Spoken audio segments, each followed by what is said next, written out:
racing. AutoZone presents ChampCar.Live.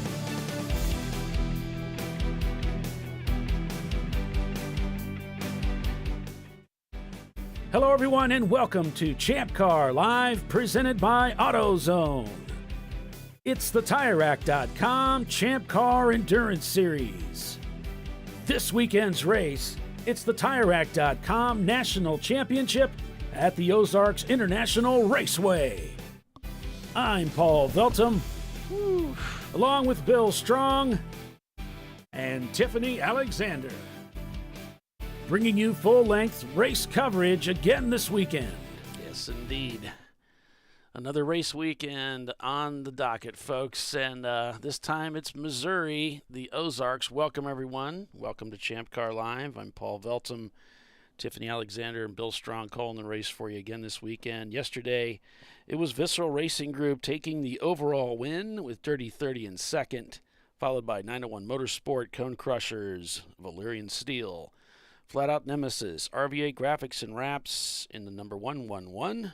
90racing.com in 8th, followed by GMS Racing and Leviathan Motorsports. Those are the top 10 finishers, all 10 of which are in the National Championship. And it looks like 901 is right behind Looney Tunes as they're getting ready to roll out onto the racetrack and begin another 8 hours of racing. So the way this is going to work, all of the points that were accumulated over the 2021 season have now been set aside.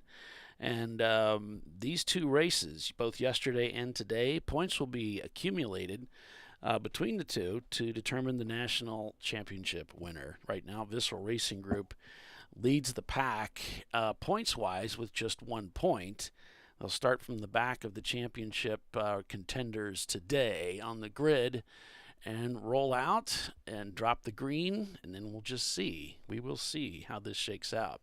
Now, yesterday we started with quite a bit of rain. The track was very wet, but today it all dry. As you can see, there wasn't any rain last night, and it's supposed to be sunny today, high of about 71 degrees. So it should be a clear course as far as the racing is concerned. But one of the things we noticed a lot. We've learned so much about the Ozarks over the last 24 hours, one of which is it's a fun track, but it's also a very challenging track, both hard on drivers and the machines. We have teams having to change out their brakes after just one race that normally would be able to get more than one race out of a set of brakes. Tires as well, very hard on drivers. We had several drivers, Tiffany, you mentioned, that weren't able to complete the stint. They had to get out and call it a day. Absolutely. There were several teams had drivers that had to come out before their 2-hour stint. It was planned to go to 2 hours, and they just had to come out of the car. They were just exhausted. And Bill, you walk outside, it's not hot. But in those cars, it gets really hot. But I think this track is just so busy. Yeah. And you're doing so much. I think it just really takes a lot out of you. Yeah, said the driver. Yeah. Bill, you said you spoke with a driver yesterday who's a very experienced racer and said that this was now officially his favorite track ever. Brett Shanneman, he's ex-IMSA racer, top-level stuff, and raced at pretty much, every track in the U.S. and tracks overseas, and just, he said, this is my new favorite track. He says there's sections of tracks that you go to that are your favorite corners, like 1 or 2 corners, maybe 3, and then you just spend the rest of the lap just going through the paces. But he said this has every corner, every hill, every bit has your favorite bit in it. And it's like there's no rest. You're just constantly doing this. And he says he did 4 hours in the car. He says, after 4 hours, I am wiped out. He says there's nothing left. And that was pretty much the consensus in the garage yesterday. I got 0 of the I hate this place. No, I did have a team say, I hate this place after the practice yesterday, but after he put in 15, 20 laps, he's like, oh, I get it. Right. So, all right, guys, I'm going to head down and start. I have to get pictures of the start. So have fun. So I've got a video here that I made yesterday just to give you a little bit of an idea of what we're looking at. The way this works is you'll notice I did a typical track tour, but I also combined it with it's an elevation marker, elevation graph, I guess you'd call it. So you can see there's a pin that that's following along on the track, and down below you can see the change in elevation that takes place as we roll along the track. And so looking at this, the elevation change is about 145 feet according to this graph, which comes from Google Earth. And there you can see the track outline on the left while we're traveling around the racetrack. Some of the stats you may not be able to see, but it's interesting. They have a distance of about almost 4 miles. And it says under elevation gain and loss, 701 feet. I think that has to do with the sea level. But what's interesting is the slope. The max slope is 30.8% positive and negative 39.6. So I think, and the average slope is 6.8%. So I think that's talking about, you look through this, you have elevation change, but you'll also have changes in slope, and it's pretty extreme.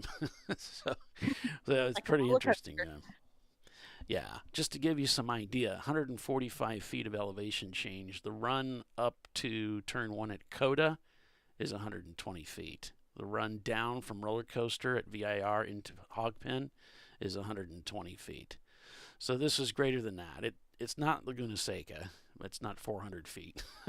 It's not insane, but it is a pretty significant amount of elevation change around the track. I wonder what the one at Road Atlanta is, the big hill going down. I don't recall offhand for sure. I think it's about 80, but I don't want to say for sure. That one you feel like you fall off the earth.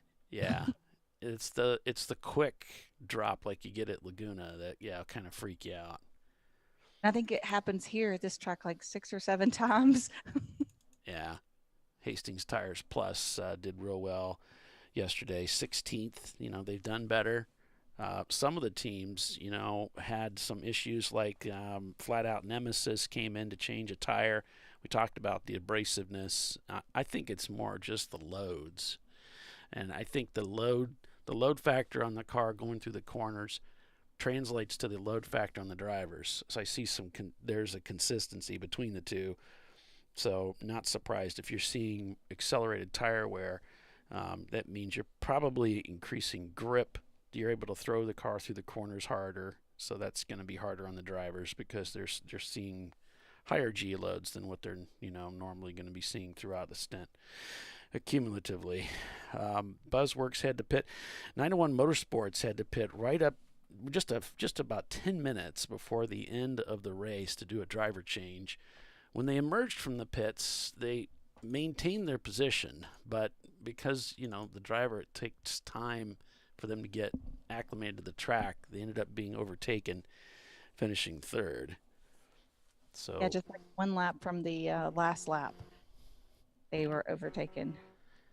So Visceral comes out ahead, taking the overall win with Dirty 30 in second and 901 Motorsport in third. Then it's Cone Crushers, Valerian Steel, and Flat Out Nemesis. So you can check out Speed Hive if you want to keep an eye on that standings. I know Tiffany's going to try to keep track of things as the race goes on to give us an idea of where things stand in the points standings, because conceivably you could win the race today but not win the championship, because it's going to come down to the points tally at the end of the day. Yesterday's plus today's. You're looking for the lowest finish you can get. Right, looking for the lowest score. So it's similar to golf. That's the way the scoring works. So finishing first is 1 point, finishing second is 2 points. So the fewer points you have, the better. And that's they're going to tally these two races together to get that. So hopefully that makes sense. If it doesn't, I'm sorry. Welcome to ChampCar.Live. Yeah, welcome everybody. I'm Paul Veltum. Everybody just calls me Paulie. Tiffany Alexander at the track. I'm at the Veltum Estates in Fort Wayne, Indiana, bringing you the broadcast. And we got a lot of guys ready to get started out here. A little sore, a little tight, a little tired. Yesterday was tough. Yesterday was a lot of work yesterday. I know if it was me, I'd be kind of like, wish it was a 7 today. Right. But nevertheless, yeah, I am kind of a diva, though. Nevertheless, it should be a little bit harder on the drivers today because there isn't going to be any wet weather racing. It's going to be full on, full speed. I think the drivers mentally will be a little bit more relaxed, having raced here already. They know their way around the track, and we're going to see probably some better lap times. We're going to see more consistency. And of course, Tiffany and you and I were talking about this before we started up the broadcast. And if I'm a new driver, I don't have a lot of experience, and I come to a new racetrack, as a racing instructor, what do you say to that person to help them get started? Well, I mean, one thing we often do is we watch video of the track and things like that and try to study it. But there wasn't a whole lot of video to watch of this track prior to coming, so you take that variable out. But take your time. This is a very challenging course. You want to take your time, especially somewhere like this, and slowly, incrementally move up as you feel comfortable and you're putting it together. Be predictable. Watch out for traffic. Stay online, which is what be predictable kind of means. And but watch your traffic. Don't turn into a turn without looking in that mirror and making sure you have someone that's got a insane closing speed on you and you end up turning right in front of them. But most importantly, take care of your body. We saw so many folks just get highly fatigued yesterday. It's easy to do because this is a busy course. Racing is very intense on your body, but also you're in your head. You're thinking about the race. You got to get gas. What else the car need? You're going through all that, and you forget to have some water and make sure you had a little breakfast. You're going to be at a driver's meeting in the car for 2 hours, that sort of thing. So you got to make sure that you're you're not just thinking about the car. You're thinking, you make sure you take care of yourself too as a driver. Yeah. These are really good things to do. And anytime you can get to like a HPDE and get some practice in and that sort of thing always helps. Get a good instructor in the car to kind of help you get those basics down. But you got to remember to take care of your body. Fatigue and being overheated will catch you really quick and really ruin your day. Sometimes your weekend. And for a lot of these guys, this is day 3. They came, Friday was a practice day. So this is the third day they're on this course. Of course, they didn't have any dry weather on the first day, but that's wearing on your body. You don't have your home bed, your normal stuff, It just kind of all goes into it. Yeah, I think it's also good to just drive at your own pace and not let yourself get in over your head. The tendency is to want to be fast right away, and when you know that maybe you're giving up some things on the track, then you try to make up for it in other corners. You need to just go at your own pace and forget about what everybody is saying back there in the pits with the stopwatches, and just you go fast. You'll go fast just as soon as you're ready. Right. Stay out of trouble. Put it together. Take your time. You don't want to get in over your head. Just your mind should always be ahead of what's coming up next. So if you start arriving at a corner, you're like, I don't know what to do. I don't know where I'm at. You need to back off, right? Yeah. Slow down a little bit, because your mind should always be ahead of the game a little bit. Mm-hmm. Because otherwise, your car positioning is not good going into a turn if you're not thinking about where that turn is and which way it's going and where your brake marker is going to be and your turning point. Until you know that before you get there, you just got to back the pace down. Partly sick. The hard part was just getting to the track. I was getting car sick just getting there, and I was driving. So no doubt. There's a variety of challenges there. I had to find the seatbelt in the RV. We were driving an RV up miles and miles and miles of road that look a lot like this track, up and down and up and down, and the road is about as wide as the RV. And my poor husband had to use the restroom, and normally we would swap out and I would drive. We'd just do the kind of go under him, and he gets out of the seat, and I just kind of take over for a little while where he can go to the bathroom. And I was like, absolutely not. There's no way. I'm like, I'm terrified and I'm just riding. Thanks for joining us, everybody, here on ChampCar.Live, presented by AutoZone. Green flag here in just a moment to kick off 8 hours of racing for day 2 of the TireRack.com National Championship for 2022 for the TireRack.com Champ Car Endurance Series. Thanks for joining us. We've got a lot of great racing going on this season. Make sure you check out the ChampCar.org website for more information on that. If you want to follow along with your favorite teams on the web in timing and scoring, check out race-monitor.com or racehero.io, both Okay, on the we've got web. the pace car in the pits, ready to go green. Lap coming up. Here are the cars. And I sent you a couple of links too, Polly, on Slack. There we go. Green, green, green. We'll see them roll around the front straightaway here and pick up the green flag to start the race here. You can see the starter communicating with the tower there. He's got his hand up by his ear. Here they come. He's already got that green flag, and they have these extended flag poles. They're like really long. So there it is, taking the green. There goes RBA Graphics and Wraps. There's Team Milan. The bandwidth at the track is not that great for cellular service, and that's what we use for our cameras. So you're going to see some delay and some glitchiness throughout the day.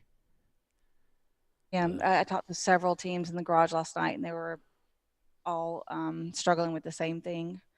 The cell service is just not where we would like it to be out here yet. So, but they're on their way, folks. Racing has begun here at the Ozarks as teams begin to circulate at under green for the first time today on this racetrack. And Bernie commenting, you know, once they get the track rubbered in, it's going to be even quicker. RVA Graphics and Wraps on board with them here. Yesterday, one of their cars, well, they got into a guardrail. It didn't look like a heavy impact, but it did enough damage to where it took the car out. Yesterday, they finished 7th here. So fast, when you have an impact, it has the tendency to be highly detrimental to the car. Hyler, we don't have a starting order. All we know is that they put the winner at the back of the championship runners, but we don't have an actual starting order. All right, roller coaster. And heard from AJ yesterday about roller coaster. He said, I feel like if I'm going to go through a roller coaster flat out, I'm going to die every time I go through there. Since I heard about roller coaster too. Like, that is so cool and so terrifying at the exact same time. Car gets so light on some of those, the tops of some of those hills.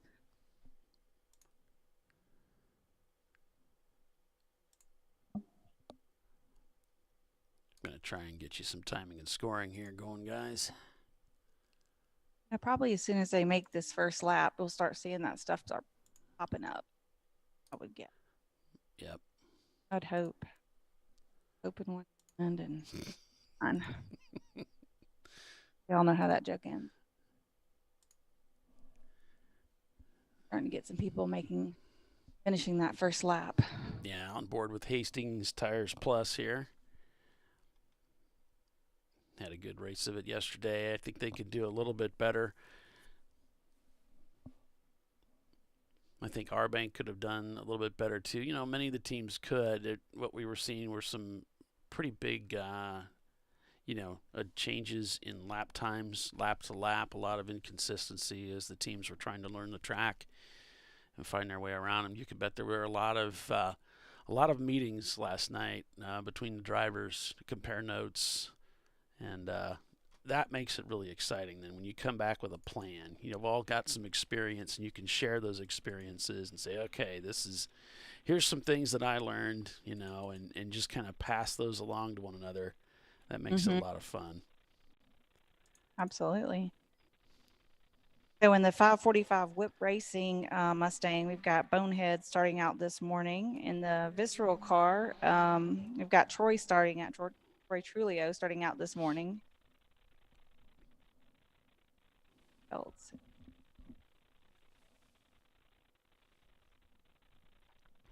I sent you those cameras. Yeah, they're not any good. Okay. Yeah. That's all right. I appreciate you sending them to me. Actually, Dirty 30's working pretty good. Okay. I'm on board with them here. Finished second yesterday. Had a fantastic race. And it's funny because we started out the race yesterday wondering, who's the favorite? Looks like Touchstone leads the way over Dirty 30, who's in second, followed by Valerian Steel. And then it's 901 Motorsport, GMS, Hastings Tires Plus in sixth, Leviathan in seventh. Cone Crushers is eighth, followed by Looney Tunes in that D-Class Mustang. And then we got 901 Motorsport, 90racing.com, rbankracing.com in 10th. Which I think it was Bill that said, I don't know about Visceral being able to do well because they seem to break. They've had a rough beginning of the year, and then they go out and win the race. You just never know. You just never know. I mean, I think they had some serious damage to one car, and it's out, and then won the race with the other car. So Yeah. the benefit of bringing two, I guess. Not only that, they also captured the fastest lap time of the day. Oh, yes, they did. So RVA led early, and then the Visceral car, the number 918, crashed, damaging their fuel tank. And then Gorilla Sticker also crashed in the 516. And then it was, the Visceral car was a brand new build. They just got done putting it together and then came out and crashed it. And then GMS took over the lead, followed by Flat Out and Dirty 30 in third. This was all early in the day. And then GMS, while they were leading, crashed. And then they brought that car in, did an early driver change. Just the driver was tired. Visceral was leading at 145, followed by Flat Out Nemesis, Dirty 30, Cone Crushers, and Valerian Steel. And that was right around the time that GMS pitted early. And then we had RVA in the 411 car crashing in between turns 1 and 2. They just brushed up against the wall, but it did enough damage to the car to take them out. And then Flat Out Nemesis had to pit around 305 to do a tire change. So at that point, Visceral was leading over Dirty 30, followed by Valerian Steel, Cone Crushers, and 90racing.com. And just as 90 Racing was catching Cone Crushers for the pass, they got stranded they beached it in one of the corners around turn 11 and had to be pulled out. And that kind of put an end to their charge into the top 5. And then, as I said, 901 pitted with about 10 minutes left in the race to do a mandatory driver change. They ended up falling to third place for their finish for the day.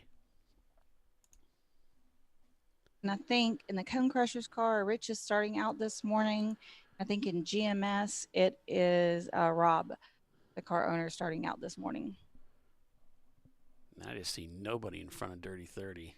I mean, he just looks like he's out there all by himself. Yeah, he's leading the race, that's why. Touchstone is in second, GMS is third, Valerian in fourth. Followed by 901, Leviathan sixth, Flat Out Nemesis seventh, Cone Crushers eighth, Hastings Tires Plus ninth, and 90racing.com is in 10th place. And their camera, a little sketchy, so we'll try to stick with the cameras that are working well. But there you can see Cone Crushers right up ahead. They put on a heck of a show, catching Cone Crushers there. And it looked like they were going to get by, and then just as they were trying to get by, they ended up sliding off the track and getting stuck. Looks like Andrew at the wheel there, starting. Try to get some volume here. There we go.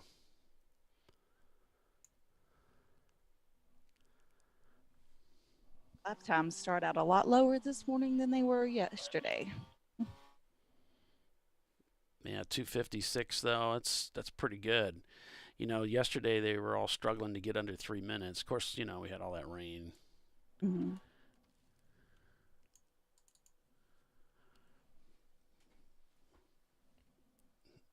GMS immediately sets the FTD for the field with a 252, and they got more in them than that.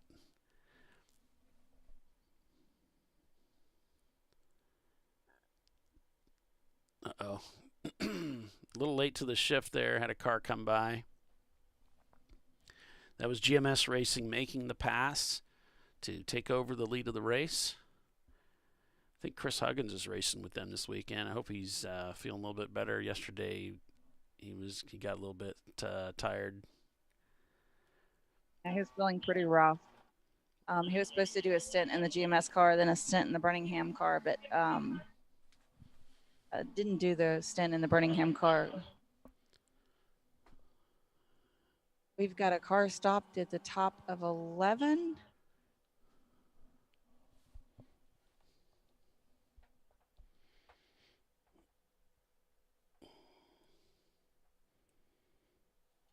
There's a slow car just moving towards 13. All right. I just got a message. I see Troy saying he couldn't hear the show, but maybe from yesterday. He's saying that's a drink holder thing. I thought it was a dream catcher. They're using it for their drink holders, for their bottle, the hose. So that's funny. Yeah, I was calling it. I think maybe it's a dream catcher. That's stupid. No.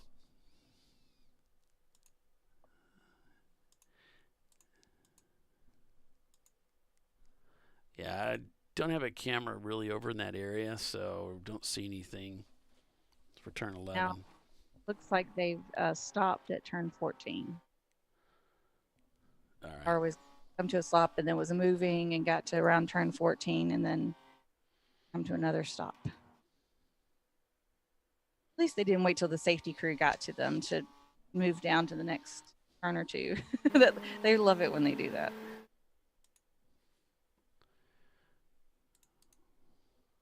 We got a waving yellow on turn 14. All right.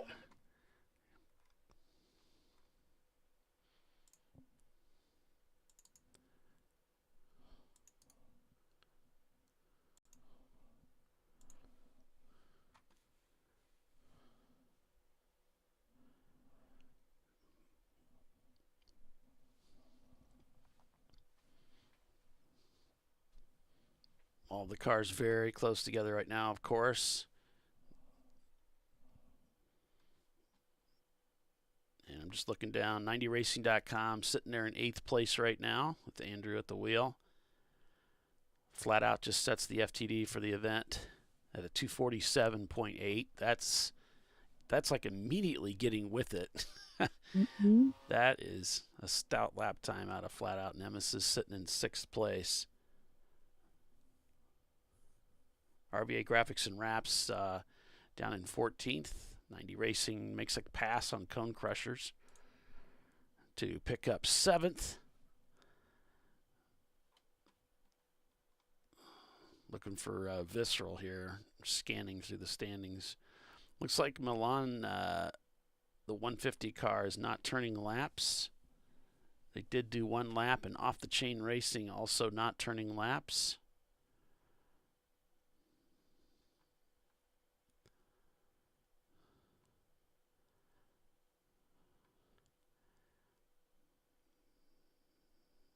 Dead Pedal sinking through the standings as Party Girl goes by. Visceral's up in 10th place. We're 4 laps in. GMS has a 1 second gap over Dirty 30 for the lead.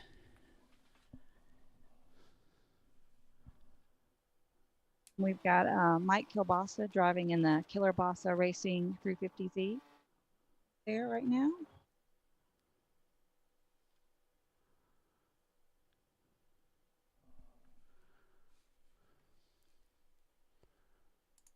They had someone asking about them earlier today, or just rooting them on, saying, "Go Killer Bassa Racing, go drive it like you stole it today." So I'm sure Mike is in the car and trying to do just exactly that.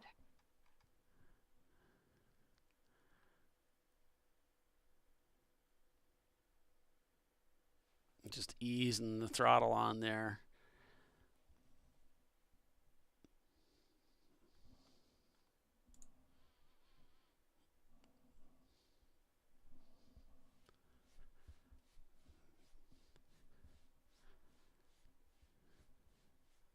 You can see quite a bit of different line too. Some of these teams, each driver is still trying to kind of figure out their own way around the track.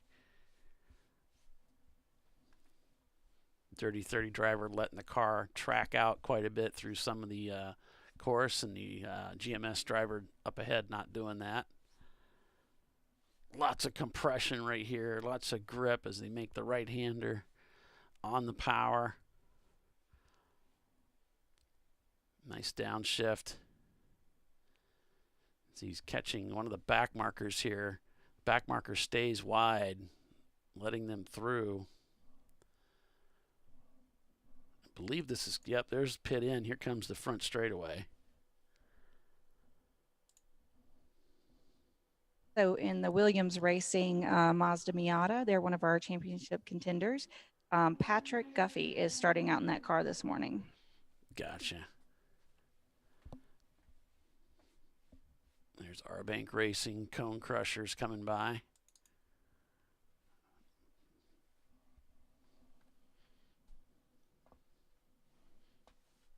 GMS and Dirty 30 pretty close. Hastings Tires Plus moves to 13th. There's RVA Graphics and Wraps.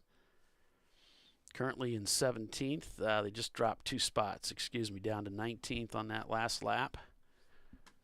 Dirty 30 right on the tail end of that. Ooh, lots of movement out there right on the tail end of a Celica as another competitor sneaks by. Got held up a little bit there and didn't notice another competitor ready to pounce. Might have been Valerian Steel come whistling through there, or Flat Out. That's the Flat Out car right there. Yeah. Car's quick. Yeah, it's very quick, so. And very well driven. Here comes the challenge of, you're trying to race in the midst of all of this very technical racetrack. It's even got little bumps here and there, too. Okay, we're going full course yellow. All right. Do you have any information on that? Not yet. Looks like, here we go. We got a car. Nope, that's just a tire bundle. The other car that was stranded was pulled off into one of the drive-throughs. That didn't sound right. The cut-throughs. Okay. McDonald's is out here. I think you're hungry, Tiffany. Bill came in yesterday, was talking about his Mickey D's and his coffee, and he had his warm coffee in his mug and everything. And I was like, did he bring any for you, though? No, that was the thing. So I was like, I'm gonna remind him this morning. Because I'm from the South, right? It's already cold coffee weather in the South. It's hot. It's chilly this morning here in Missouri. Dirty 30 is probably going to get called in for passing under caution. He just whipped by 3 cars. You can see it on his Flagtronics. We just, as complicated as this track is, you still got to pay attention to your Flagtronics, guys. Yep. You still got to watch those corners. And this was something I was worried about, was that the track is so technical, it's so complicated, that, your focus is just on the corners. It's just trying to, keep track of things, and then you miss, you miss the fact that you miss the flag stands altogether. You're not even looking for them. Mm-hmm. Trying to figure out where you're going next. And they did go full course yellow for the car that was in the cut through. Get them, so. Sharon's watching from another thing. Sharon's watching from Newfoundland and Canada. My son is one of the drivers. Cool. Touchstone. Oh, cool. Yeah. Touchstone number 800. So under caution for the first time here today.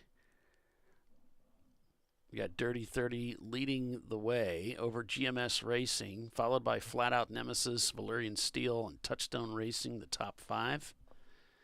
Then we have And that is the number 800 car. So how about that?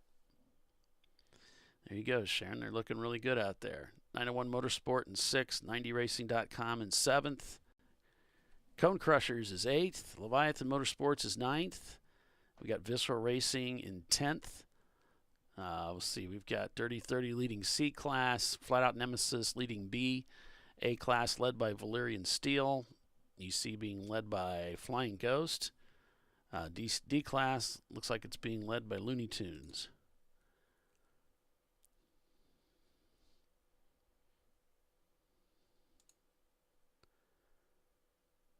Trying to signal, maybe he's just trying to get his drink tube loose, and he can't get that to come out.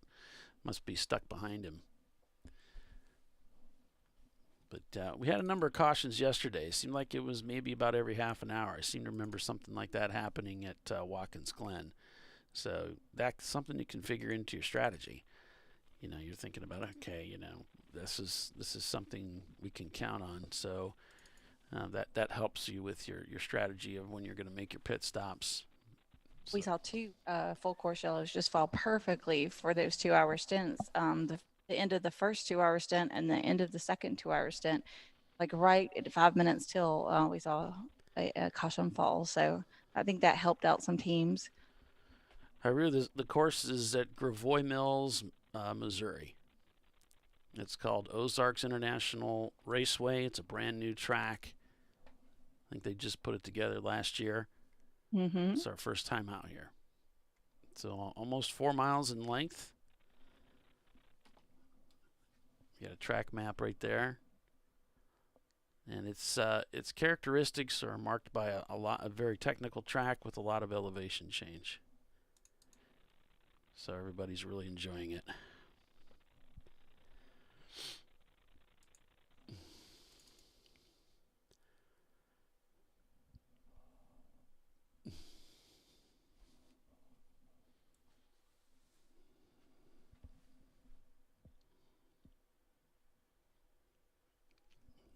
So Dirty 30 scored in the lead, following what looks like the pace car right now, bringing the field down. As we just got started here, welcome everyone to day 2, the second race of the TireRack.com National Championship for the Champ Car Endurance Series 2022 at the Ozarks International Raceway.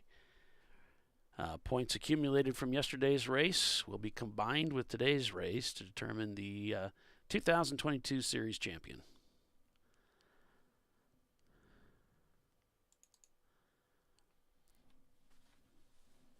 The 916, the blue shells just rolled through the pits.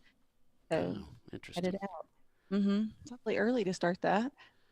20 minutes in. Now, they had a number of problems yesterday, too. So maybe they're still trying to sort some things out.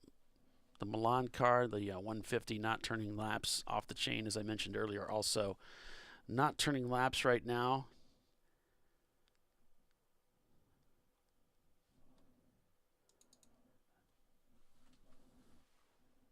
And Dirty 30 driver talking to their crew.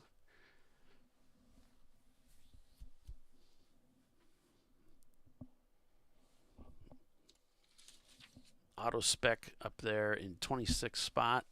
I don't believe they're a championship contender. Gorilla Sticker in a 515 in 25th. RVA Graphics in 22nd right now. Birmingham is in 19th. They've dropped a few spots since the start of the race. Let's see. Big mover right now. Flying Ghost. And, both the Flying Ghost cars have moved 12 spots. Flat Out's moved 10. What were you saying, Tiffany? That's how I was saying. Flat Out has moved 10 spots in 20 minutes to get up to third.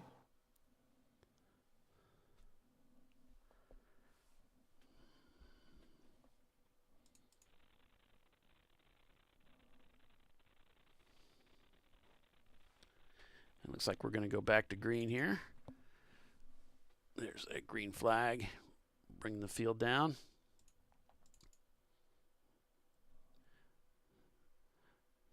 So, yeah, if Dirty 30 is going to get called in for passing under caution, it would only be if corner workers called it in. I hear them call it in. Well, they wouldn't call them yet because they were under caution, you know. Right. You're But- right. They'd wait till it went back green. Yeah. They got things situated, and then they start going through their black flag list. So if they do get busted for it, they're going to get called in for, under green.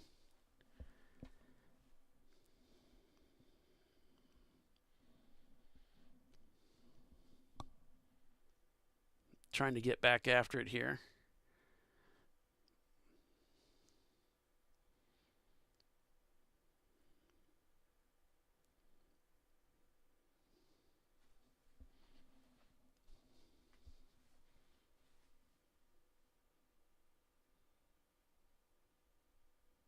Ugh, eating the curbs there pretty hard. Are they getting called in, Tiff?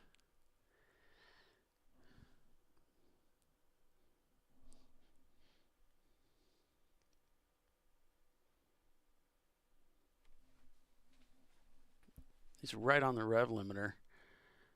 They're just avoiding the shifting.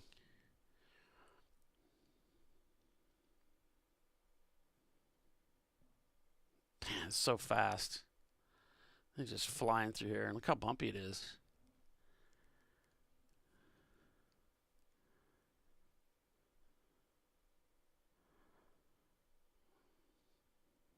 It's so cool.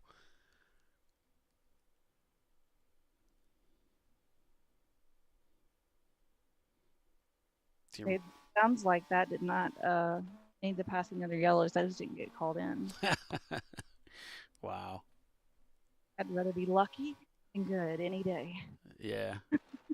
It happens that way for everybody. I mean, it happens to everybody. Eventually, you race long enough, you're gonna get away with some stuff. I mean, it's just the way it is. It's the same for everybody, It's just like football or any other sport where you commit a foul and doesn't get caught.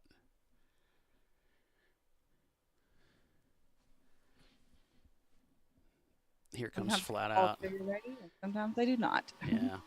Well, the That's thing was, too, they're so close to the start of the race, it really doesn't matter. I mean, they're going to get past. If the cars behind are quicker, they're going to get right back by them again. Okay, so that gave Flat Out Nemesis the lead position now. Yeah.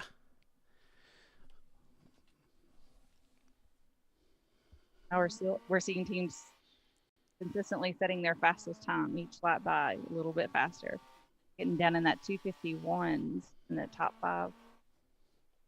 First, Flat Out Nemesis is at 248, the last lap. He's disappearing into the distance.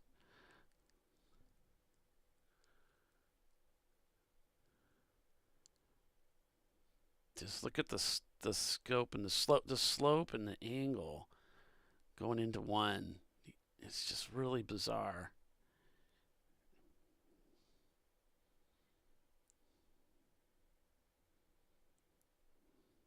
Look at this. This just looks like you're going to sail off into that guardrail. Getting reports that they think they see something hanging off the back of the 255 Leviathan Motorsports. They're just going to keep an eye on it for right now.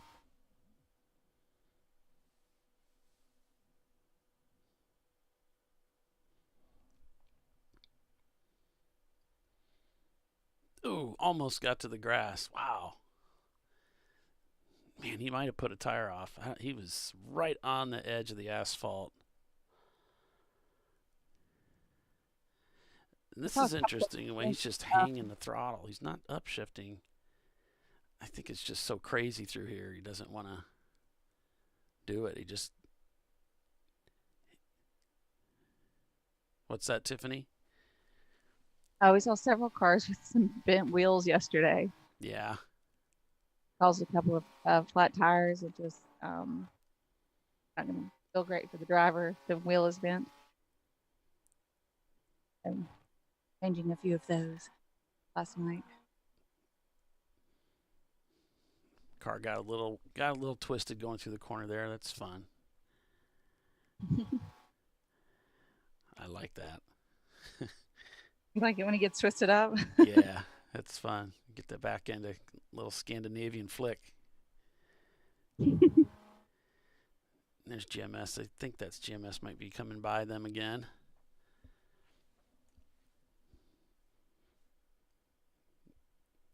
Yeah, I guess they've got some new corner workers out here this weekend trying to learn the ropes. So there's going to be some faux pas. Absolutely. I'm sure that they're getting used to the difference between corner working for a race versus corner working for a HPD style is considerably different. Yeah.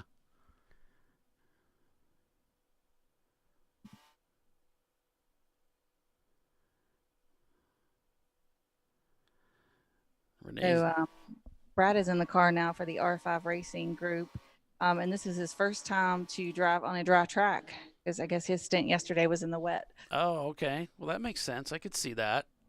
Some of these guys may have not driven on a dry track yet. Especially if they came with 4 drivers and, whoever had the first stint yesterday and then everybody else went. So, yeah. Right. Renee's cheering on Hastings Tires Plus in Arizona, sunny Arizona. Wow.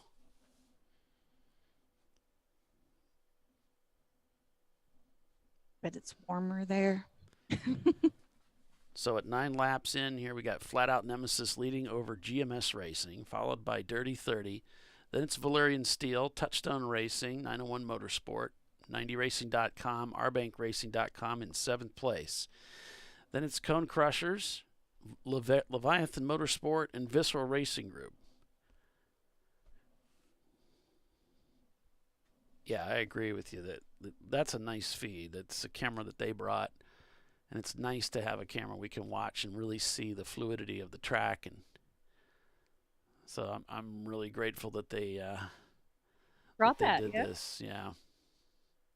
And shared it with us. Because everybody else's is just really, you can't even watch it. So it's cool.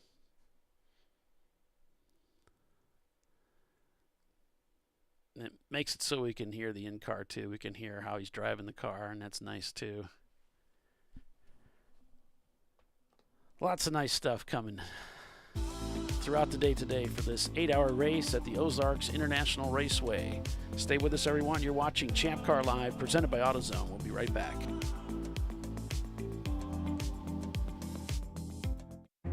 An important decision is afoot. This man is about to buy tires on TireRack.com. Tire Rack is the leading online retailer of tires in North America and a repository of advice and expert reviews. And it's done! All that's left is to arrange for safe, easy installation at one of our independent recommended installers. Well, I guess he did that too. TireRack.com, the way tire buying should be. Come on, Road. Do your worst. We'll be at our best. Engineered to meet or exceed original equipment performance, exclusively at AutoZone.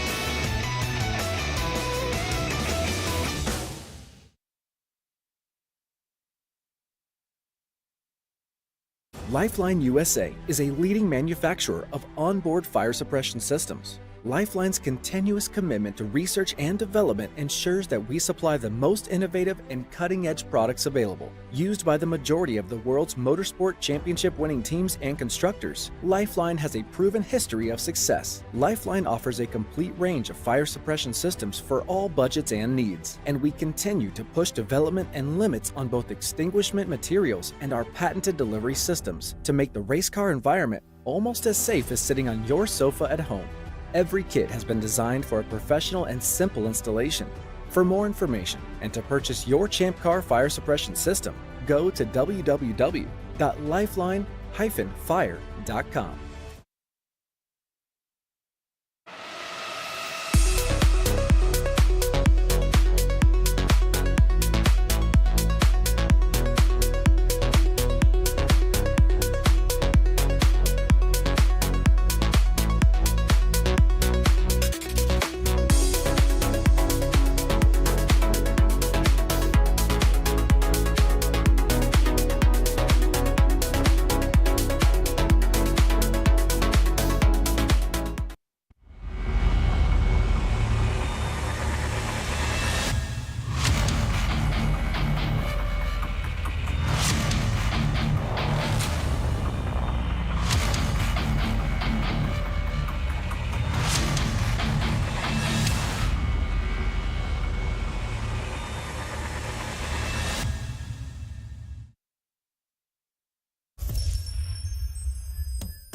Frozen rotors from Diversified Cryogenics deliver increased performance and a higher level of safety, while significantly reducing braking system costs.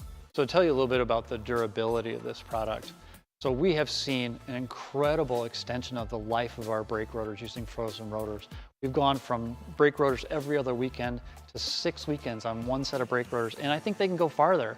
The durability has been amazing. And it's been a fantastic season, and man, a lot of that is due to the way our car can brake on those Frozen rotors. For more information, go to frozenrotors.com.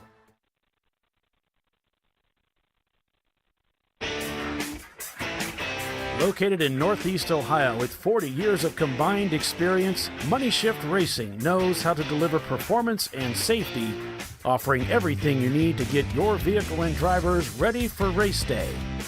From safety equipment to full engine assembly and repair, in-house fabrication, 3D design, and rapid prototyping. Money Shift Racing. Performance done right. Come on, Road. Do your worst. We'll be at our best. Triple tested to meet or exceed original equipment performance exclusively at AutoZone.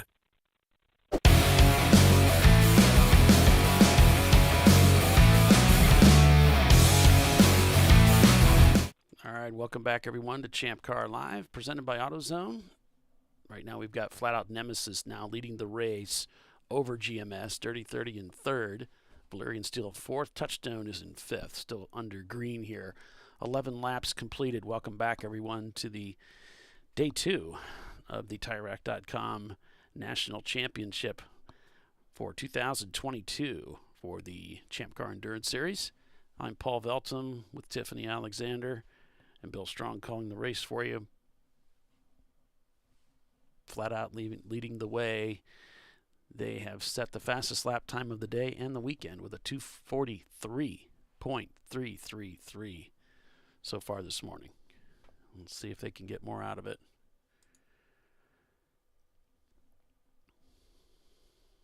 Looks like our camera came loose in the 901 car, so we get to see some different perspectives here. Of course. I thought I fixed that, but obviously somebody touched it because that's the way I'm going to blame it. There's Bill. They're just taking two. Yeah, sorry, I had to take photos. Yeah, I know. And but hey, I can say this on the air. So one of the cool things that we've been using this weekend is Flagtronics interface to our show. Now I'll let you know that this is they have just upgraded some stuff that I worked with Flagtronics yesterday, and they have made some changes to their code base just for us so that this flows much better now. It has a lot of features that the race control would use, but we wouldn't need. And now look at it, everything moves properly. So we should get better updates and stuff with this. And you see how the field is really spread out on track. Yeah. And the blue box, I believe, is the leader. Yeah, they've got 352 in the blue box there, so we're kind of. But there are some dead spots still on track, but they'll pop out. Yeah. But yeah, he just informed me of that, so I made some slight changes to our feed to you, Paul, and it seems to be working good. Yeah, looks good. They're going to tweak it as we go, and I'll tell you guys, with I won't say next week, but maybe a year or so, you're going to see Formula One level of those maps, following the cars and isolating certain cars, and I think James said that you'll be even able to ride along with them. Maybe he didn't, but I don't know. So do you have to have a helmet? Yeah, you have to have a helmet. Oh. All right. Thanks for that, Bill. Visceral's in 11th place right now. They just set their FTD for themselves at 2:55. They're 7.4 seconds behind Cone Crushers. And the reason I bring up Visceral is because they won the race yesterday. So there's a lot at stake in this for them. They could possibly come away with a championship trophy for 2022 if they can work themselves up into the field and have a better combined finish than anybody else. They would take the win. So 2.55, yeah, that's a great lap time. That puts them, they're about 2 seconds a lap faster than Cone Crushers right ahead of them. And maybe they can reel them in over the next couple of laps and possibly move up a spot. But right now it's all flat-out Nemesis gapping the field. Get this, folks, 12 laps in, they've already gapped the field by 25 seconds. GMS Racing in second place. Dirty 30 in third, Touchstone in fourth, Valerian Steels in fifth.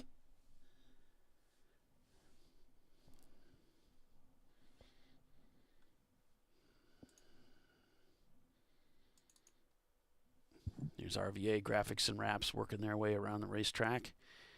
RVA, a tough day of it yesterday, but they find themselves in 17th. They've dropped a couple spots since the start of the race, but Tiffany brought up a really good point. This is the first time that a lot of these drivers are out here this morning have been on a dry racetrack. That's what Troy was telling me this morning. He says, he only got a wet stint, and because of that, he was thinking he'd be able to go faster, but he was still didn't know what the limit would be.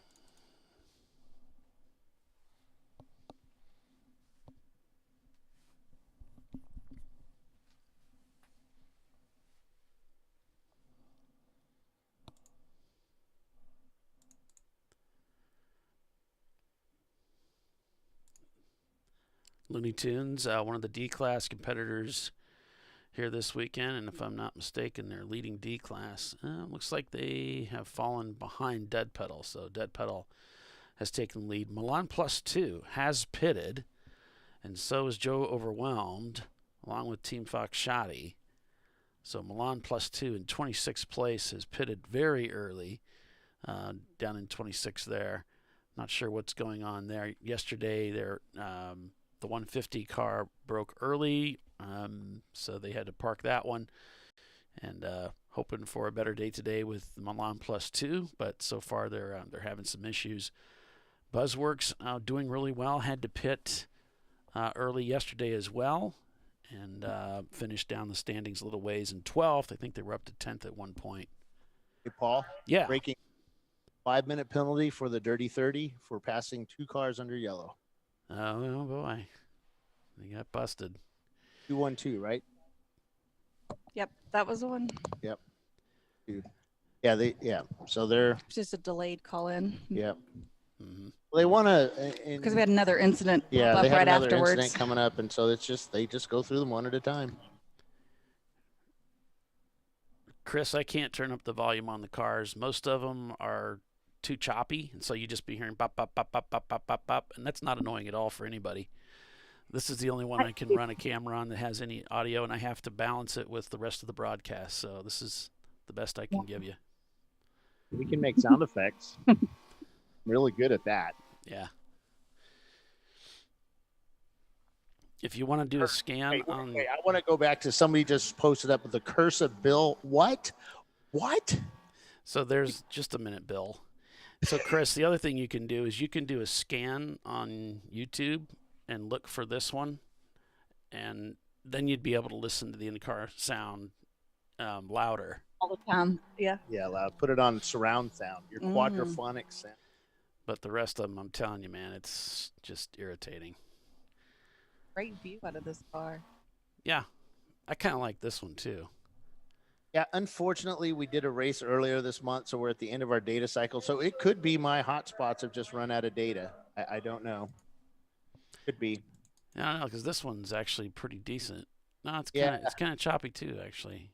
It was doing better yesterday, so maybe they are a little bit low on data. No, those are all right. I still had like 5 gig left. Those are good. It's just the area. Everybody, Dirty 30's pitting. Oh, this must be for the caution, passing in the caution.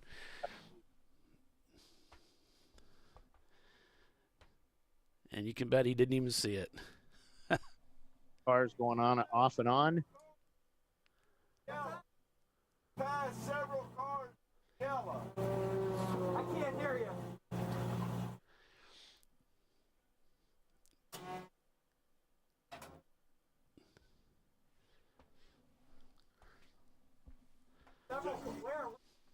Yeah, see, he didn't even know he did it, and that's what I was afraid of. Even with the Flagtronics there, but you never even saw it. It's just so busy watching the track and trying to figure out where he's at and what's going on. Well, that's something that we've talked about. It's like you need to put Flagtronics right where the driver will see it, which some of them have it right at the eye level on the dashboard. Mm-hmm. I think that's relatively eye level. I mean, he's always looking to the right. I think there's also been discussion of an interface with your helmet, so you'd have LEDs inside your helmet that would flash. Christmas lights. Yeah, like Christmas lights. Chasers. And then there was I want chasers. Yeah. Another suggestion was to put electrify the seat. Yeah. Yeah. Give So him a that little shot in the butt. Yeah. All right, we got RVA stranded. Oh no. Ooh. RVA graphics and wraps. They're off. They went off track and they're not restarting. Oh no. And the 101, the Looney Tunes, is being called in for a black flag. So RVA graphics and wraps. One of the problems we had yesterday, if you didn't see the show, is if you did get off significantly, you had a lot of trouble getting back on. It was easy to get stuck in the mud or the gravel. And it's still kind of muddy out there, even though it's nice and sunny. We had rain for 2 days.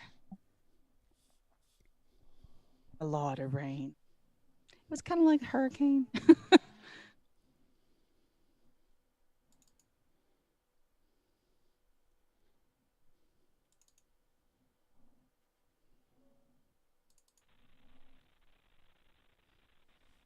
So I'm not sure why the camera's pointing in this direction, but there it is. This is one of my favorite shots right here. I just think this is cool. So still under green here, 15 laps in, flat out leads 36 seconds over the field. GMS Racing in second place, Touchstone in third, Valerian in fourth. Then we've got 90racing.com, 901 Motorsports, Cone Crushers, Visceral, Leviathan, Face Down Racing, Haywood Racing. Yeah, I mean, Dirty 30 has all but disappeared because they're down in 28th. I mean, that taking a penalty early is so devastating to your race because you're going to fall so far back.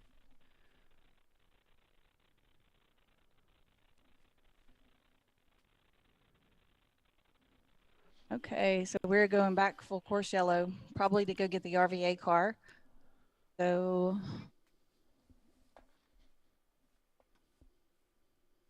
they're waiting on the leader to deploy the pace car.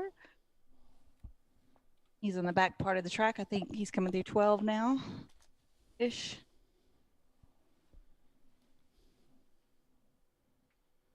So they'll probably deploy the pace car, back up the field, and then go get this RVA car that is stranded. Oh, he's getting the car moving now. He's rolling. Gonna strand himself.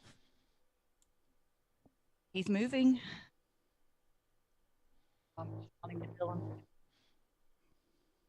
Yeah, sometimes you forget to try going backwards. And it looks like he's backing into a hole, like an access port to maybe get away from traffic. Yep.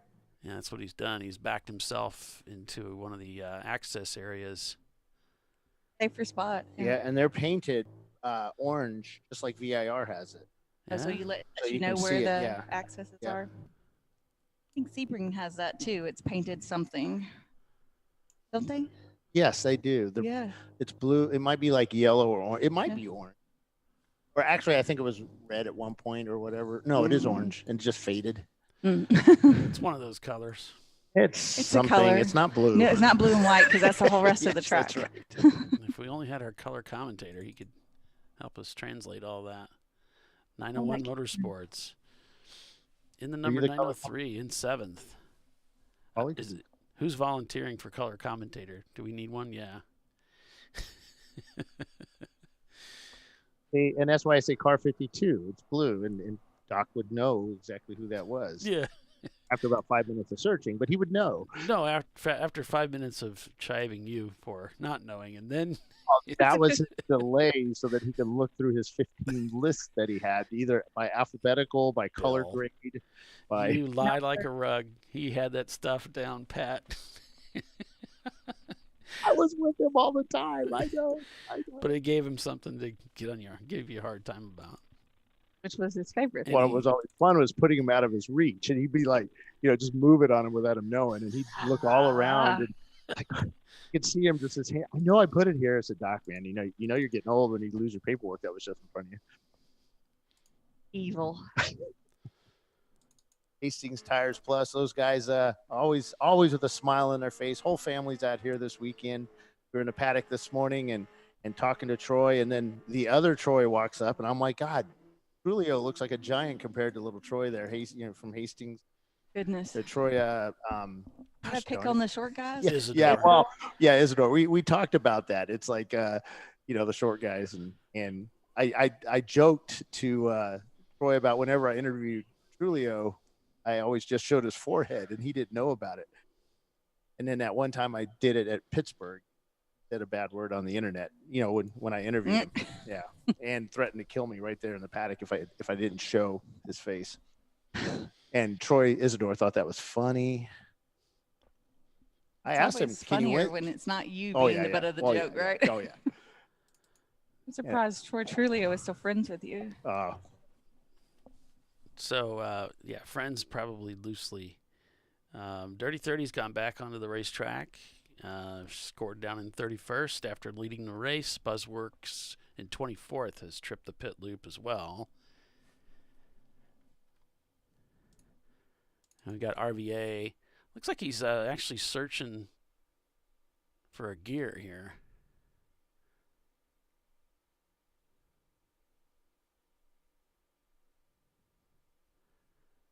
So not sure exactly what the story is here, and I don't know if we can listen in at all. Just giving him the hookup location. Looks like they're going to pull him out of there, even though he backed in there. Question is, can we just hook it up to your hood or your bumper, or? We'll just take the car back in pieces. Yes. Some of these cars, that happens. You pull too hard on that duct tape, guess what happens? Yeah, well, if they use like the typical BMW anchor point goes into the frame, there's these horns that the bumper mounts to, and they screw in there. Is that the same on the E30? Because I'm pretty sure there's a metal bumper there that they just wrap it around. Oh, yeah, you might be right. I'm thinking of the 36, so this might be very different. 36 and 92s, they all have that screw-in thing, that little hook on the front, which is great for tying it down in a tow truck or something. But when you're trying to tow it on the racetrack, it's not big enough for some of these hooks or ropes that they use.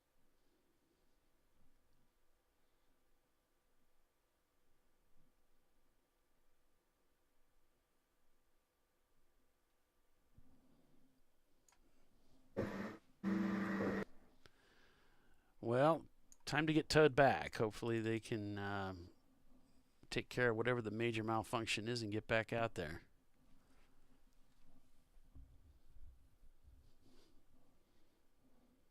So still under caution here. 17 laps completed. Flat Out Nemesis scored in the lead over GMS, followed by Touchstone Racing, number 800. Valerian Steel is in fourth. Then we have 90racing.com, 901 Motorsports. You might be wondering why I'm calling the standings that way. The EC cars, you might notice, in 5th and 9th. Those cars will be moved down away from they're scored separately. And so they're not eligible for podium position. So the cars back from 6th on back, those cars all get moved up in the finishing order at the end.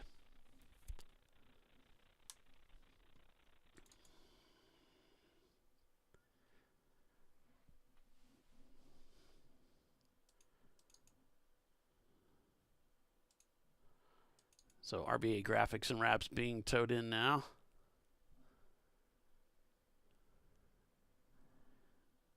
hopefully it's just a linkage issue. Do those have linkages in them? on the top of the, yeah, on the shifter. Not much. It's very short little It's piece. a top loader type of setup, so it goes into the transmission. Well, I know the E36 isn't that way, so I don't know about the E30. I would assume it's the same, but I don't know. Not top loader. I always call it a top loader. Then I learned a top loader is not what I thought a top loader. I know what you mean. You're thinking that the shifter is directly part of the transmission. It's like goes right into the tranny. But they're the AE86 and the Supras had that, and even the pickup trucks have the shifter that goes straight into the transmission, and it's all done internally, the linkage. The only thing you had to worry about was this little nylon bushing in there that would just. Okay, so in Team Maximum Effort, That's Ryan. the Supra, right? No, that's the Miata. Miata, okay. It was a 2006 Mazda Miata green with yellow top and nose. That is Ryan, Slapshot, Charles in there. Nuclear Nick is up next in the car. Nuclear Nick. See on that Dirty 30, you could see the clock, the kitchen clock they have over in the corner. That's something we started doing in the early days. We had a driver that just could not. Actually, we had a few drivers that would just constantly call in, like, "How much longer am I staying?" Yeah, it's and exhausting out there. And we'd put even though we had a digital clock, it was much easier for him to read something bigger. Something about his eyes were old. We call them the Tommy clocks, and the guy's name might have been Tommy. You lie on the Tommy bar, the Tommy fan, the Tommy. Yeah, there's a lot of stuff that we had to add to the car because of Tommy. So the RVA car is the transmission is broken. Oh. Dustin says it's fun. Well, that stinks. Oh. Rough weekend for those guys. I guess I should go up there and grab that camera. Nope. At least turn it off. All right, let me go get it. And okay, man. Thanks. Our data. He just wants to go talk. I know what's going on. He's bored. I'm boring him.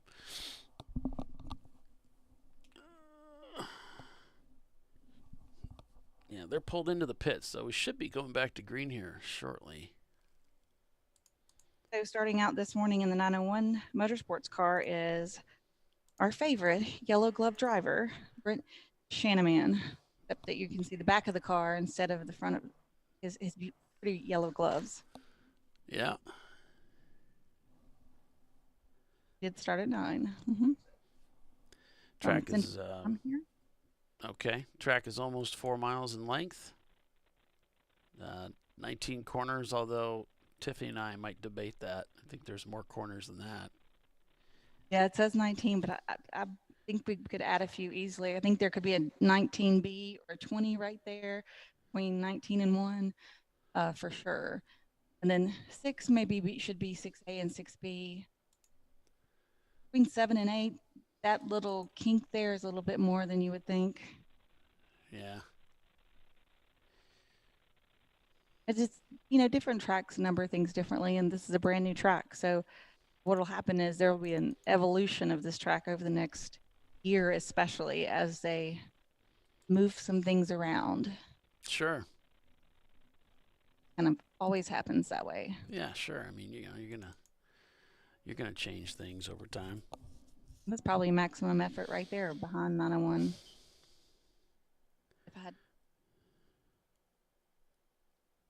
Well, I mean, there's it's just like anything in life. There are things that, you work out in theory, and then some crazy racer comes out and does something, and you learn that theory didn't work. We're back to green. Flat Out Nemesis leading the field to the green flag to begin lap 19 out here at the Ozarks.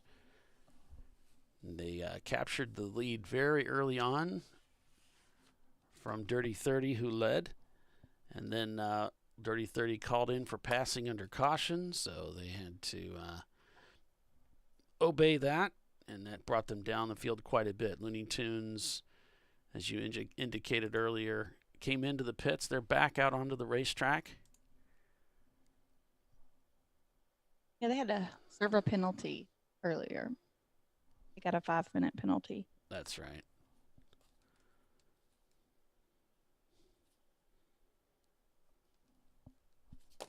Sorry, folks. I'm trying to make notes and do a bunch of things at one time here. Ollie is the ultimate multitasker. Y'all wouldn't believe all the stuff that he's doing in the background to make it happen. It's a lot. Someday I might even get efficient. Right now it So is many what it things is. going on. All right, First so time to let's. listen to 2 radios and you. All right. In my phone. Yeah. Yeah, Tiffany's in the tower there. She's got a headset on one head, and then she's got the track radio in the other head, so she's listening to me, and she's, I've got the corner workers radio, then I've got the Champ Car radio, and then the teams are sending me info. right, got multitasking there. So on your day off, your weekend off, you're out here working for us. Yeah. Appreciate you doing that, Tiffany. She's also keeping track of the championship standings here a little bit later as the race develops in the day. Yeah, she'll be able to bring you some information about that. But, of course, right now it's very early. Viscera Racing Group, yesterday's winner in 8th place. Effectively, when you pull the EC cars out, 1.5 seconds the gap from Valerian up to GMS in 2nd place. 0.3 seconds from Touchstone to Valerian in 3rd. So these cars across the top 10, all very close to one another. Within 2 seconds, they are all from one another, including GMS up to Flat Out. But Flat Out has just been spanking the field with those lap times. So I don't expect them to be hanging around anytime soon. They put a nice gap up there earlier, and now they just need to continue to gap the field, get those cars between themselves, and the rest of the field, and that'll be helpful to them. As we head off into our next commercial break. Stay with us, everyone. You are watching Champ Car Live, presented by AutoZone. Flat Out Nemesis is your leader. We will be right back.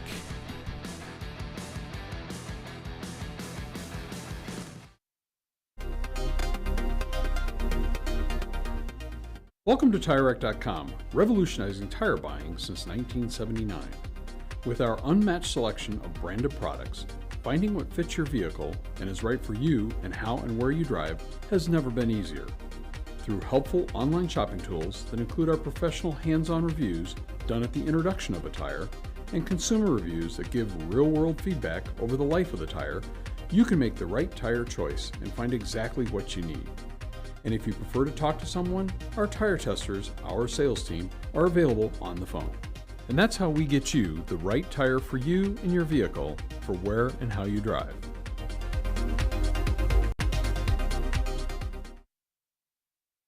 At AutoZone, you get what you need when you need it. Got a today job? Pick it up free same day at your local AutoZone. More of a tomorrow project? Order as late as 10 p.m. with free next day delivery. Getting the job done just got easier.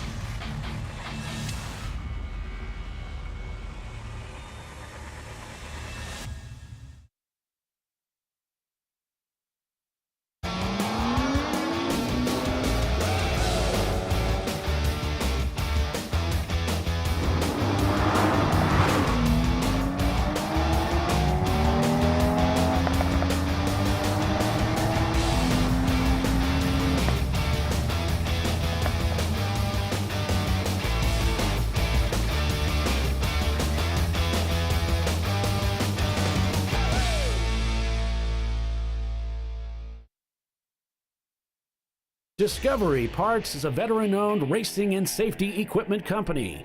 While we're located inside Atlanta Motorsports Park in Dawsonville, Georgia, Discovery Parts can also be found at the tracks, supporting a number of Champ Car Series events. We take pride in being a reseller of the best of the industry to Champ Car teams and drivers. We know racing, love racing, and look forward to tomorrow to even more racing. Visit us at discoveryparts.com.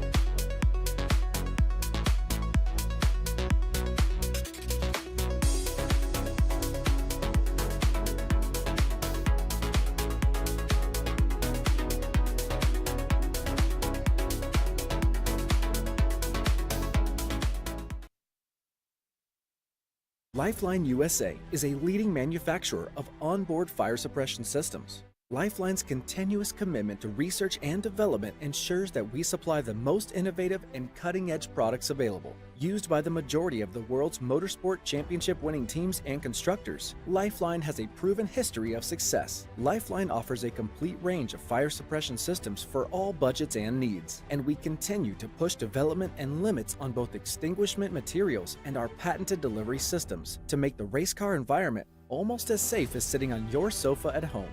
Every kit has been designed for a professional and simple installation. For more information and to purchase your Champ Car fire suppression system, go to www.lifeline-fire.com. Located in Northeast Ohio, with 40 years of combined experience, Money Shift Racing knows how to deliver performance and safety, offering everything you need to get your vehicle and drivers ready for race day. From safety equipment to full engine assembly and repair, in-house fabrication, 3D design, and rapid prototyping. Money Shift Racing. Performance done right. Frozen rotors from Diversified Cryogenics deliver increased performance and a higher level of safety, while significantly reducing braking system costs. So to tell you a little bit about the durability of this product. So we have seen an incredible extension of the life of our brake rotors using frozen rotors. We've gone from brake rotors every other weekend to 6 weekends on one set of brake rotors, and I think they can go farther. The durability has been amazing. And it's been a fantastic season, and man, a lot of that is due to the way our car can brake on those frozen rotors. For more information, go to frozenrotors.com. Come on, Road. Do your worst. We'll be at our best. Engineered to meet or exceed original equipment performance, exclusively at AutoZone.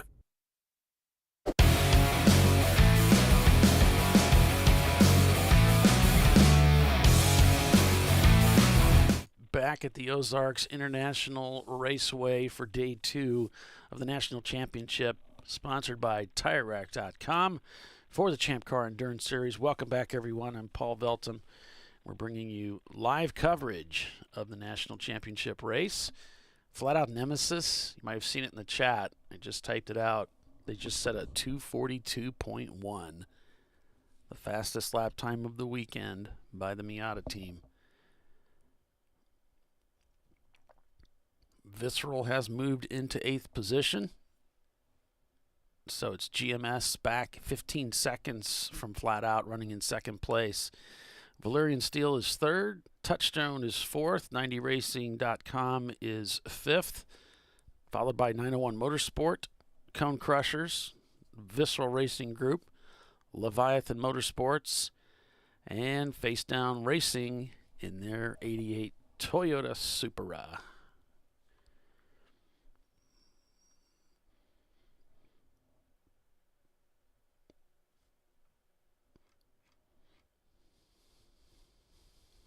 Yeah, I don't know about what happened with Black Knight. We had a number of cars that didn't start. Some of them we knew had received damage, such as the other Visceral car, number 918, Touchstone Racing 801, RVA's Graphics number 411. Plum Crazy, I'm not sure what happened to them. Black Knight Racing had a incident yesterday. I know that finished their day yesterday. I sent a message to them earlier today to see if they were able to get their car fixed, but I didn't hear anything back yet. So if I do get any word on that one,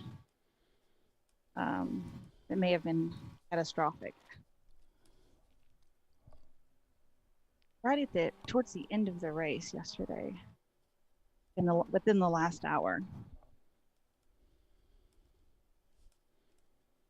They're a brand new team. I think this is their first race with us.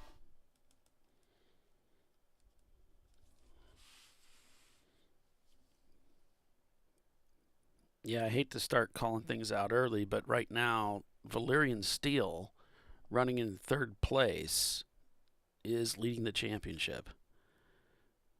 You know, judging by the positioning, the color, where these cars had finished yesterday, Valerian Steele, I think, is at the front of this thing. 5. So right now they're in third, so that gives them 8 points. Flat Out Nemesis finished in sixth. So they're in first right now, so that would give them 7 points. So they actually would be leading. They would actually be leading if you do the right. I hadn't gone down to see that, so this is why I'm not in charge of this. I'll let you handle this stuff on the fly. Got it. BMS finished 9th yesterday, and they're in second today. So that would put them at 11 points if it finished like this. And we know it's not going to finish like this because we have 6 hours and 50 some odd minutes to go. So right. And Andy, yeah, how that works, yeah. Andy, I totally agree, but that's why I picked Lime Rock. 'Cause I thought, well, if I had a chance to get it right, I'll pick a really small track with just like 7 turns. I don't know of a track that has fewer than 7 corners unless it's an oval. So I picked that one. So maybe that one would be right. We were talking during the break, you know, what track, you know, he's like, what track does number them right? Because, you know, we were talking about the corner numbers, and it's like, well, that's a good point, you know.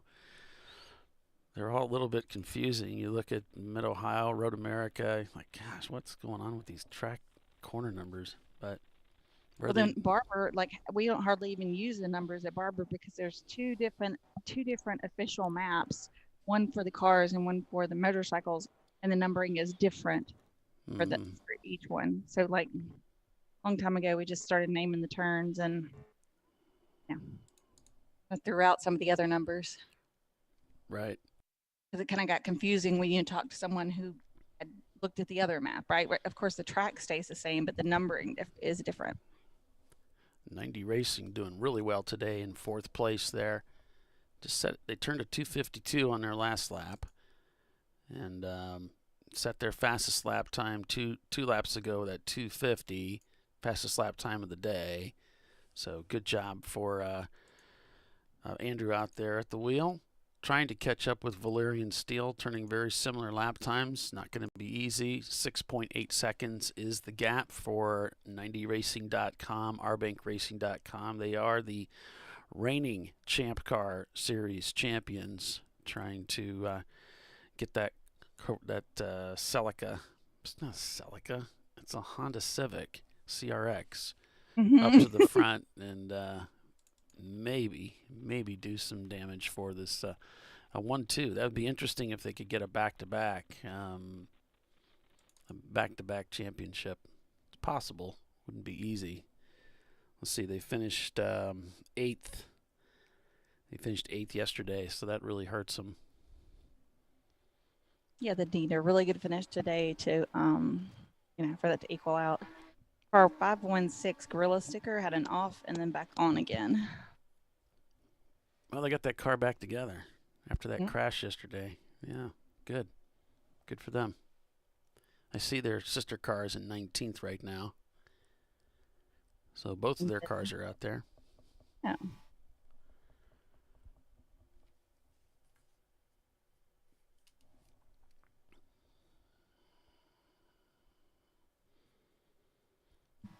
Yeah, I mean, pretty, obviously these guys put these corner numbers up based on their stations. They put their corner stations there, and I think we need one here, we need one there. So turn 2 at Road America is by no means a turn. It's just sort of a light bend. The same with turn 4. It's more of slow moving car. 120. That's R5 Racing. Okay. Off the pace. Not sure if they've got a new driver in there, or if they're having some kind of mechanical. All right. Just looking across the different areas of the racetrack, not seeing anything offhand.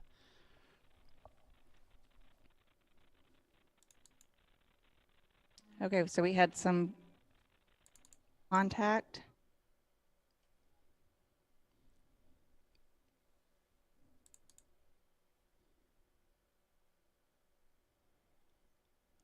Got a car in the guardrail.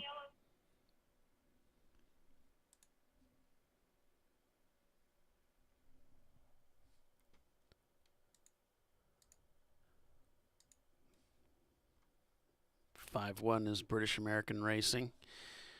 And they're off the track.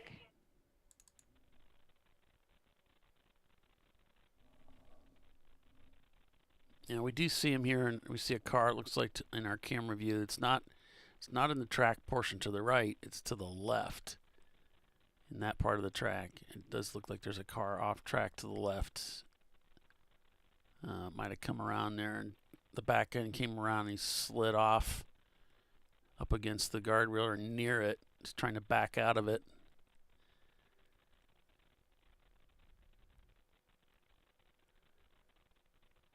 Unless the car is actually turned around. Maybe it is turned around. Maybe he's not backing out onto the racetrack. That looks like the rear wing at the back of the car. So, but they're reporting that he's stuck. So he's just trying to rock it, maybe.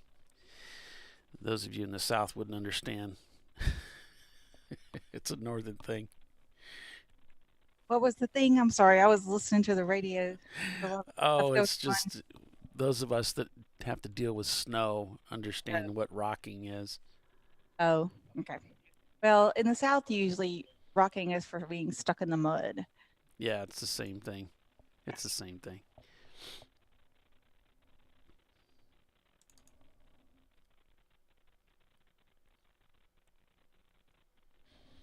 So you hear a little bit of race control in the background there as they're calling out the various things. Yeah, the 51 is off track, so that is the British American Racing, but they were hit by another car, and I think the thought currently is it's the number 900, Joe's Hot Mama. So they're checking that car, I believe. Such a funny car team name. It is. It's so funny.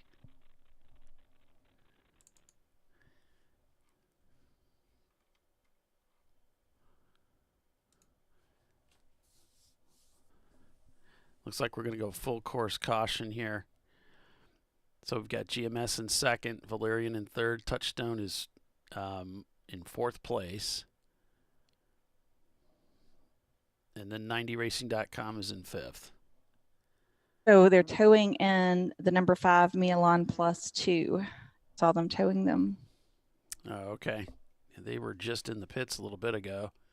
So obviously having some problems with the Miata. Yep. They're towing them back towards the paddock. Just an update on the RVA number 111. We did pull our camera out of that car, and they are not turning laps, so they must have, with the transmission being damaged. If they have a replacement transmission, it's going to take a little while to get that swapped out.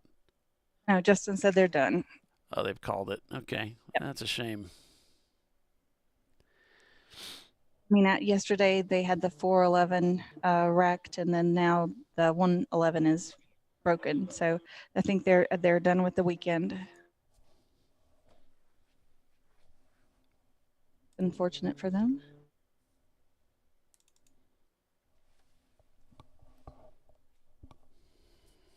They finished with 7 points yesterday, so a really good finish today would have, given them a shot at, national championship. So flat out being in first gives them 7 points. So effectively they're leading the championship. Because you got Valerian finished fifth, but then you give 3, so that gives them 8 points. So they would be behind. Let's see, our bank finished 8th yesterday, and then today they're in 5th. So 13. Yeah. Just keeps going like that. Yeah, it was just that little mistake, getting stuck in the grass messed them up. They were doing okay.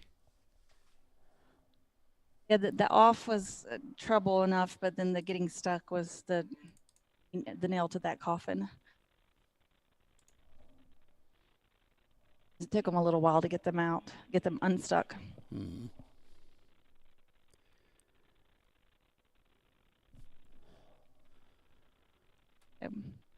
They're going to get R51 British American Racing.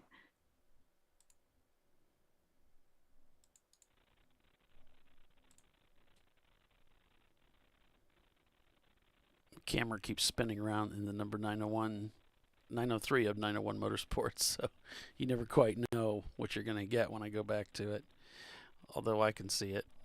There we got an emergency vehicle right there. So this must be the other side of that shot, where they managed to get the car out, but they're still busted up enough they can't get back.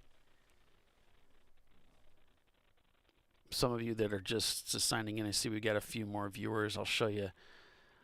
This is a track tour video that I put together. I didn't really get it done, but you kind of get the idea of what's going on here. So this is a look at the track. If you look at the graph down below, it shows the elevation change, and then the marker, you'll watch as it goes across the track. You'll see the changes in elevation as I roll this video out. And according to this graph, the elevation change is about 146 feet. So just to put that into perspective, 146 feet, it's about 120 feet from the top of roller coaster at VAR down into Hogpen. And that's about another 120 feet also for the front straightaway at Coda up to turn 1. So they're at 146 feet of elevation change.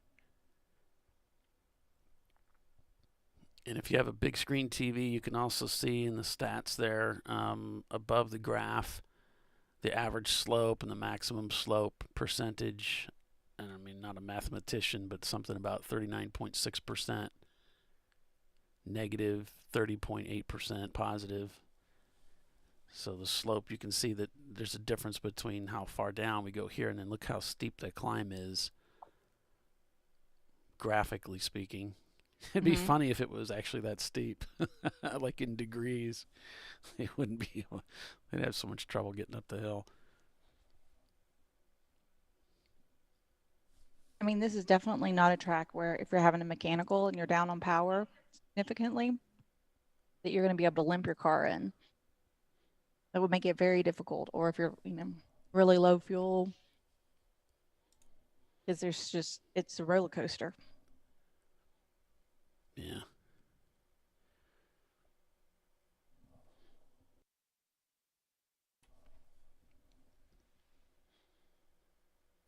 So 19 corners. This is that next little corner that takes them into that sweeping section and takes them back around to the front straightaway. Front unstraightaway. The front unstraightaway, as Tiffany calls it. Yeah. So hopefully that's helpful. Gives you a little bit of information. I don't know. Maybe it doesn't. But I thought it was interesting. Yeah, very interesting. The whole front straightaway is kind of like a C. It's just a big sweeper all the way around from 19 all the way around to 1. And the pit lane is also in the same shape. So I've never seen a curved downhill pit lane before, but that's what they've done here. I mean, so far it's working. I mean, I don't see any issue with it. Yeah, that's compromised the pit lane a little bit as far as being straight, just so that it follows the contour of the track. The track's, it's more important. Mm-hmm.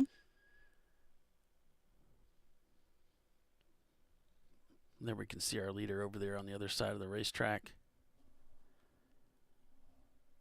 But the paddock is not behind the pit lane. The paddock is way back there by 19-ish. Right. Just different kind of setup.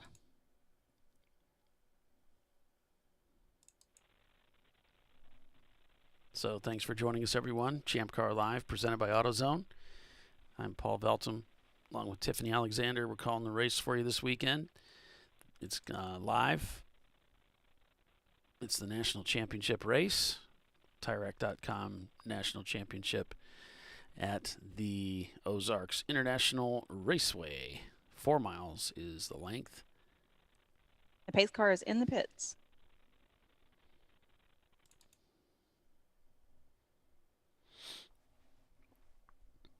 We're back to green.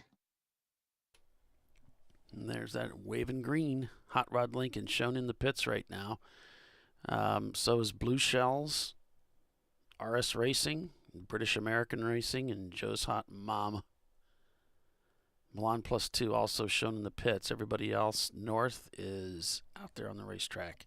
26 laps completed.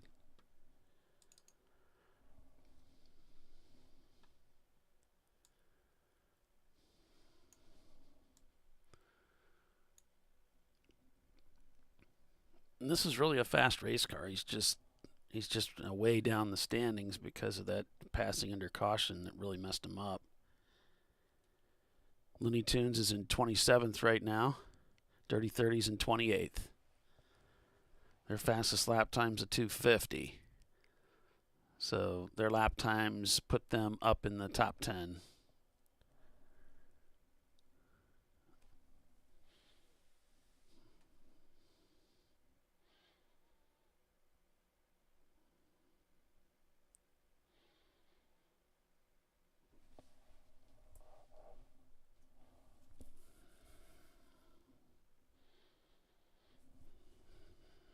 So it looks like the 51 is actually going to take the penalty for the contact. That incident that we're just coming off of caution for. Dirty 30 was ranked 63rd in the national championship points coming into this race with 11 points. We had a 75-car field entry qualified for the event. And I think we had close to 60 cars entered. Not all of them were championship contenders. I think it was about half. Probably about, if I recalling from my memory and not counting, like 24 maybe cars that were all championship contenders.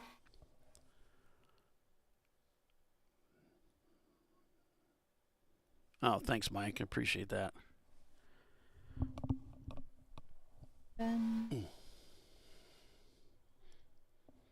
758, the follow-on mission. Looks like they got a passing under yellow as well.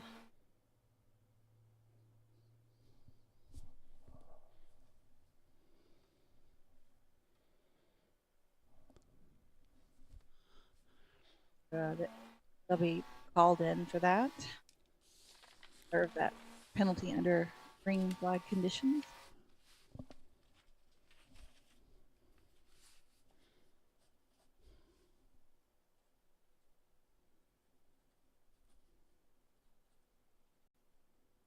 So the follow-on mission being called in with a black flag.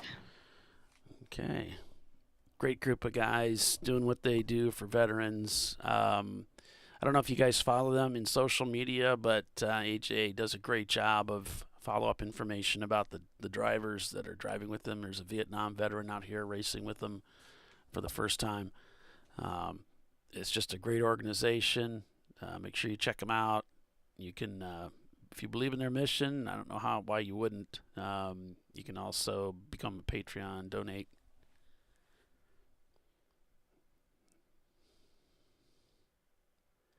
So some good news. Chris Huggins was with GMS yesterday and was also supposed to drive for Birmingham. Just got sick yesterday, but we were kind of on the fence of whether he, how well he would feel today. But he did get in the Birmingham car to start this morning, and just set the fastest time of that car's all weekend with a 2:54. Mm-hmm. That's good. So I think he's feeling a little better. A pumpkin full of Pedialyte made him eat. Yeah. Yeah, there's something similar out there you can take with you to the track. It's called Liquid IV. Where Talk about that. I've not tried it yet though. It's an additive that you'd put it into a, just a bottle of water, drink it. And somebody gave one of those to me. There's a point buy for Dirty 30 to come on by. Carrying so much speed through here. I mean, he's really moving. This is fast.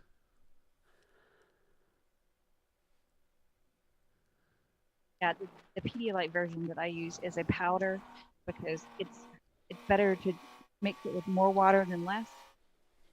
It's a little diluted. So that's not how I do it. Instead of putting in like 8 ounces of water, I'll put it in 16. And then really dehydrated and put it in warm water. You like the liquid IV, how it tastes, or? The taste was fine. I mean, it's unlike some of the sport drinks. It's not loaded down with sugars and things like that. Like the Pedialyte, it's just good for you to get those levels back up. That's why I like the powdered one, because I don't want the real sugary one.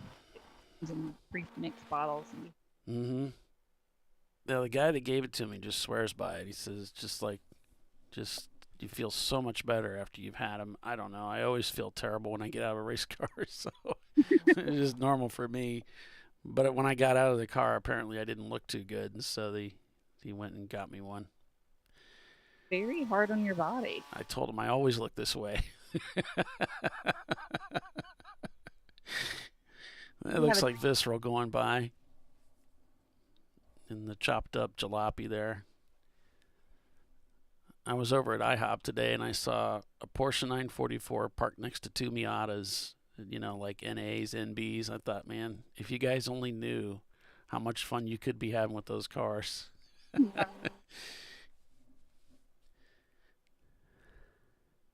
That's the most amount of fun you can have with your clothes on. That's what Doc used to say, yeah. All right. They're having fun now, boys. We're at the Ozarks this weekend. The TireRack.com Champ Car Endurance Series. Flat Out Nemesis leads the field with 28 laps turned so far. Stay with us. We'll be right back. There's plenty more racing coming.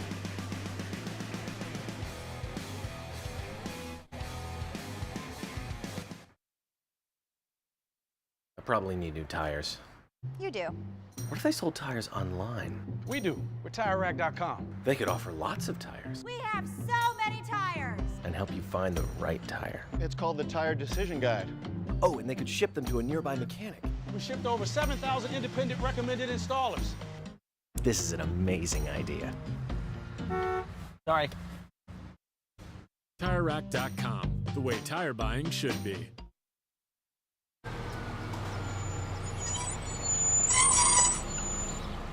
That's not great. I can get him today. Get the parts fast and the job done faster. AutoZone.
Discovery Parts is a veteran-owned racing and safety equipment company.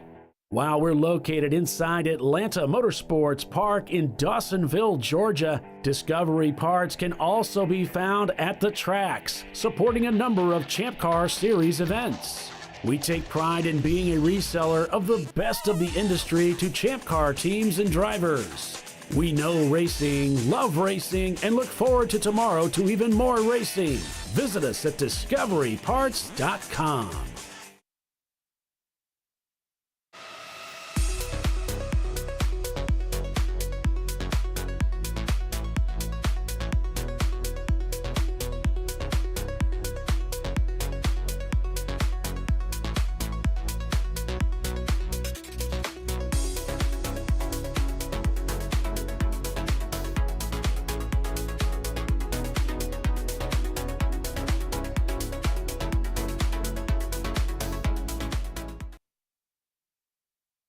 Lifeline USA is a leading manufacturer of onboard fire suppression systems.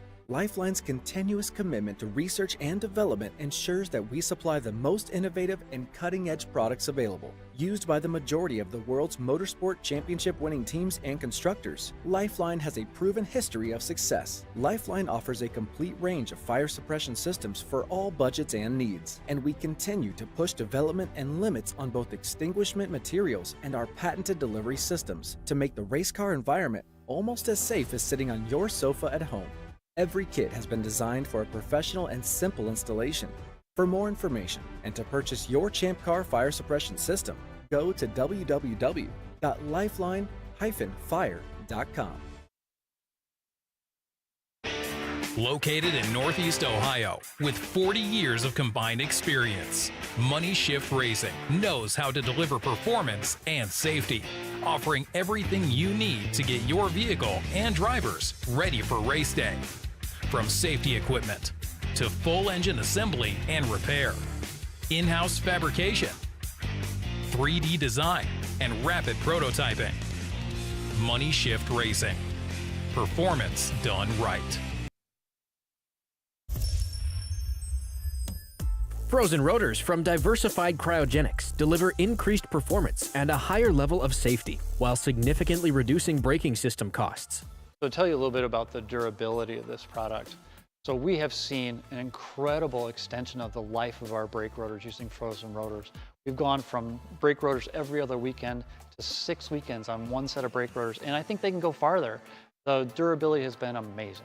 And it's been a fantastic season, and man, a lot of that is due to the way our car can brake on those frozen rotors. For more information, go to frozenrotors.com. I did it. You see how it's... That's it. We did it. You did it. You can do it. The path to I did it starts at AutoZone. Get in the zone.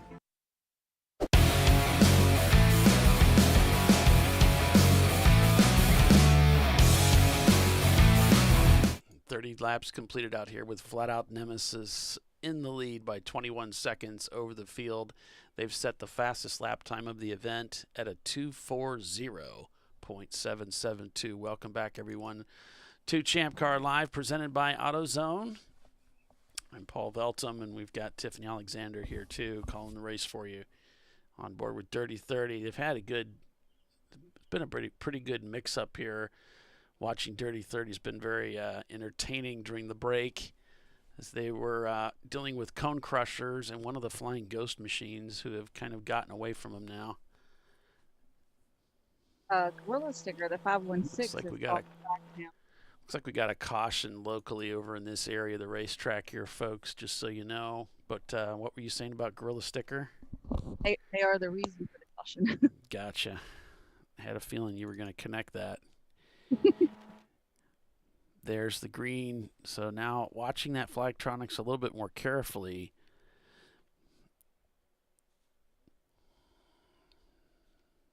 They don't want to get caught out passing under caution again. But Jared chiming in, Liquid IV is the real deal. Just don't drink more than one every few hours or you'll be racing to the bathroom often. Yeah. That hitting you when you're in the race car. It's got electrolytes. That's what drivers crave. Oh, I love Idiocracy. That's my favorite movies. What are electrolytes? What plants crave?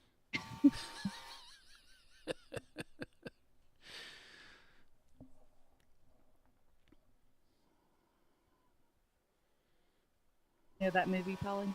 No, I don't. I haven't been blessed by it. I'll have to Oh, keep that in mind. Gotta watch that movie. You'll think it's the dumbest thing you've ever watched the first time, and then you'll realize that it's like prophetic and hilarious. It's prophetic too. Then you'll have to go watch it again. I do like some stuff that's kind of esoteric. Some of the Monty Python stuff I really enjoy. I think it probably goes in with that same type of thing. Yeah. It was written by the guys who wrote Beavis and Butthead. Okay. Well, I love John Cleese. I just think he's just the physical comedy of John Cleese is just a treasure. He's so good. And he's always been excellent.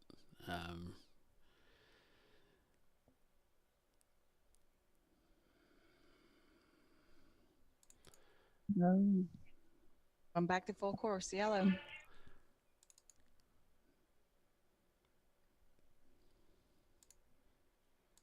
Okay, full course caution being called at the racetrack, folks. I'm guessing that Gorilla Sticker car was not able to get going and under its own power to get back into the paddock area. So I guess they're going to go get it.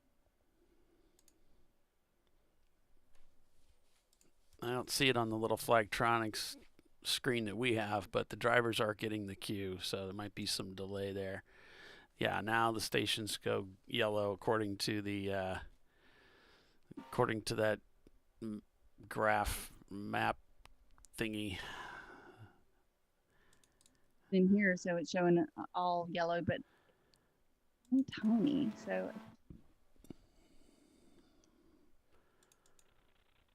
So there's a look at turn 5.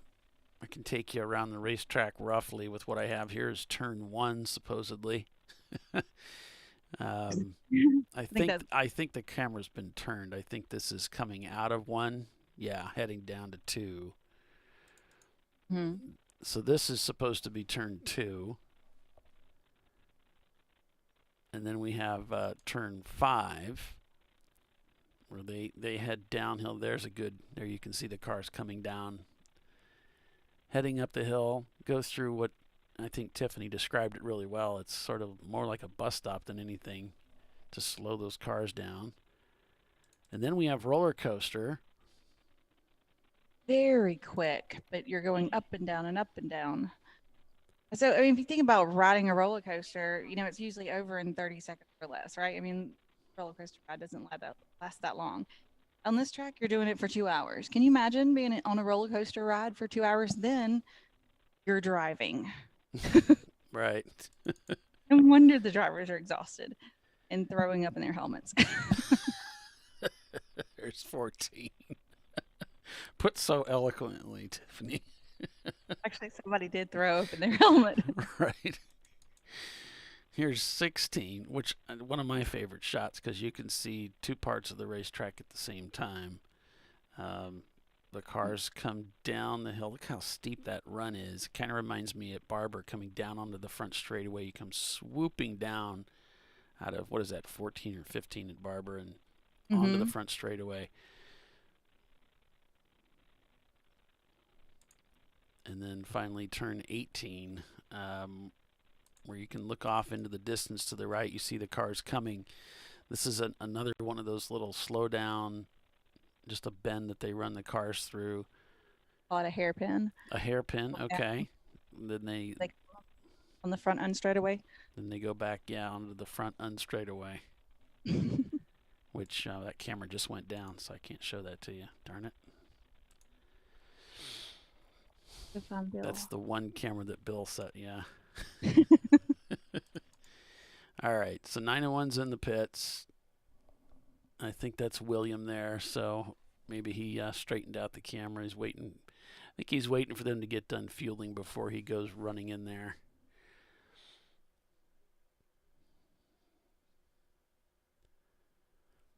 But 901 has pitted here under this caution.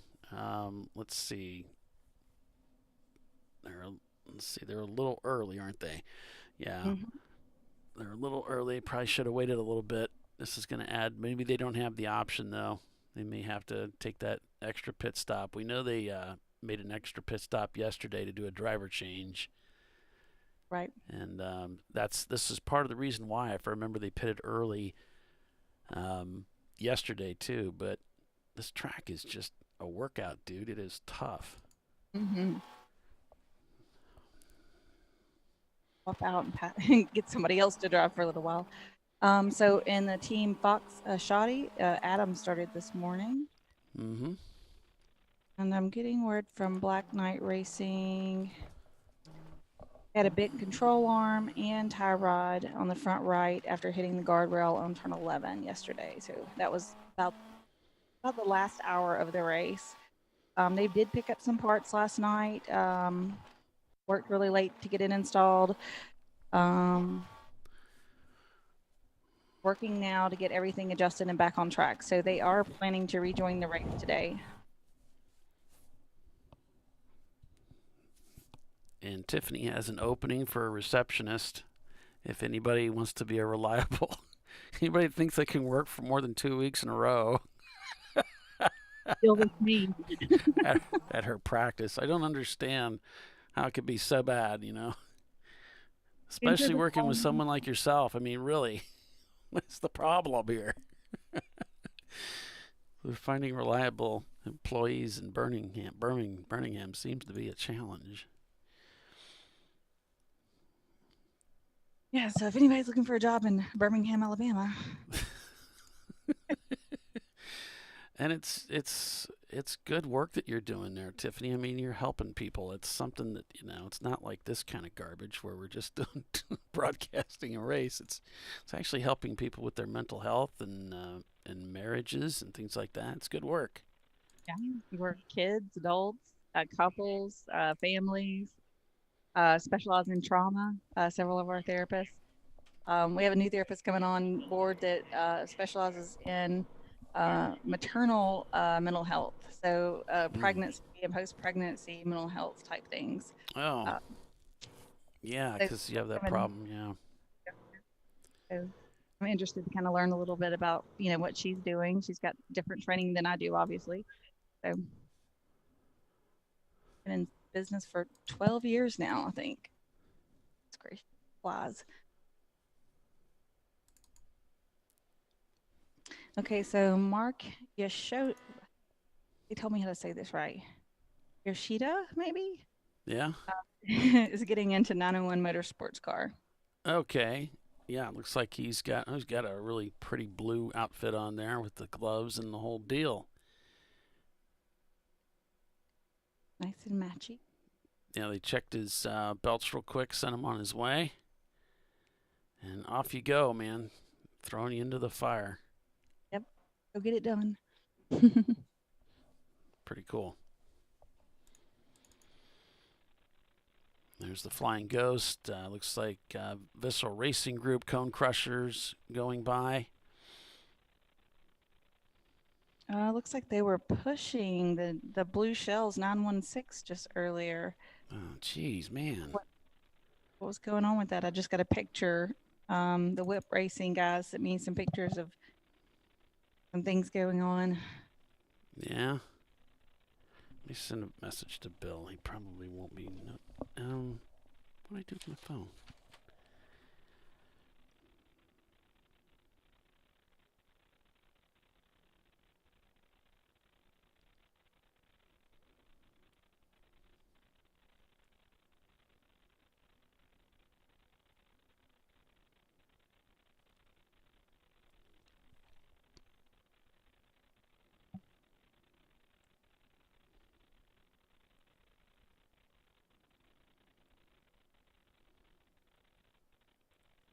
So this is kind of funny. So I'm going to share it. It's being told in a joking manner.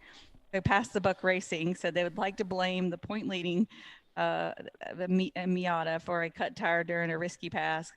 Like to blame a squatty black car for parts flying off of it and smashing our windshield, and then an off-roading BMW for taking out their radiator with an hour to go.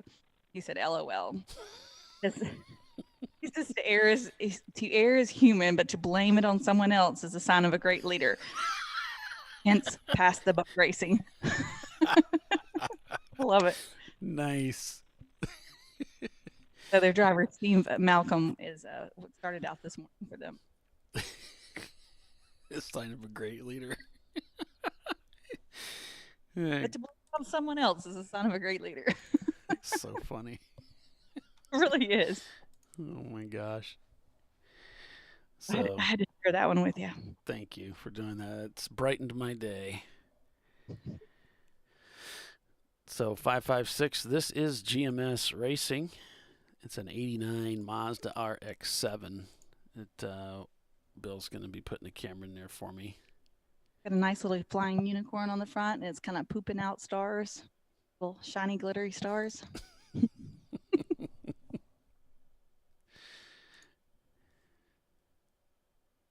They have a unicorn on a stick that they use to wave their driver in if they lose comms. It's pretty funny too. Actually, Kip, the guy who he's running around with trunk anchors quite often, but Kip the one Mitchell that saved our behinds at Road America when we broke down. He's driving with GMS this weekend. Kip is a great guy, and he's primarily responsible for getting me involved in Champ Car. It's all his fault. It's all his fault? Yep. Yeah, he's a great guy. So Kip was wearing a great shirt the other day. I loved it so much I took a picture of it. And I'm going to send it to you, Polly, because I thought it was funny and cute and not inappropriate or anything. Usually I only think the ones that are funny or the inappropriate ones. Dirty 30 doing a change on the cool suit box, getting some ice in there for that driver. You know, temperatures today, high of 71 degrees, but it is a workout out there. 90racing.com, also in the pits, hood up. They're taking a look at that machine.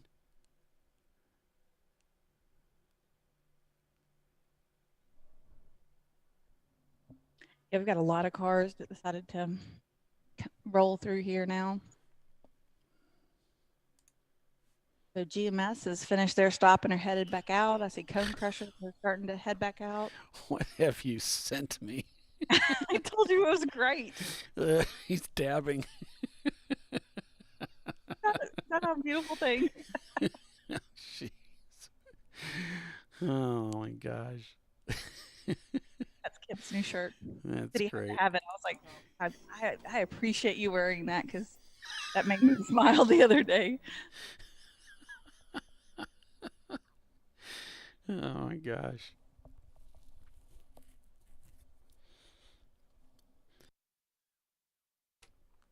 Appreciate a good entertaining t-shirt. Yeah, I mean, Andy, you're right, and it's kind of like Watkins Glen. You know, we have cautions about every 30 minutes out there, and it does play in strategy, no question about it. The Burning Man's done their pit too. They're headed back out, and it looks like Roger Cohen is the one who's went into the car. 90 Racing getting ready to roll out. 55, Leviathan is rolling out. 101, the Looney Tunes is rolling out. Yep, here's Looney Tunes heading out. Working their way towards pit out right now. I think that might be, let's see, yeah, because Valerian, so you got flat out, yeah, that's probably flat out just ahead of them. Because their cage is kind of square.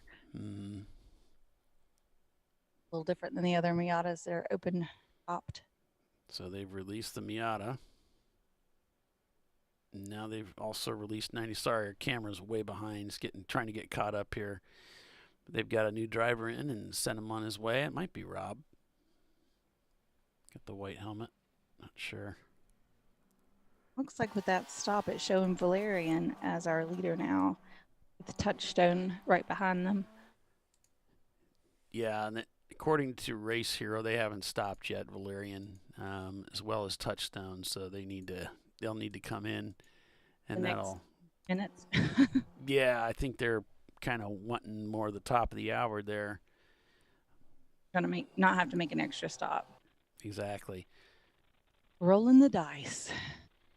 Well, the pace car stayed out, so that might work out for them.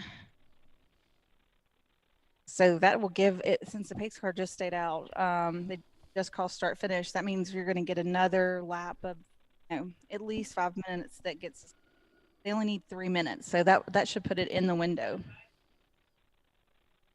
course, it also can put it in the window where you come in under yellow and then the track goes green afterwards. So essentially you're doing your stop under green. So it's always a gamble. Go either way. So if anybody sees Bill, tell him to fix my front straight camera.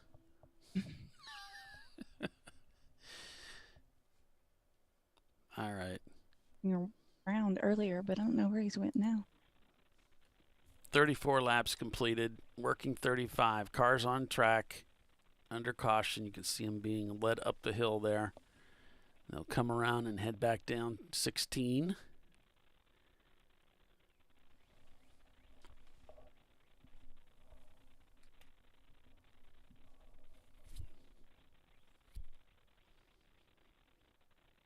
So 901 has pitted. Gorilla Sticker has not. So I'm kind of seeing the way this is shaking out. Somehow 901 ends up assuming the lead of the race, depending upon how they all came out of the pits and everything changes. Yes, it does. But yeah, 901 made the pit stop a little bit earlier, about 20 till, and then now they'll effectively kind of shake into the lead here, maybe if the others go ahead and pit in the next 5 minutes, because those other cars would be within their pit window.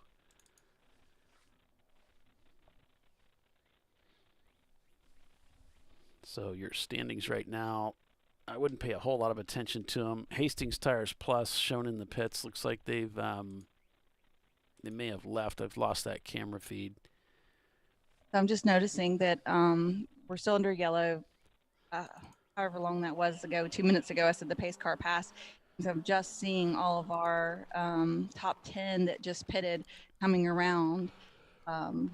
They're trying to catch up with the back of the field. So that would essentially, they wouldn't even. Gotcha. All those guys who just pitted, we're all headed back to the back.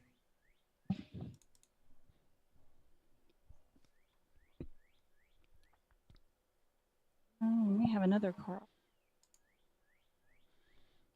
Yeah, Dirty 30 already pitted. So they're done with that.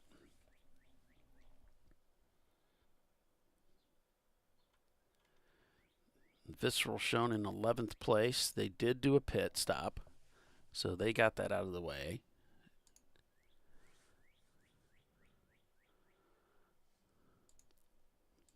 Flat Out Nemesis is pitted, shown in 8th place.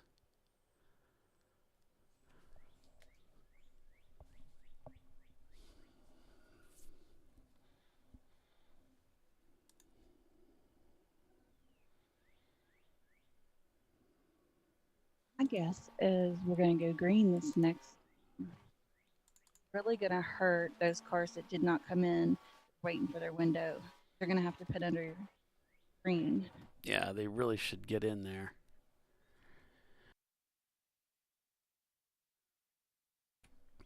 I mean, they almost should have pitted. Yeah. They should have pitted under the caution, even if they had to kind of park it in the pits for an extra minute. It would be more advantageous than taking it under green. Right, and you could always, if you had to add another stop, you don't have to add another fuel stop. So you can, if you have to add an extra stop, you can just come in and do a driver change and send them back out. If you could do that under yellow, essentially you wouldn't lose any time either. Okay, the pace car is at turn 15. So I haven't confirmed that the lights are going out yet, but I don't tell her to stay out either. So we shall see. Like Killer Bossa came into the 505 is rolling back out. Guys, I got like 100 people watching and 28 likes, so go ahead and hit that like button for me if you haven't yet. I appreciate that.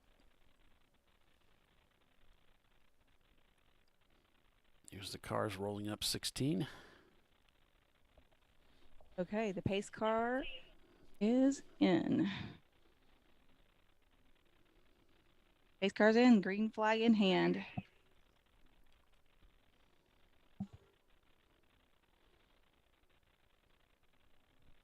All right, we're back to green here.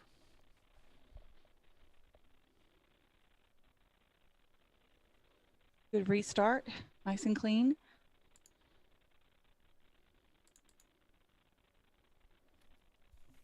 This should be Now we'll see if everybody shakes out.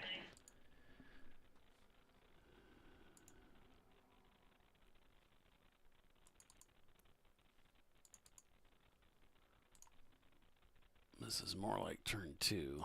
Let's get that fixed.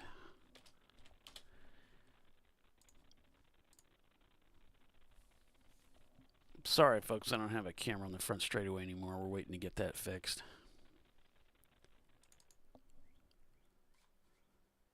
There's the cars coming down into 2.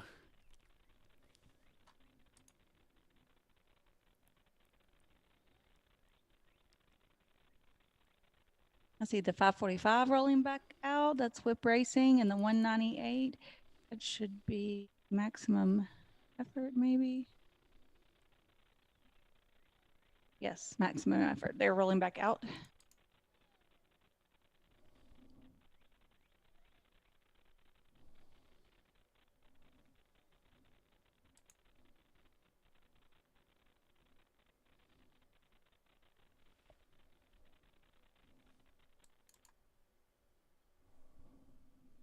Looks like Dirty 30 trying to follow maybe the CRX of 90racing.com as they head into this bus stop section.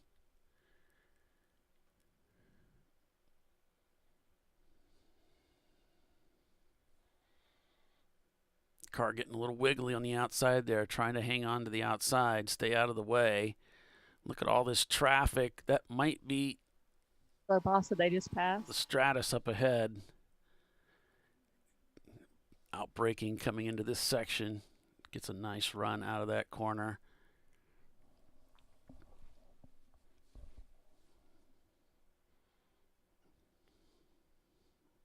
Hustle through this part of the racetrack and power down the hill. Back up we go. Lots of grip through here. Oh, and there's a car that's slowed wide. Look at this. 90 Racing on the outside, trying to steer clear of Looney Tunes and another slower car. Swings down to the inside to stay with, and it's under caution right there.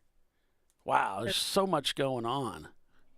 917 Cone Crushers went off at turn 11 and were able to get back on course. That might be where they are because they're back to green already. Man, you got to really be on your toes. There's so much going on out here.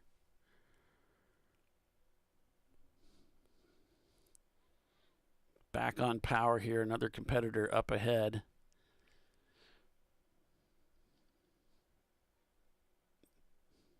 Looks like maybe the Team Milan car, the +2. So head down in here, back up the hill. Now we're showing GMS in the lead. Our leaderboard is getting shaken up. Oh, showing Birmingham up to 6th place. Cone Crushers in 8th after that spin or off-track excursion. Trying to come down the inside of the number 1. Gets it done. See if he can hold it down. There's it coming around the unstraightaway. He wants to swing to the right and go swinging by the 901, I think, but he can't do it. I think Arbank is still right there.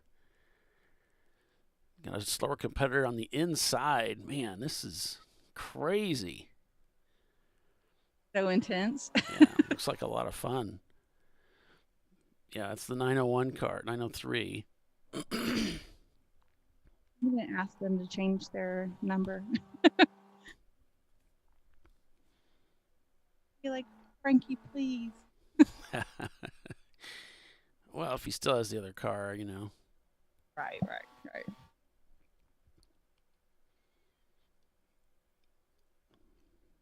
I'm just thinking for myself. Yeah, we're just thinking about us.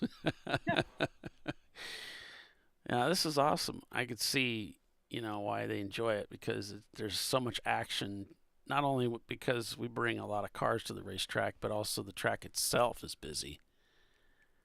Very. Trying to deal with traffic, having to pedal it. Had to brake right there to avoid smacking a slower competitor. Think someone by? Not sure. Looking for a way down the inside. The guys are doing such a good job of seeing everybody coming from behind. Lets them through there.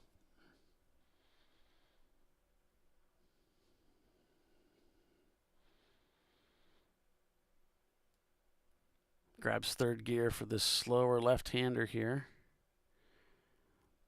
Just on the power, really pouring on the beans, right? Full beans. Pouring on the coals.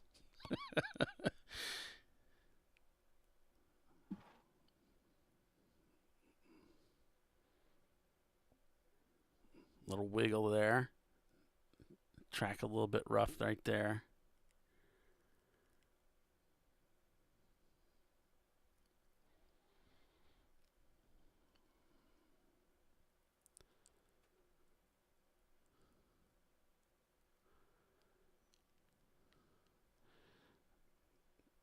Man, that car's fast. He's just passing. The lead from GMS. Visceral takes the overall lead. They've already pitted, too. So flat out back in third place. Trying to get caught back up. They're 3.3 seconds from the lead. Some good driving here with E30, or Dirty 30, I should say. Cunningham is up to 5th. All championship contenders in your top 9, top 8. And yesterday's top 10 were all championship contenders.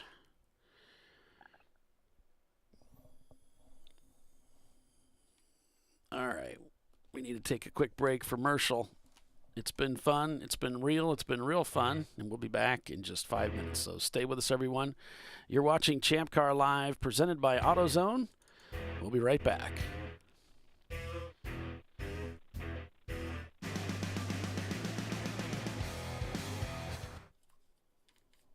I probably need new tires. You do. What if they sold tires online? We do. We're TireRack.com. They could offer lots of tires We have so many tires. and help you find the right tire. It's called the Tire Decision Guide. Oh, and they could ship them to a nearby mechanic. We shipped over 7,000 independent recommended installers. This is an amazing idea. Sorry. TireRack.com, the way tire buying should be.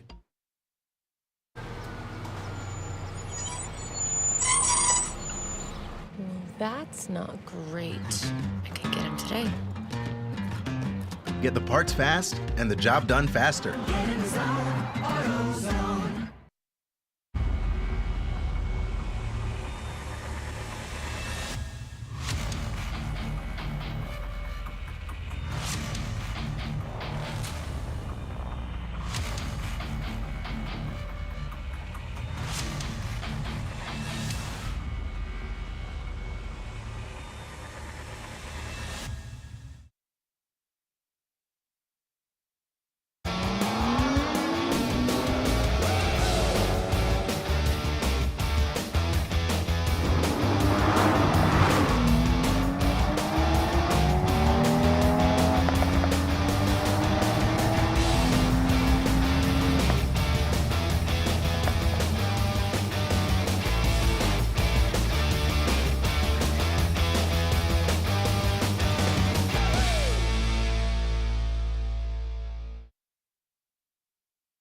Discovery Parts is a veteran-owned racing and safety equipment company. While we're located inside Atlanta Motorsports Park in Dawsonville, Georgia, Discovery Parts can also be found at the tracks, supporting a number of Champ Car Series events. We take pride in being a reseller of the best of the industry to Champ Car teams and drivers. We know racing, love racing, and look forward to tomorrow to even more racing. Visit us at discoveryparts.com.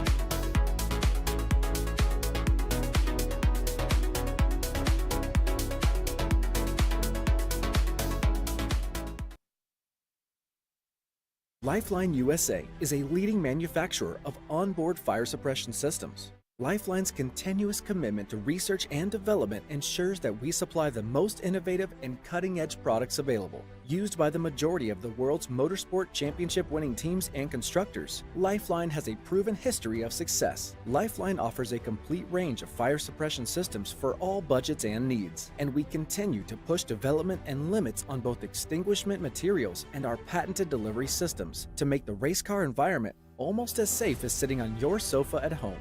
Every kit has been designed for a professional and simple installation. For more information and to purchase your Champ Car fire suppression system, go to www.lifeline-fire.com.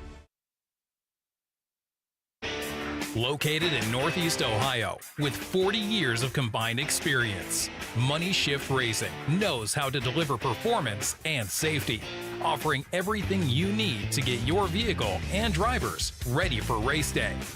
From safety equipment to full engine assembly and repair, in-house fabrication, 3D design, and rapid prototyping. Money Shift Racing. Performance done right. Frozen rotors from Diversified Cryogenics deliver increased performance and a higher level of safety, while significantly reducing braking system costs. So to tell you a little bit about the durability of this product. So we have seen an incredible extension of the life of our brake rotors using frozen rotors. We've gone from brake rotors every other weekend to 6 weekends on one set of brake rotors, and I think they can go farther. The durability has been amazing. And it's been a fantastic season, and man, a lot of that is due to the way our car can brake on those frozen rotors. For more information, go to frozenrotors.com. I did it. You see how it's... That's it. We did it. You did it.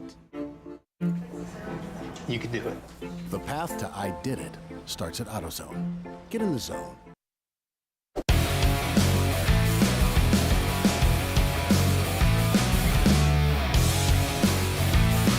All right, 40 laps completed out here at the Ozarks.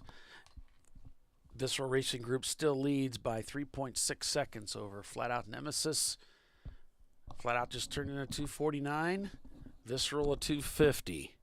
GMS is behind the both of them by 2.9 seconds. Just turned into 252. Auto Spec and Dead Pedal just set their fastest lap times of the day in 10th and 13th respectively. C Class is being led by Visceral at the moment. B Class, Flat Out, Nemesis. EC being led by Flying Ghost. A Class by Auto Spec.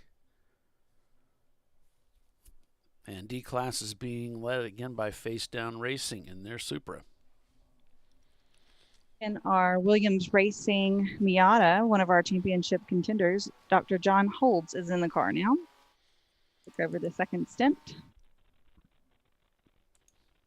Of course, Roger Cohen is in the Birmingham car, moved up to 5th. And the Rain Man is in the Whip Racing car.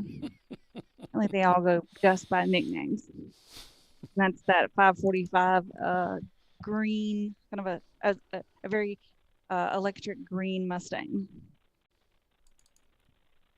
Oh, and so I asked him that last night. I was like, "What is Whip? Is that somebody's last name? You know what?" But it's all in caps. So what is Whip Racing? He said, "Work in progress," and then there were several other available acronyms for use as well. Win in progress. I think there was a few more. One might have been inappropriate, but that was probably the one I thought was the funniest because of inappropriate humor, my favorite.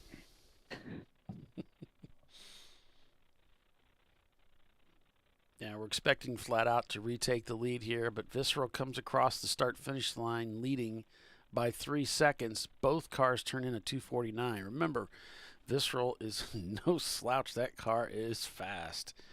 They actually left yesterday with the fastest lap time of the day. So this isn't going to be a slam dunk for Flat Out to get by. They're going to have to work at it.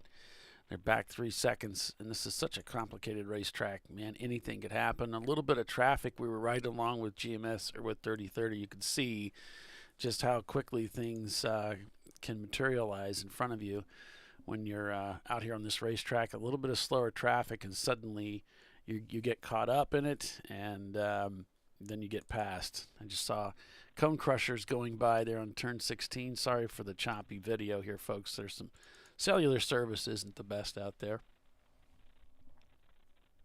Up, cone crushers just past Birmingham. All right, so that pushes them down to 6th place. We've got Party Girl shown in the pits as well as British American Racing. We know they had some issues. I guess they had some contact. Milan Plus 2 also shown in the pits. Other cars not turning laps. Gorilla Sticker in the 516. Boys Love Toys. RVA Graphics and Wraps. We know they've retired the 111 and the 411 car for the weekend. So. And the other Milan car, the 150, also at the very back of the pack, not turning laps. Looks like they did get 4 laps in with it. 40 laps complete so far.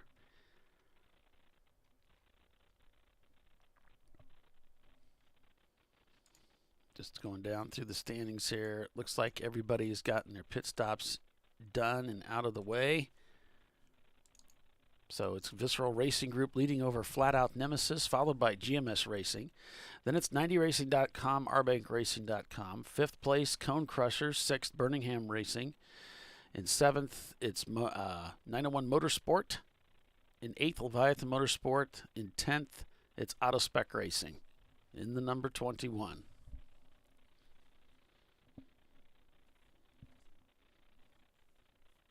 So we had RVA early with a broken gearbox, retiring the car. We were following along with Dirty 30, who was leading the race, but passed under caution, so they were called in, and that set them back quite a ways, being that it was so close to the beginning of the event.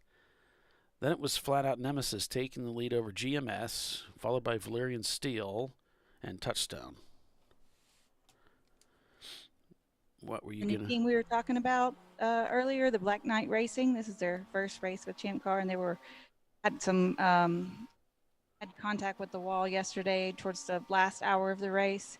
They fixed the car, and now they have turned 11 laps. They are currently on course. Okay. So kudos to those guys. Yeah. There's the number 6.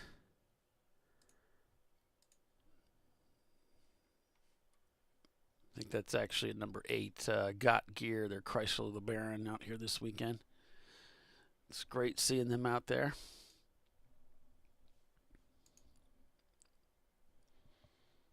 So it sounds like the car 117 Off the Chain Racing is down on power or completely has lost power and is coasting down the hills. That's not going to work on the uphill part. So. Right. Yep. So we're gonna get her to stand in yellow. Come up. I didn't catch the turn. Yeah, I'm not real sure that I'm seeing it. Looks like over Somewhere on Flagtronics. Oh, okay. Is that where it's lighting up? I don't see it yet, but I did notice Flat Out just dropped back a couple seconds from Visceral on that last lap, turning a 252. So obviously traffic playing a big role out here with the track being so quick and so technical. Full course caution. Go pick up that car, yeah. The Off the Chain Racing. Yeah, they're looking for the leader. I know they had some trouble yesterday. I don't know if it was mechanical issues, though.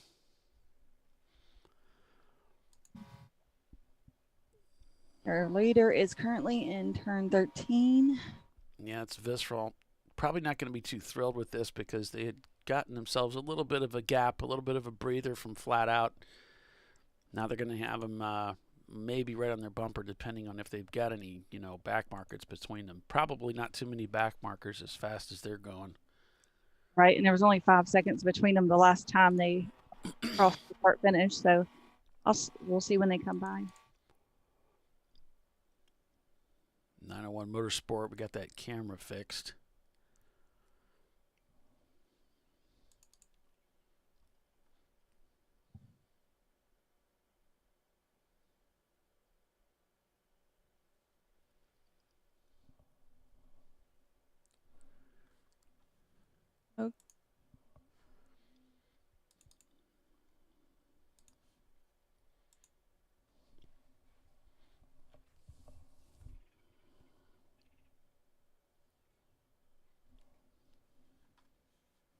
Okay, here goes Visceral by the start finish. And it looks like there are 2 cars in between Visceral and Flat Out. There was it looked like Maximum Effort and maybe Dirty 30. It went by so quick. So that will bunch them back up, but yeah, if anybody sees Bill walking around, tell him to give me a call or fix that camera on the front straight for me. pretty please.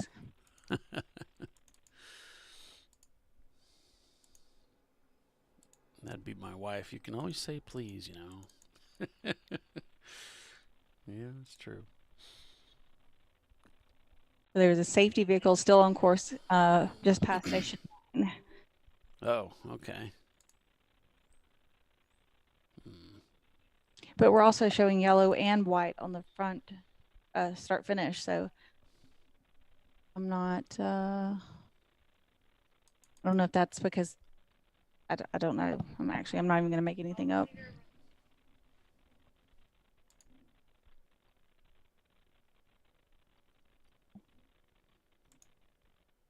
Like we're going to go back to green soon.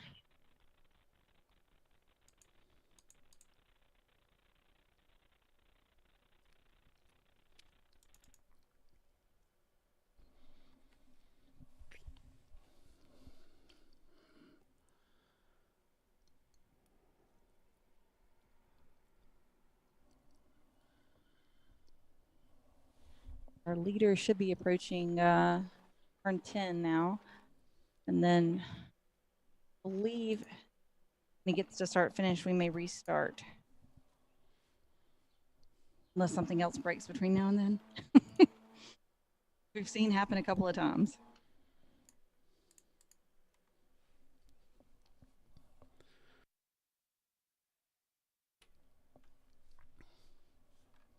Okay, and then 959 is through turn 13. It's one of the flying ghost cars just up ahead.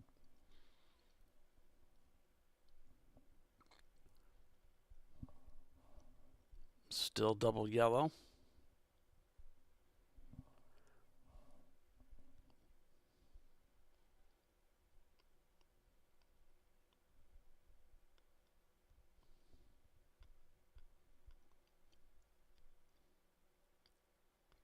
So they're just calling the leader around as he passes each corner station, so they know when to, change the flags and stuff.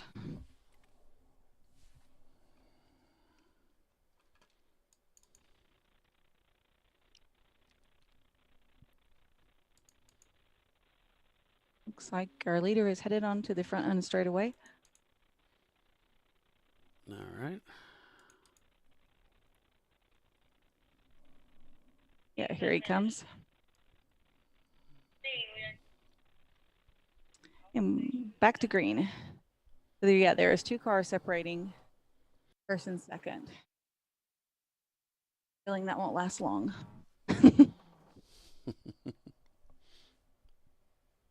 not a lot of folks out there keeping that kind of crazy fast pace.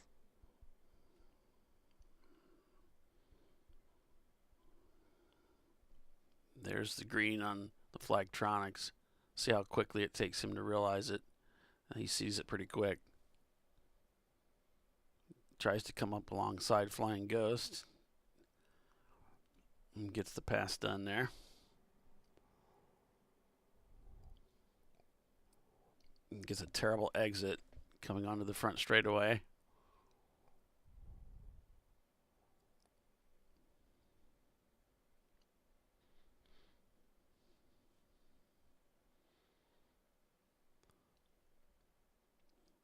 Yeah, everybody eases up going into one here. This is there's the other ghost car.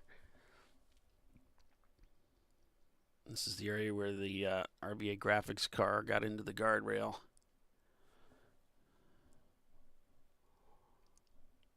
Kind of pedaling it through here, trying to decide where is everybody going to go. Coming around the outside. Gets it done. Wow. That is sketch, man. Trying to pass around the outside. Now he's got the inside line. He's home free.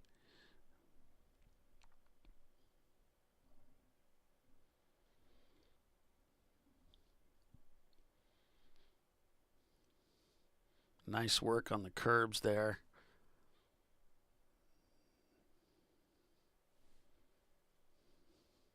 They fell back to, they're currently in 19th place after that penalty. They're definitely trying to work their way back up.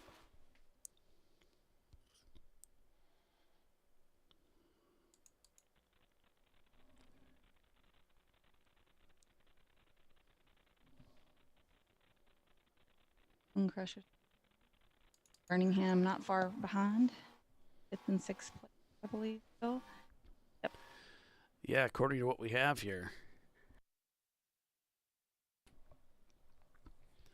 Flat out back to that 3-second gap up to the leader, Visceral Racing Group, who won the race yesterday. Find themselves back in the lead of this race.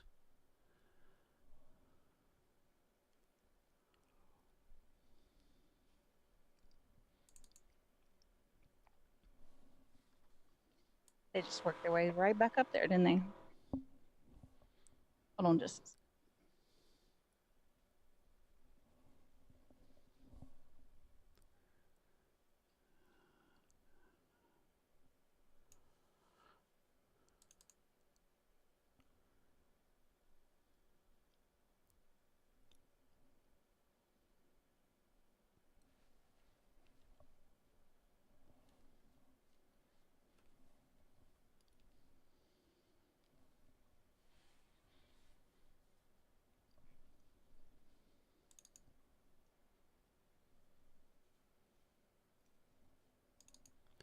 Hey, Tiffany, can you catch him? Tell him to straighten up that fix that camera for me. Already did. He's going to go. Okay. He's put it out. Do it. All right, thanks.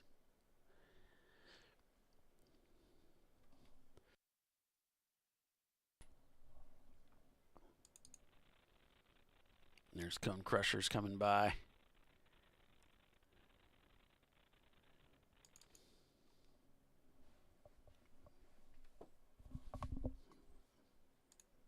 We do have a camera in 901 Motorsports as well.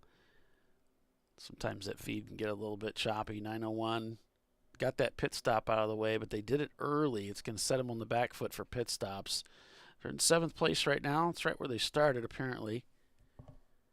Visceral holding their own up there. 13 cars they've passed to get up to the lead. 44 laps completed so far.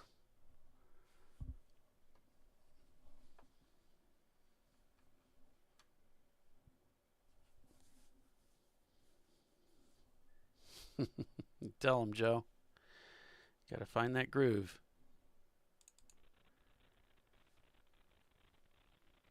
I've lost confidence in these turn numbers that I have on these turn 2. I don't know where this is. These are numbers that were given to me by the track. I'm not really confident that that's where it is. Doesn't quite follow with the cars coming across the start-finish line. Either that or there's some kind of wild delay going on. I think that's the corner station too, but then corner stations look different directions, right? So I think like this is corner station 5 that we're camera sitting in, so it's pointed for the towards 6. Yeah. So what you're seeing is the exit of 5 and turn 6 out of that one. At least I know that part of the track. The rest of the track, it's all right. I got like turn 1 through 8 down in my head, pretty good. After that, yeah. What we need to do is go out there and drive it, Tiffany, with everybody else. Yep.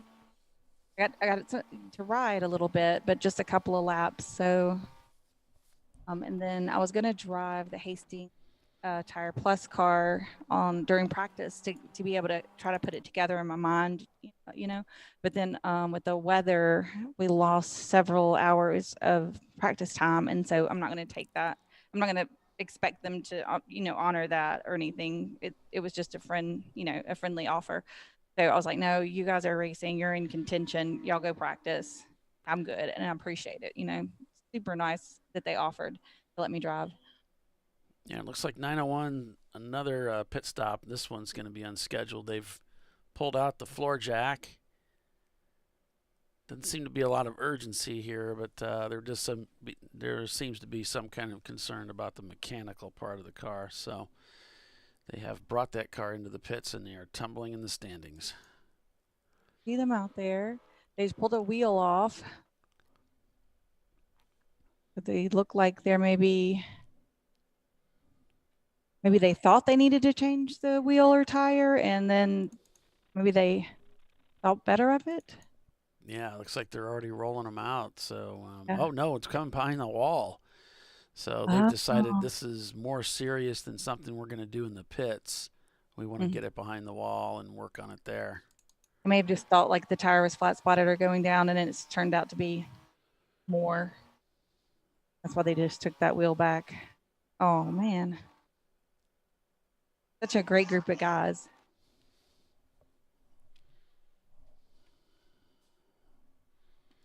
So it looks like Viscera Racing Group is hanging on to the lead there. They've stretched out a gap of 6 seconds over Flat Out Nemesis. 45 laps completed. We're going to take a quick break. We'll be back in just a couple of minutes, so stay with us. You're watching Champ Car Live, presented by AutoZone. We'll be right back.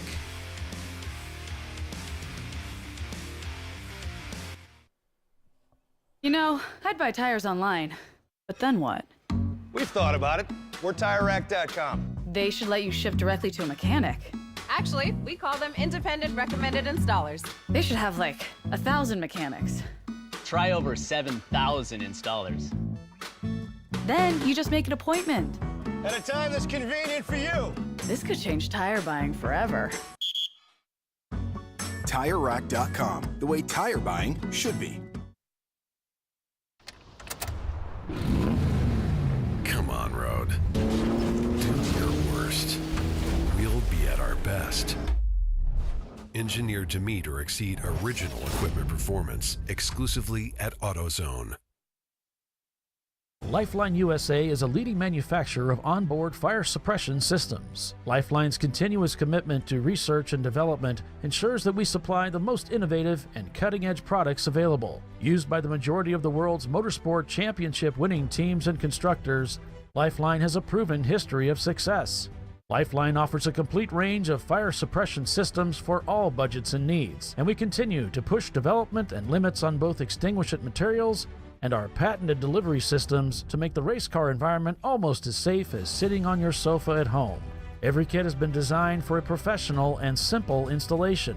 For more information and to purchase your Champ Car fire suppression system, go to www.lifeline-fire.com.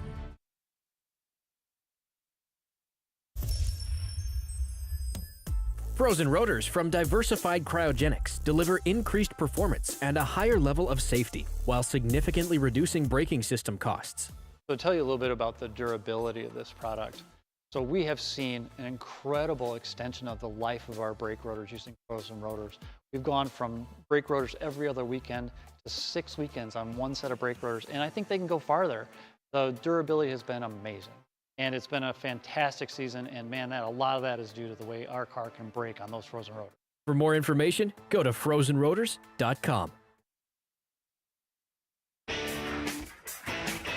Located in Northeast Ohio with 40 years of combined experience, Money Shift Racing knows how to deliver performance and safety, offering everything you need to get your vehicle and drivers ready for race day.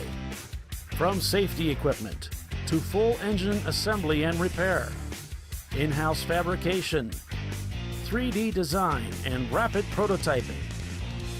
Money Shift Racing. Performance done right.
Come on, Road.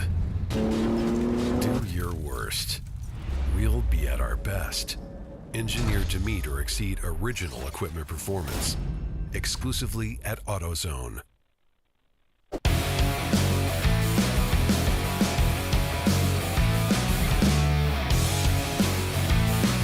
And we're back at the Ozarks under caution here.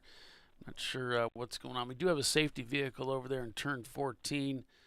It looks like they might be trying to pull a car out of the dirt/grass.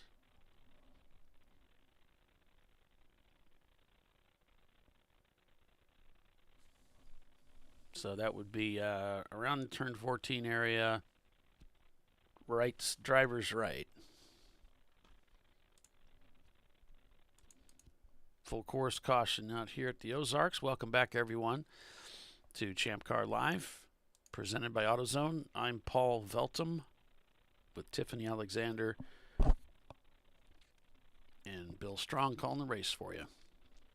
We're back to caution, not break.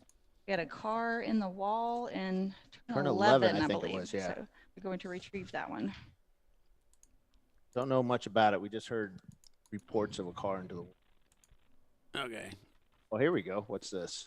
Well, I'm showing it in 14, but it's probably, I think these corner I think numbers are 11 may have called it, or maybe somebody had just, it's turn 141. No kidding, man. Yeah, here he is right here. Who is that? Oh, it's a Celica.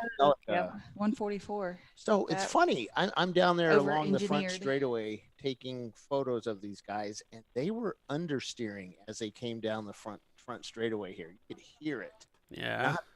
Not like the wheels grabbing for traction, just front wheel drive. Mhm. But it was, you could hear the understeer. It wasn't that. It was more of a. Right. Well done, Bill. That was good. Yeah, I told you sound effects. So You need the 'em. difference between understeer and Bill's got the sound effects to go with it. Talent. I used to autocross a Shelby Charger GLHS that understeered like crazy up until we got a proper alignment for autocross. Did you restart that camera? Yes. Yeah, he's got it. Thanks for doing that. We Of course. appreciate No problem, you. Paulie. Everything for you, buddy. It's all about me, isn't it? That's God, right. that came from over there. Why didn't you tell me earlier? Couldn't find you. I did, bro. I texted you. Yeah, I didn't have my phone on. See? That's what happened. Yeah, I had a radio. Everybody keeps yelling, "Where's your radio?" Well, Tiffany has it. So I had to go steal another radio. Yeah, I'm not giving it back either. And then if I try to call him, it's just like my husband. I'll try to call him to tell him something, and the stinking phone is sitting on the countertop at home. And I'm like, well, a lot of good that's going to do. Well, this is my day so far. I go out to take pictures of the start. I get out there and I realize I don't have the SD card in the camera because I took it out last night to download all the pictures. No. I have a CF card as a backup in the camera. Okay. So but it limited me to only like 800 or 300 pictures. So I was able to get the start, and so that worked. And then I have the wrong lens for some other stuff I was going to do. So it's just I forgot my radio. Everybody's calling me on the radio. Jimmy's yelling at me with hand signals. Oh, now I see why Birmingham was Fun stuff. requesting a couple of cars to pick up the pace under yellow. Oh yeah, that was funny. she got a message from a crew that said, "Hey, go message a crew that's been messaging us. Tell them to pick it up a bit because they're acting as like a second pace car." Because there's several cars in between those two places, in between fifth and sixth. Did they reply back? Leave me alone. I know what I'm doing. Nah, let's see. Not yet, but that's what I would expect. Well, Roger's in the car, so and the Cone Crushers are our buddies. We all hang out, and they want to race with each other, and they're fifth and sixth place, so they doesn't want fifth place to get that far away from him under the caution. It's just all part of it. Gorilla Stickers back up, and they did some massive work on that car last night. It got pretty banged up into a tire wall. That was one of the 3 big incidents that we had. That's not good. Yeah, they pulled it behind the wall. 5-3. Just now, or has it been back there for a while? No, it's just been in the right before we went to break. They pulled it back there. So, is that the LeBaron in there that they were pulling? That's what's their got gear? They're number 8 though. I'm like he said 3-3 or 5-3-3. And 5-3-3 is Black Knight Racing. They just got back out the last hour or so. Let's see if it's turning them. Salmon. Well, of course, it's turning everybody salmon right now because we're under caution. So 49 cars took the flag this morning. That's pretty darn good. It is good. It's 6 cars not come back from yesterday. But we've also had 2 cars kind of only do like 2 and 6 laps. I think the Mighty Long car was spewing oil by the second lap. It was big smoke cloud behind it, so they had to park that one. Yeah, that was the one that only did 2 laps, and then off the chain got 6 laps. Our Bank Racing's been trying to move this car up the field, and so far they've been having some success with it. They're in 4th place right now. They seem to be on target for their pit stops, so who knows? This is good for them, but that, as we said, that 8th place finish yesterday really hurt. But you never know. You never know. I mean, we've come down to the wire. Heck, we came down to a fuse one year. Yeah. That decided everything. So Viscera Racing leading over Flat Out Nemesis. GMS Racing follows them. Then it's 90racing.com, ourbankracing.com. Then it's Cone Crushers in 5th, Birmingham in 6th, Leviathan Motorsports 7th. Then it's Auto Spec Racing, Face Down Racing, and Dead Pedal Racing, your top 10. See the Blue Shells in 27th, the 916 Shells. They're champ contenders. That car behind the trees, the way they have their exhaust pointed, sounds like a big V8.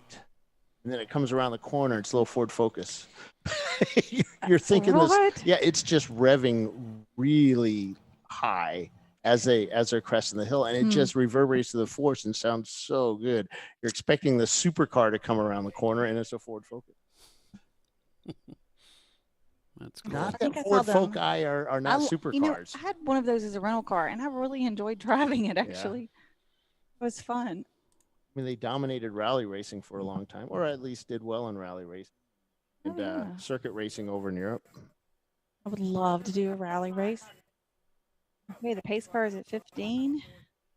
Maybe we should do Champ Car Rally. Champ Rally. Already got my car to build. Paulie, you need to change direction on the car. No, we're not taking the Civic out there. It needs more shock. Yeah. We're going to cage the Cayenne to get. Oh, God, a Cayenne. All-wheel drive, yeah. Make it like one of those African safari rally ones. Yeah. I want to do the off-road rally thing, yeah. But I took the Cayenne out on course at Barber last weekend. It was pouring rain. I was like, can I just take this one out? And he was like, sure. And so we've got some great pictures, water going everywhere. And we're just like, I mean, I saw 90 mile an hour on the back straightaway.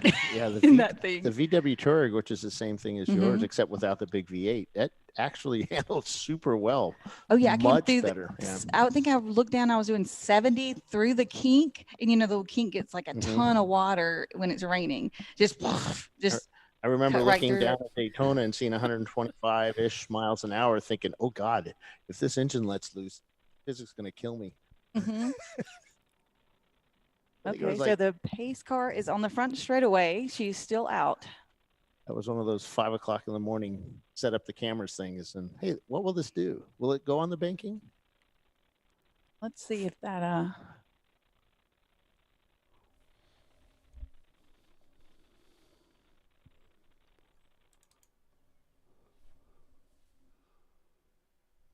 hear that sound. You know, when you strip out a car, you hear all kinds of stuff that you would not normally hear due to sound deadening and, you know, all the carpet and everything in place and proper doors in it. And no exhaust. Yeah, the exhaust is just odd. And yeah. the field is properly bunched up with the appropriate amount of space between each vehicle. They are up until they get to the hills and you start getting that accordion effect. And I was if you look at the 4,000 some odd pictures I took yesterday, I was Hold on, I'm going to do that right now. Yeah, I was in a place that it was kind of going uphill, so you'd get that accordion effect. And I'll tell you what, you could see the guys coming down on a blind corner start to go uphill, and they were hauling the beans. And I'm just waiting for the big wreck, you know. It didn't happen, but there were some close calls. Ours, you know, like when you're on the highway and the guy behind you goes kind of off into the median in the dirt there to keep from hitting the Very close save. Yeah, and that's kind of what I saw a few times.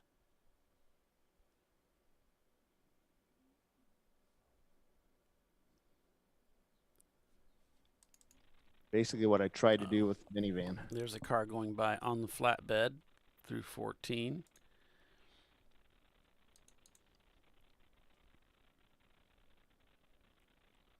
White? Oh, is that the Celica?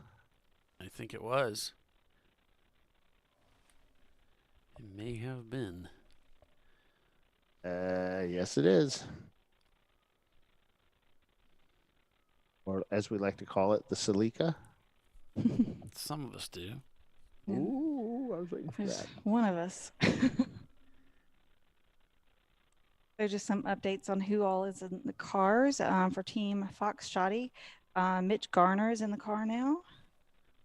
This fella flagging here from 2 states away, I just don't understand. I realize the perspective is poor for me to call anything, but I just don't see how anybody is going to see him flagging from where he's at.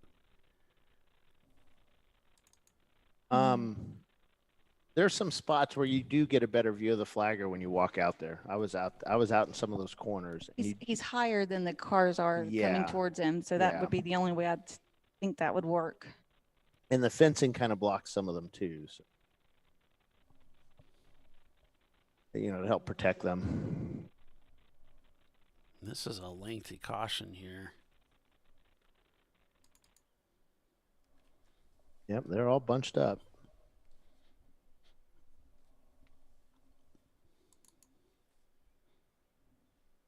So as far as we know, the track is being cleared, and we should be able to get the cars back to racing here shortly. We shall see. Some cars trying to get caught up to the pack.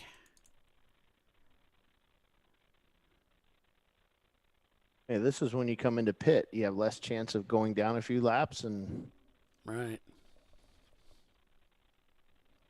So in the Dirty 30 car, that was Shane Gerwig this morning, and got that passing under yellow, and they're afraid that might be tough to overcome. I mean, Oh, that last. Yeah. And now Ryan Bowers is in the car. He's the 3-time Upper Midwest Series Sprint Car champion. That last turn. Can you go back to that camera? I got something to tell you about that one. Yes, that. This one? Okay. Well, the cars come up here, and it doesn't look that steep. It looks steep here, but it is way steeper than it looks in this picture. And as the cars go through there, the lead cars yesterday were just getting to the green flag, and the mid markers or whatever were on this. And see those black lines? Some of those lines are guys peeling out as they try to drag strip start as they go through there because they're going real slow. You mean Yes. Some of the guys were saying that they were in second gear. I think it was Arbank said he was in second gear, and then as the field starts to take off, he's like, "Oh shoot, I should have been in first," because you hit the gas and it just bogs down. And yeah, he was like, totally made a mistake about not being in the right gear, and a lot of guys got caught off with that yesterday. They're just On the restart, yeah, they got it in low gear to kind of save fuel, and then the flag goes green and they're stuck. You know, but you could hear that. You could hear them start to take off, and then quickly try to find the next gear up, and the revs go from 1,000 to 9,000. Yeah, right here. So they're spread out pretty good here. I think that's going to help them. But yesterday there was a couple of times when they were just really slow. Okay, the pace car's in, and yep, and there they go. For green.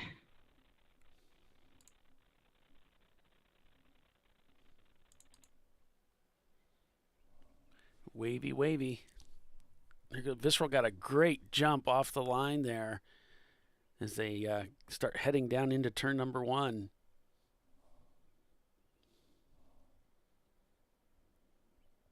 But the gap only shows 2.3 seconds. But boy, Visceral got a great jump coming around the corner there. Things are going to be busy here. These cars are really stacked up. Party girl right beside them, that Mercedes turbo. And they really tiptoe through one here. A little heavier than that Dirty 30, but I think they have a little bit more top-end power as they go down the straightaway. Oh, the car is so fast. Yeah, it's got a turbo. Yep. Turbo. Ooh. I think this is oh, I'm in the wrong car. Never mind. Yeah, this is Dirty 30. We were talking about Visceral and looking in that one, so Right. Yeah, it's a better I'm thinking shot. about lunch. So am I. As you can see by our clock, we're coming up 10 minutes to lunch. in the Pass the Buck racing car, that's a number 180. And that is a Miata. Papa Dave Hurst is on the wheel. You gotta give that quote to Bill. You gotta redo the quote there that he told us. Okay, so you ready, awesome. Bill? Yeah. Buck would like to blame the point-leading red Miata for a cut tire due to a risky pass. Would like to blame the squatty black car for parts flying out off of it and smashing our windshield, and an off-roading BMW for taking out our radiator with an hour and a half to go. LOL. The error is human, but to blame it on someone else is a sign of a great leader. That's right. Love that last part. That's the Buck race. That's the Buck race. The error is human. It's so good. Oh my gosh. I love that. Thanks for reminding me to share it with him now that he's back up here. We have a whole list of excuses. Oh yeah, we have a book. That's a keeper, though. That's beautiful. That should be in the opening part of the show, Yes. The error is the human, but to blame it on someone else is a sign of great leadership. Yeah. That would be great. Right after then our apologies. That's a beautiful thing. Good idea, Bill.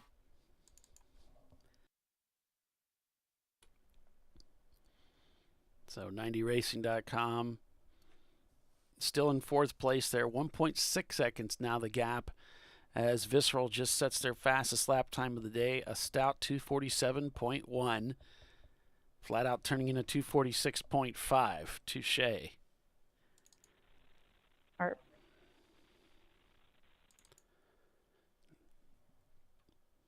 Now our front runners are coming past start finish. Cone Crushers just pass.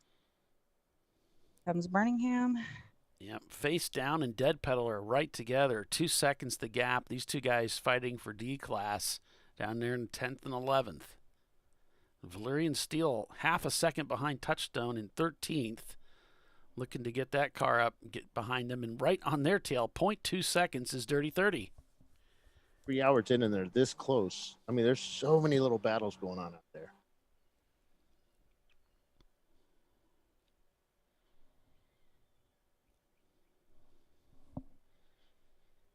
No, I didn't get to finish the Gorilla sticker story. So they actually used their hood and made a front end for the car. So that car was pretty crushed up front when they hit the tire wall and the fencing and all that. Actually, it was the fencing because they kind of poked a hole through it.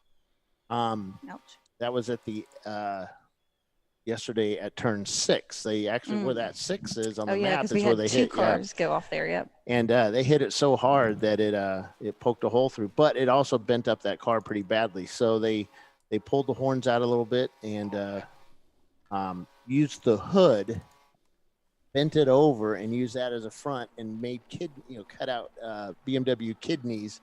Not as big as the current car, the one they make fun of now, those really large kidneys, but they're big. And you see the radiator behind it, and that's their whole front grille. And they have a 2x10 as a front bumper that's in between the rails. Okay, that's creative.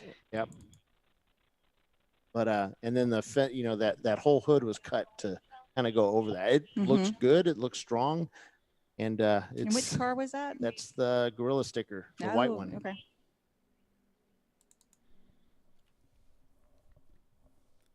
Yeah, they did a lot of fixing.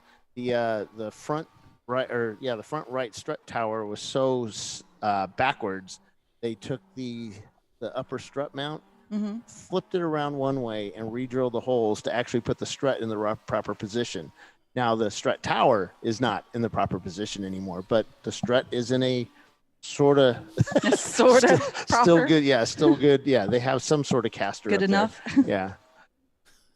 Oh, boy. That was the good enough box. The good enough. Checked. It goes straight. We're good. Yep. But it's a curvy course. Yeah, this course never goes straight.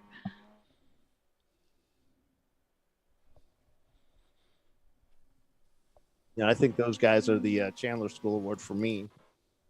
I'm going to let Dana know, because we asked the staff, what we saw out there. But I think those guys pretty much, that car was gone. It should not have returned to track. But they did an epic save at making it work, and that's pretty awesome. Kind of goes back to the old school of Champ Car, with Lemons and a lot of folks in Champ Car that would do anything to get that car back on track. Right. So with that Upper Midwest Series champion in the car, Ryan Bowers, Dirty 30s worked their way back up to 13th now. I mean, they were 19th just not that long ago, so up to 13th now. What's an Upper Midwest champion? Is that like Upper Midwest Series down sprint by the car block champion 3 Main times? Street third quarter district champion? So Ryan Wells is telling us that someone named JC, who also runs with Kruger Tune Racing, is driving the Touchstone Racing number 800 today. He's pretty darn good too. Seen him a lot in the series. They're in 14th right now. I still have a lot of that mud still on my shoes today. See that last picture? See that one too. Up on the left. Yeah, guys, see how that the cars get really light there? You hit a wall and boom, the car goes up. Yeah, and you can almost see the cars lift. You can see the suspension unload. Yeah, Troy was telling me that you better have that car straight. If you don't, it's gonna hurt. It feels like it's gonna hurt you.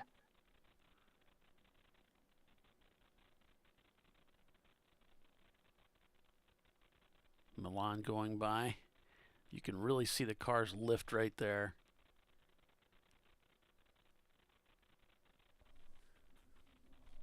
So cool, huh? GMS Racing in third place right now. They're having a great race today.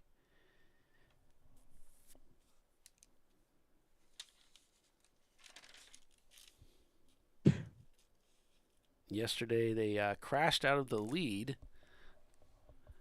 and that put an end to their hopes for winning the race yesterday. But today they're back up in third place.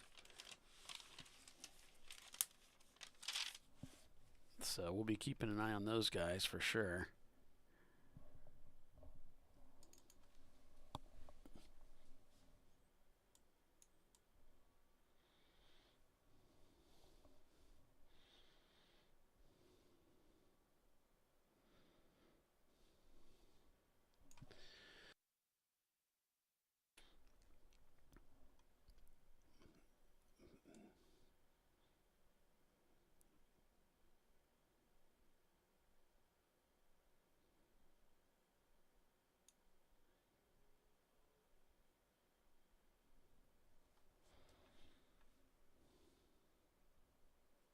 Birmingham just falling a little further back behind Cone Crushers, now down 17 seconds. So being able to close that gap at all. But Nemesis is 0.9 seconds behind Pistol. Yeah, they've really closed down that gap. But I think they're close enough now to where they can start putting the nose in and trying to get by. GMS is just 8 seconds behind the two of them. I want to remind people that are listening here local that we do have event T-shirts available down in the swag shop located under the timing and scoring building. Race control. This building we're in now? Yep, downstairs. Come down and get your swag. We have shirts. We have event shirts for this race. We still have some left over from Road Atlanta and a few other races that we've done since. Come down, pick them up, and take them home because I don't want to take them home. Yeah, we're down by Pit Out in the last building. Down by Pit Out, yep. Nice big building down here. Beautiful. Stop in and say, stop by the window, knock on it a bit, and say hi to the monkeys inside. It's a nice. But don't feed them. Don't feed. No, feed me, please. No, don't feed them. Don't feed the monkeys. Do not feed the monkeys. Yeah. We didn't get lunch yesterday, so bad things happen when you feed the monkeys. True. I believe we're coming back here next year, so this will be the first annual Ozarks race. I believe we're coming back as well. Yes, yeah. Everybody seems to love Dana it. was pretty certain he was gonna discuss dates with the gentleman, JR in charge. So we're going to take a quick break here, folks. Stay with us. You're watching Champ Car Live. Plenty more racing to come. Flat Out Nemesis has taken over the lead of this race. There's a lot more to come, though, so stay with us. We'll be right back.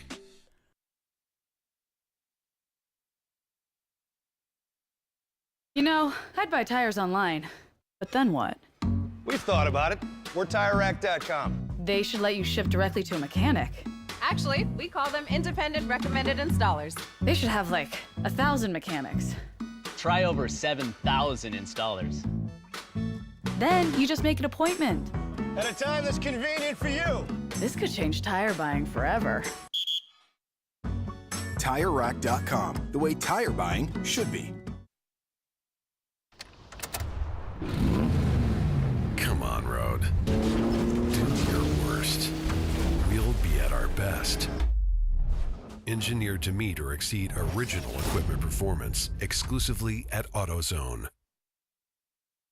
Lifeline USA is a leading manufacturer of onboard fire suppression systems. Lifeline's continuous commitment to research and development ensures that we supply the most innovative and cutting-edge products available. Used by the majority of the world's motorsport championship winning teams and constructors, Lifeline has a proven history of success.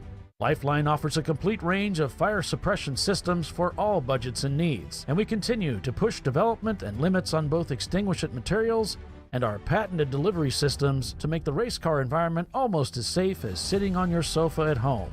Every kit has been designed for a professional and simple installation. For more information and to purchase your ChampCar fire suppression system, go to www.lifeline-fire.com.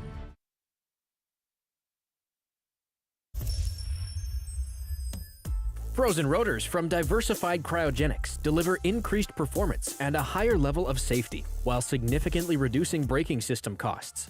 So to tell you a little bit about the durability of this product. So we have seen an incredible extension of the life of our brake rotors using frozen rotors. We've gone from brake rotors every other weekend to 6 weekends on one set of brake rotors, and I think they can go farther.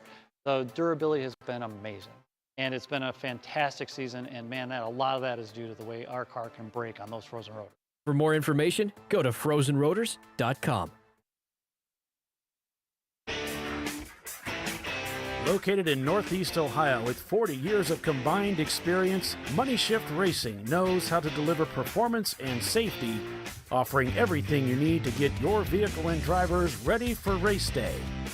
From safety equipment to full engine assembly and repair, in-house fabrication, 3D design, and rapid prototyping. Money Shift Racing. Performance done right.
Come on, Road.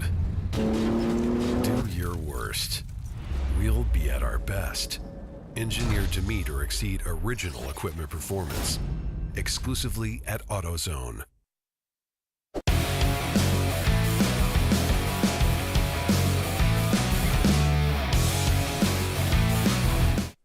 Welcome back to the Ozarks, folks. Picture from last night. Our Bank Racing, 90racing.com brake pads. You can see this track uses up brakes. Also uses up tires. It's an aggressive racetrack. Welcome back, everyone, to ChampCar.Live, presented by AutoZone. I'm Paul Veltum, joined by Tiffany Alexander and Bill Strong, calling the race for you this weekend. It is the TireRack.com National Championship for 2022. Can't believe I'm saying that, man. 2022 at the Ozarks International Raceway, the TireRack.com Champ Car Endurance Series. We have about 4 hours and 53 minutes unofficially left on the clock to determine this year's champion. Plenty of racing left to be had. Who will be this year's champion? Well, we'll have to wait and find out. We're just 55 laps into this contest. We're not even to the halfway point yet, Tiffany. We got a ways to go. You can see she's trying to do like 8 things. You're trying to eat? You can go ahead and eat. Don't worry about it. I just noticed you on the camera up there. You're trying to eat. You go right ahead. We'll be just fine. I got myself. Yeah, you go ahead and enjoy. Thanks for all the. I saw everybody jumped on the likes. Appreciate you doing that, folks. Last time I'll ask you today. Thanks for doing that.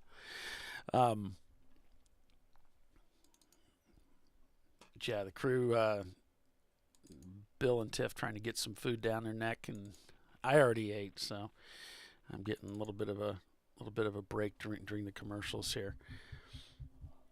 So just to get you up to speed on what's happened so far today, RVA Graphics and Wraps, the remaining car that started the race today from that 2-car team developed gearbox issues early on, and that took them out of the race. Dirty 30 was leading the race, but they passed several cars under caution. You saw it here on ChampCar.Live. They were flagged in for passing under caution, and that really hurt them tremendously. They tumbled quite a bit in the standings, and they've been trying to work their way back up to the front ever since. Through the round of pit stops, we saw 901 Motorsports in the number 903 pitting early. Visceral Racing Group took the lead at that point, with Flat Out Nemesis behind them, followed by GMS, and Flat Out just finally got by them as we went to commercial break. Visceral has not let go. They are 0.6 seconds behind on that last lap. There's still a big fight up at the front for these two very fast race cars, very fast teams for the lead of this race. Visceral looking very good right now in the championship hunt as they find themselves at the front of the race, but there's so much that could happen between now and then. Flat Out finished 6th place yesterday. Even if they win the race today, Visceral's relatively close by. It might not be enough for them to take the championship away from Visceral. What an accomplishment that would be for Visceral. They've spent so much energy and so much time and money trying to make those Porsches work, and who knows, this could be their year. They came so close 2 years ago. Maybe it's time that they got their just due and took home the big prize this year. They're certainly in line for it. So we've got Flat Out Nemesis leading over Visceral Racing Group, GMS Racing in 3rd, 90racing.com in 4th, Cone Crushers shown in 5th place, followed by Birmingham. Then it's 7th place. It's Leviathan Motorsports, Face Down Racing, Auto Spec Racing, and Dead Pedal Racing. That is the top 10. We've got an EC car in there, Flying Ghost, being shown in 8th place, but that car will be removed because it is at the end of the race anyways from the standings, placed into a separate standings just for EC because they are part of the exception class in Champ Car. So they are scored differently. Those cars do not qualify for a podium position. There's that green Mustang that Tiffany was talking about earlier as we go down the inside and alongside another one of the competitors in the Dirty 30 machine.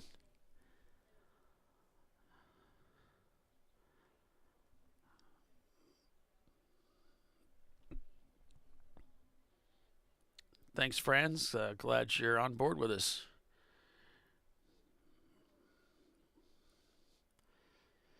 He's just almost frantic having to grab for those gears. There's so much going on here. Just trying to make those upshifts in the right spot so that you don't upset the car any more than you have to. I think I'm hearing the corner workers say that 959 is having an issue. And that would be Visceral, and that would be a big deal if they are having a problem.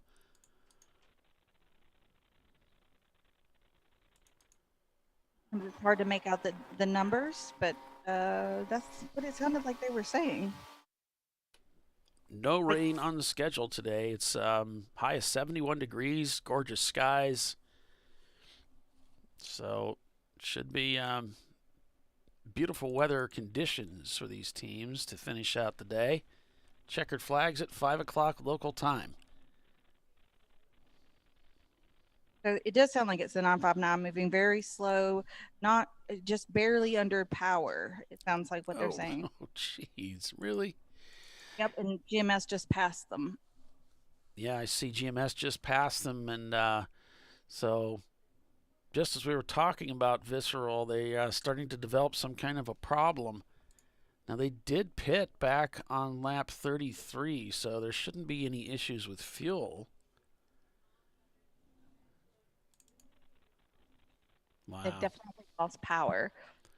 That's a Like the shame. cars are running, but it's not, doesn't have power. Don't have the power, Captain. What a I'm giving her shame. all the shot. Visceral. Phil was asking me. So that puts GMS in second place. Yeah, GMS quickly moves up into second place. And again, that was the team that crashed yesterday. They did get the car back out on track, ended up finishing 9th yesterday. So both GMS and Flat Out find themselves up at the front of the field. And it's sort of like deja vu all over again for these two teams who struggled yesterday and working their way up towards the very pointy end, which, you know, they were doing so well early in the day yesterday. Sounds like 266 Party Girl is dragging something and they've pulled off the course.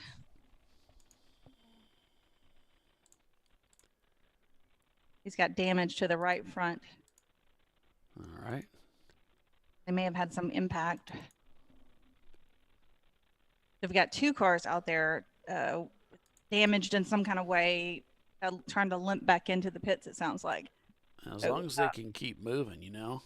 Yeah, they're trying to cover them with white flags, but as you know, this course has a lot of elevation change, so tell your drivers to keep their eyes up for those whites. Back to power. Okay, so looks like Visceral went back to power and past start finish, holding on to third. Maybe he had to cycle it or something.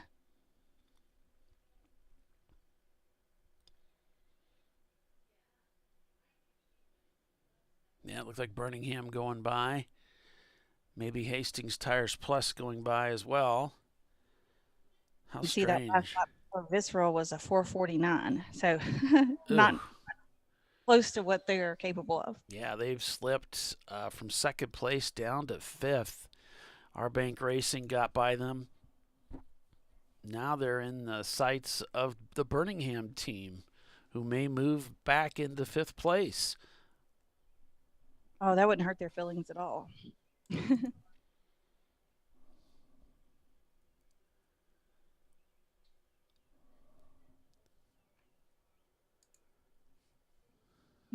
One, 6. The blue shells. They put 4 off and have managed to get all 4 back on. That's Cone Crushers.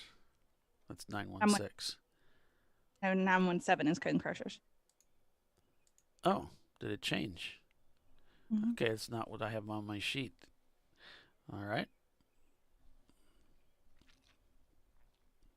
I mean, I didn't download mine until after registration was done.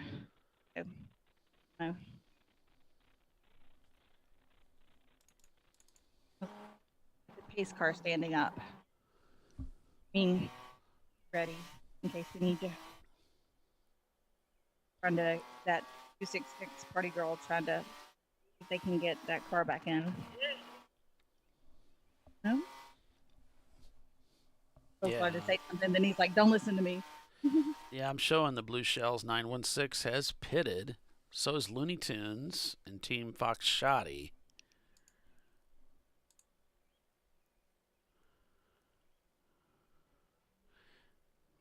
And Looney Tunes heading back out. Looks like they bumped our camera, and now it's looking sideways. That's a really odd shot.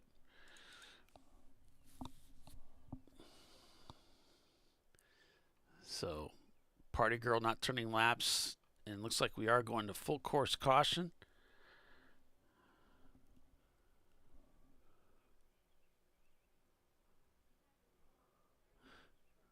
And this video looks a little bit delayed.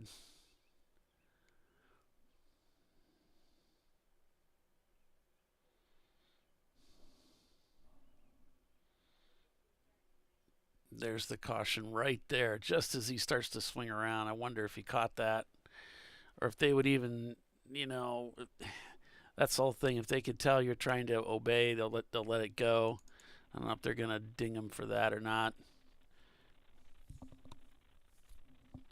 just at the instant they're dropping the yellow, he's coming around another car. So there it looks like maybe station 11 was a local yellow before they went to full caution. There we have it.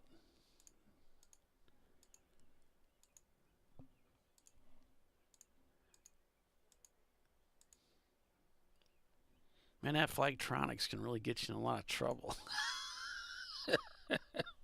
Because that thing just, boom, it's just on. I mean, anywhere. It can be just on. Suddenly, you're right in the middle of passing somebody, you know.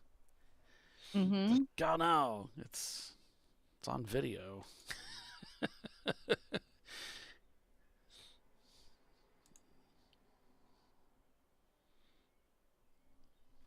Yeah, I think a pace car is up our leader and showing our leader is GMS Racing. Yeah, that's what. They pass Nemesis So right before. flat out, they must have. Interesting. I didn't see anything there, but maybe they got a little bit crossed up, and then of course GMS, they weren't that far behind, so pow. It didn't come. Nemesis didn't come in the pits because they are pitted right in front of us, so they're not in here. Turning lap 60 right now.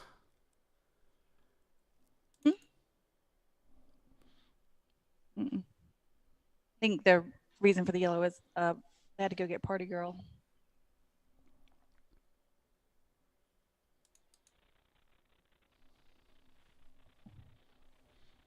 Which is quite the clever and comical, funny team name.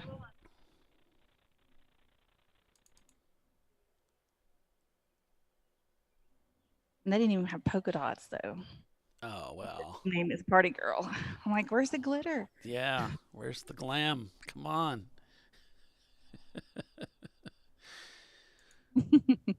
Well, we'll show them. Oh, yeah.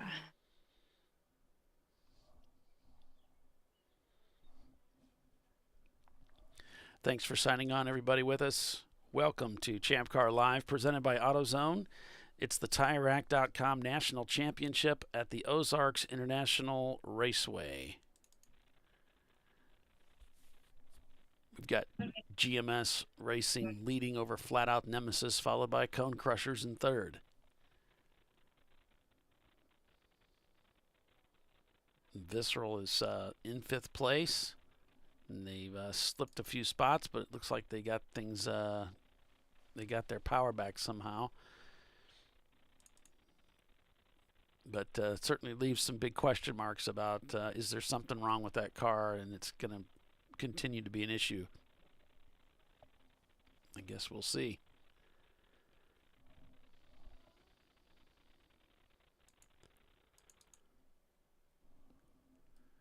#90racing.com, rbankracing.com, longtime racers in Champ Car, now in fourth place.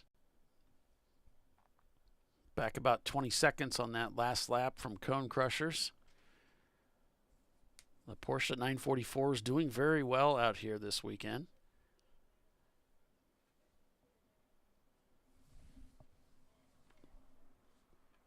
Been plagued with some lengthy cautions. Seems like the cautions are a little more frequent. But we just have cars breaking down, you know.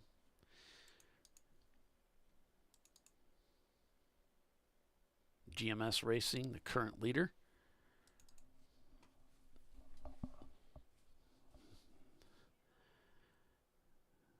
Dirty 30 in 13th place. I think there might be an EC car up ahead. So, yeah. Face Down Racing leaving the pits in their Supra. So under yellow, we had a car go off in, remember, I think? Scotty? Oh, yes. Wow. It looks like he might have come across the track. I know Visceral was right on his tail as they were coming down the front straightaway. Not sure exactly what happened. That was out of our view by the time I digressed. Yeah, you can see the tire marks. Looks like he spun across the racetrack and ended up against the guardrail there on the right side. He was over on the left side of the track.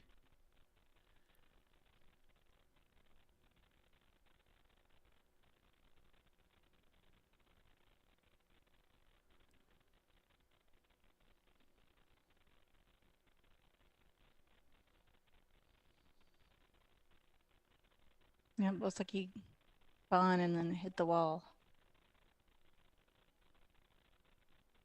Yeah, it looks like he kind of pancaked it there, so it doesn't look like a ton of damage from this angle. So hopefully it's not too badly damaged.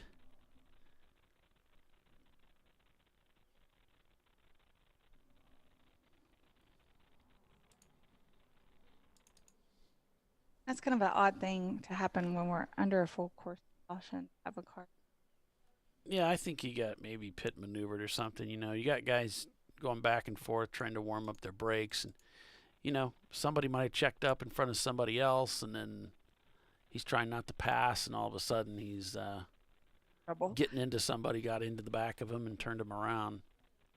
So it looks like Birmingham came in and did a stop under that. Well, let's see. Yeah, Roger Cohen just got out of the car. I'm gonna see. Must have went in. It must be Sam. Sam Collier must have went in the car. I can count all the rest of them there.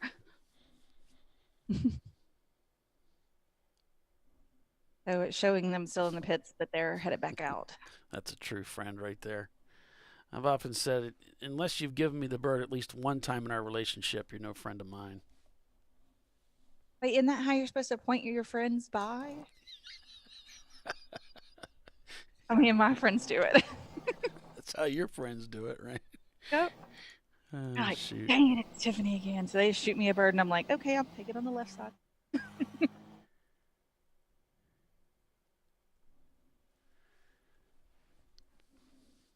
There's the scene of the Oh, crime real there.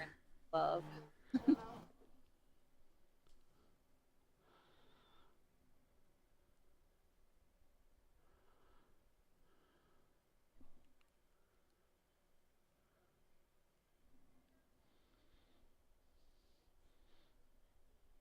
Again, a look at that brake pad that they sent to us.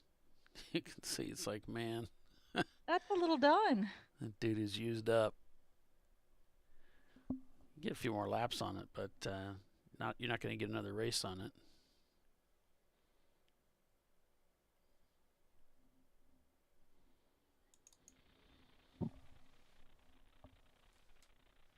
Black Knights are, looks like they're in the pad. They're actually in the garage getting some touch-ups to their paint.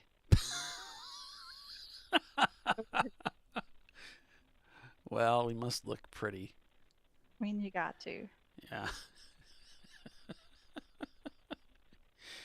That's great. They were late to join the race this morning, so they're just out here to have fun. Yeah, it sounds like it. They're just out there to have a good time, which I guess that's really what this is supposed to be about. Having some fun.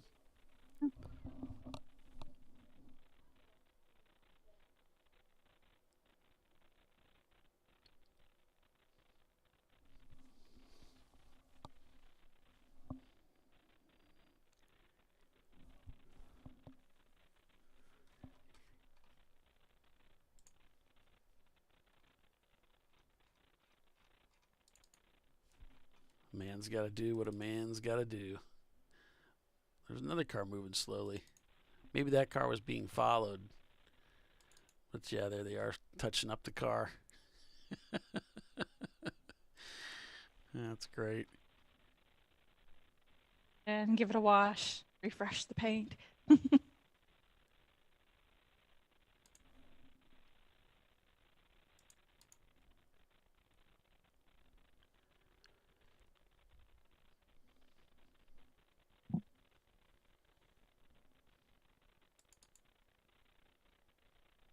Everybody's checking up through turn 2. Truck's trying to get turned around so they can grab them from the front.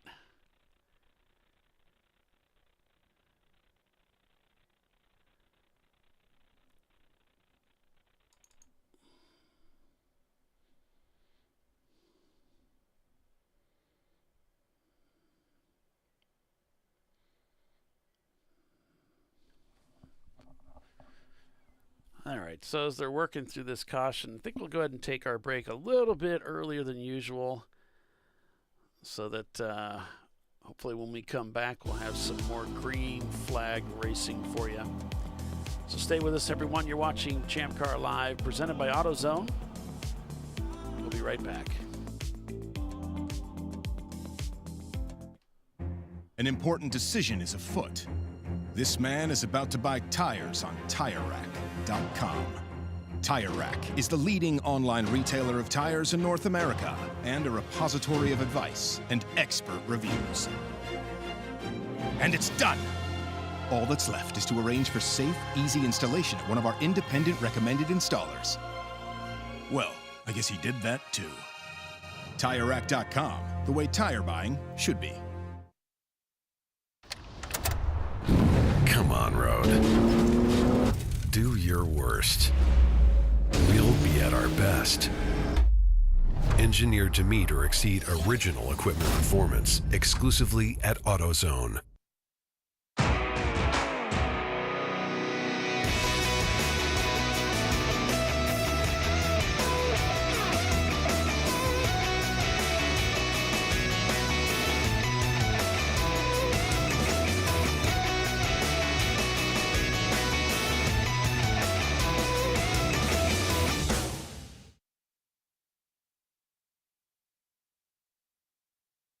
Lifeline USA is a leading manufacturer of onboard fire suppression systems. Lifeline's continuous commitment to research and development ensures that we supply the most innovative and cutting-edge products available. Used by the majority of the world's motorsport championship-winning teams and constructors, Lifeline has a proven history of success. Lifeline offers a complete range of fire suppression systems for all budgets and needs, and we continue to push development and limits on both extinguishment materials and our patented delivery systems to make the race car environment almost as safe as sitting on your sofa at home. Every kit has been designed for a professional and simple installation. For more information and to purchase your Champ Car fire suppression system, go to www.lifeline-fire.com.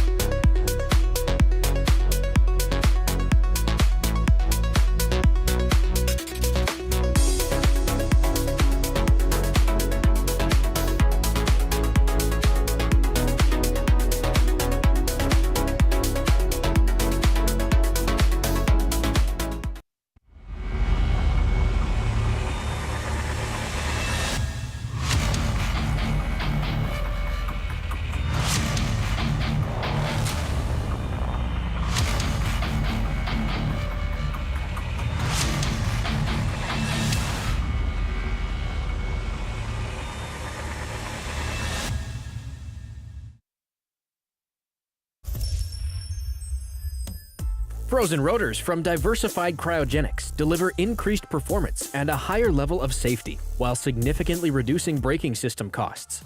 So to tell you a little bit about the durability of this product. So we have seen an incredible extension of the life of our brake rotors using frozen rotors.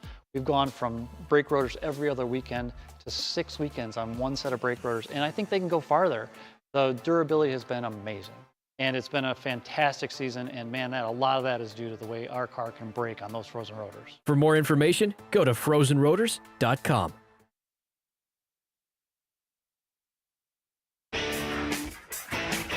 Located in Northeast Ohio with 40 years of combined experience, Money Shift Racing knows how to deliver performance and safety, offering everything you need to get your vehicle and drivers ready for race day.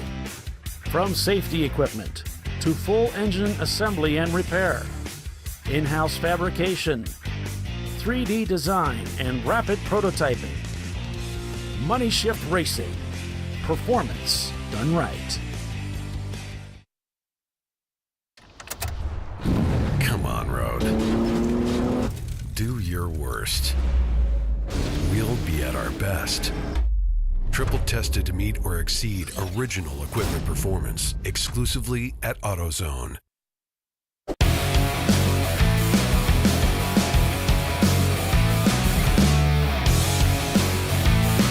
All right, welcome back, everyone, to Champ Car Live. And our astute and attentive and aware viewers saw what I didn't even see, which happened right in front of me, and I'll show it to you here. And it's the accident that happened here with the Mustang as they come down into one. A tank slapper is reported. You see, he just kind of ran out of talent. You can see the back end starting to come around. Loses it there, and pow, up against the wall he goes. Very simple. And our bank just watched him do it. So for once, our cameras in the car were actually working decent. So Yeah, when you're in like in the R-Bank car and you're watching that car in front of you go back and forth and back and you're like, where are they going to stop? Like, how do I get around them safely? yeah. So thanks, guys, for the heads up on that. Appreciate that.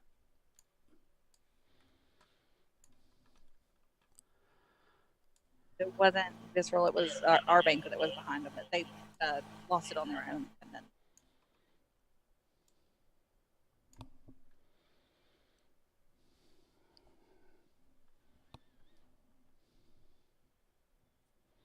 So welcome back to Champ Car Live, presented by AutoZone. Working lap 62, GMS leading over Cone Crushers, 90racing.com in third, Visceral in fourth, Leviathan in fifth. Big news, Flat Out Nemesis has pitted. And they're currently scored in sixth place. So lots of mix-up up at the front of the field.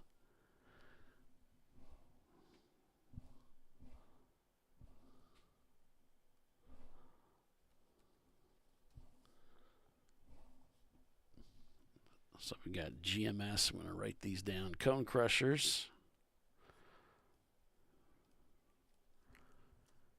Then we got 90racing.com. R-Bank. Visceral.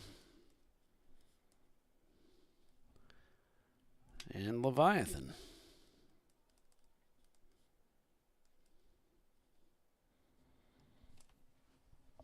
That's your top five. So Party Girl, Dallas, Makerspace, Team Fox, Shoddy, all shown not turning laps down 29th, 31st, 32nd. 901 Motorsport, also not turning laps down in 35th. So we saw they were back in the paddock area. I don't see any work taking place on the car. So whatever happened must have broke really bad.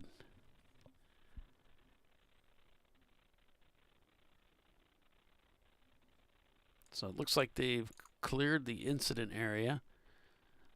So hopefully we'll be going back to green here shortly. Yep, I looked at the video. That was kind of self-inflicted. He got off to the left and kind of spun it backwards. And yeah.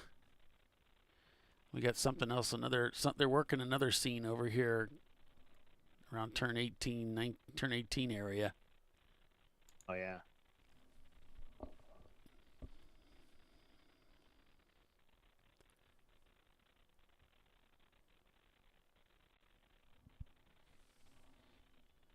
I don't know what happened there. I think it might have just been a stalled car.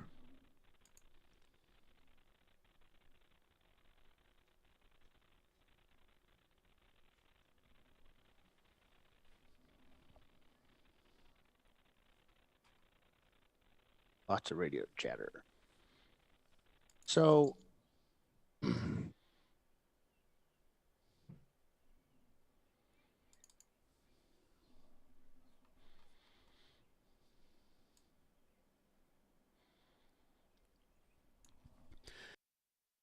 So the Flagtronics units, Alec was just showing me, I guess I don't have the latest firmware on mine, which I thought I did. The Flagtronics units have a G-force meter in them. So if you wreck your car and the G-forces exceed that limit, they'll go up with a plus on it. You know, the like a Red Cross sign? Yeah, Red Cross sign. And then it'll say okay ? And if you're okay, you just press any button. Oh. I don't know which one the any button is, but no, any button on it to say that you're okay. and that will then notify Flagtronics that you're okay. So, Like notifying yep, race control. yep. Interesting. So the So, flatbed just pulled another car by this car that's stalled. So that's 3 cars that they're rescuing. I think that's a Man. Mustang. Is that a Mustang, right? Looks like. Box body. Mm-hmm. Yeah, they said they pulled that one Mustang out here, and they found out the steering was broke on it. Why?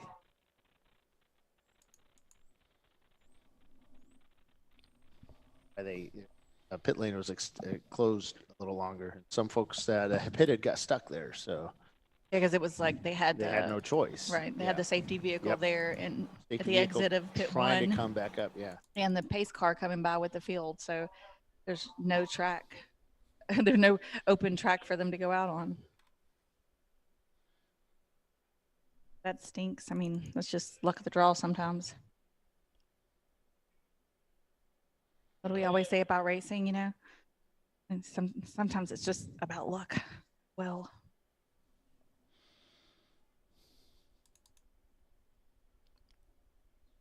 So GMS up at the front of the pack here. Over Cone Crushers, 90 Racing in 3rd. Everybody's turning very consistent lap times. 6:06, 6:06, 6:07. They don't all get about it. the pace car. Yeah. It's amazing. your camera on the straight still working? Yeah. Oh, your text. I didn't know when that. Earlier. Yeah, it's working. Do you ever see that picture of the our bank car stuck in the sand yesterday? I don't think so. I don't think I got that one.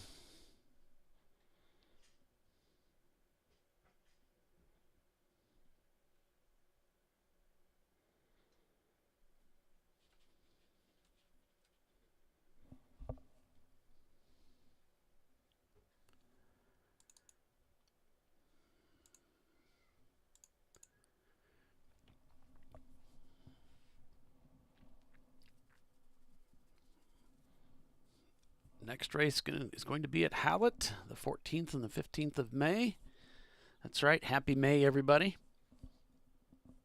Then it's off to Watkins Glen on the 28th and 29th. There will be a test day on the 27th for Watkins Glen. So if you haven't been to WGI before, you need to go. It is awesome, awesome racetrack. So much fun. Oh my gosh. Race. It's great.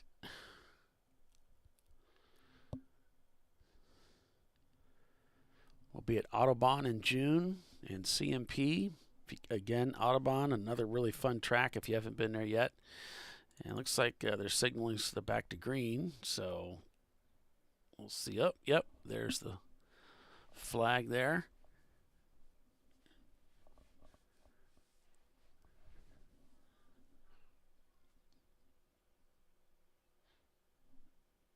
Here come the cars down the front straightaway, being led by GMS, working lap 64. These guys have had quite a bit of rest from all the cautions, and the cautions have been lengthy, so that may be helping some of these drivers that are struggling with the physical part of the track get some rest in. But Dirty 30 back on the attack in 12th place. Trying to, if not catch up with Flat Out Nemesis, maybe follow along. Those two cars looking for Hastings Tires Plus in their E30. Oh, yeah, that's really bad. Yeah, that was yesterday. I can tell how deep those sand areas are, or gravel pits. It's no joke, man. Well, people complained about the how close stuff was, and so they put billions of gallons of sand and gravel in those areas. So you don't want to get too far out there. Yeah, no kidding. That was yesterday, that so is just for real.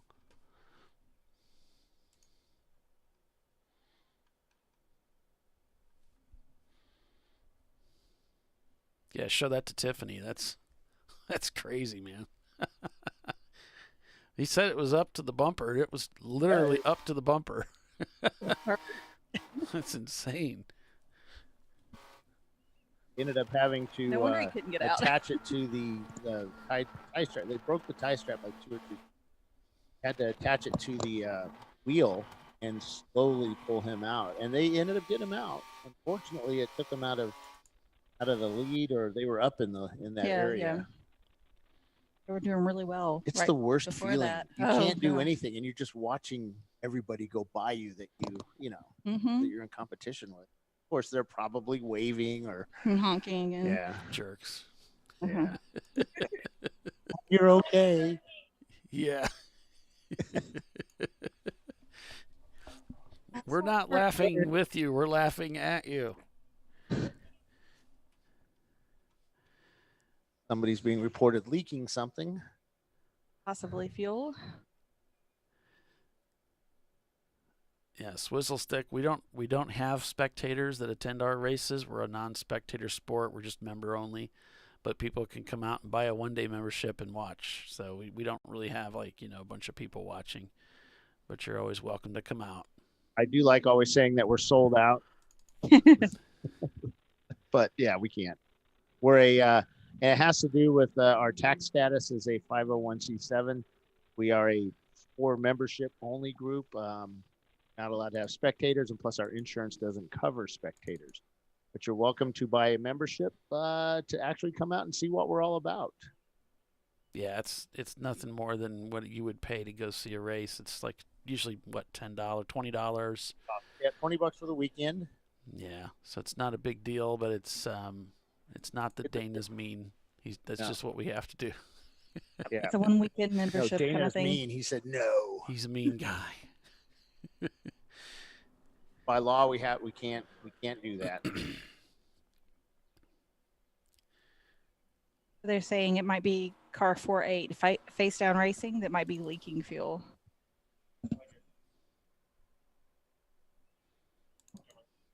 Yeah, they're talking about just a little bit of overflow. But watch it, keep an eye on it. Visceral Racing yesterday, their brand new car just finished the build, and he gets it out here, and they pushed it into turn 1 and broke the fuel cell or fuel tank, and like punctured it. Yeah, punctured it, and Polly, Ron's wife sent me a message for you. There it is. Are you ready? Yes.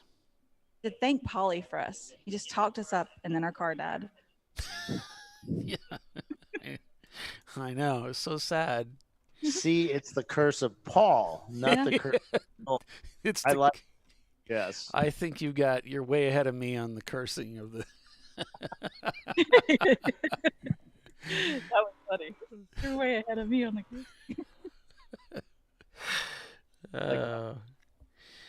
if I only had that kind of power, I'll tell you. I wouldn't have to be a broadcaster if I had that kind of power. So this is the tour of a Mustang Fox body. Under braking, the triangle net there, the driver doing his job. And what's weird is, when the camera's just spinning around like this, it seems to receive signal much better. It's not all choppy. No, it doesn't work like that, though. I know. Or it's not sciencey, but it seems to work. Maybe because they're so tight. They just tighten down. That's our problem. We're just too tight. We just need to loosen up a little bit.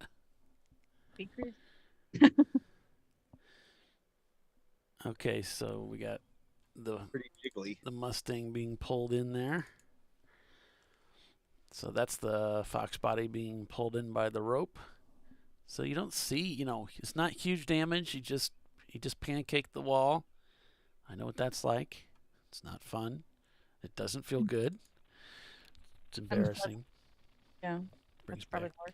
Not like we had a camera on you watching you during the race when it happened. Right, which we did, which my sister was watching and my wife. What just happened? You just thought you tried. I mean, you'd had this epic almost save, man. You kept it from nosing in. You know what happens right after epic almost save? It was an epic almost save for sure. Yeah, it was funny. It wasn't funny at the time, but what you just said was funny. Okay, so Looney Tunes has brought their car behind the wall. They're in the garage. That's an awesome garage, by the way. Pick that camera. It's a turkey coop. Oh, that's not good. I see the hood going up. Yeah, the 901 car is in there too, Bill. So you could actually grab 2 at once. And wait a little while. Maybe you'll get 3. No, you just need to do the race with what you have, Paul. No, that's fine. I'm not saying you got to do anything with them. I was putting my foot down, man. You could grab them, and then you don't have to, No, those 2 teams will bring them back. They're pretty cool. Not that the other teams aren't pretty cool. We can trust those 2, but not the others. It's funny. Who was that? Somebody had him in their trailer. I completely forgot about. Oh, Arjun. Yeah, he always leaves he throws the cars in the trailer and Doc's team and takes all your stuff. Takes all my stuff with him. It's like, dude. Bill calls me up. Hey, can you tell where my camera's at? It's like, it's pitch black. I don't see anything. It's because it's in the trailer. Where is it? It's in the stupid trailer. It's closed up. It was Daytona chasing him down. It's in a trailer. There's only 4 trailers. There's got to be one of these. It's funny. Yeah, sometimes I write them down, but during the race, I may move cameras around, so I forget where I put them. Happens. Yeah, I'm not surprised because we move these things around and it's all in a rush, and it's like, gosh, where did I put that stuff? Yeah, I don't know. Tell me about it. You'll get most of them, right? And I mean, it's not like you only have 2 or 3 cameras out. No.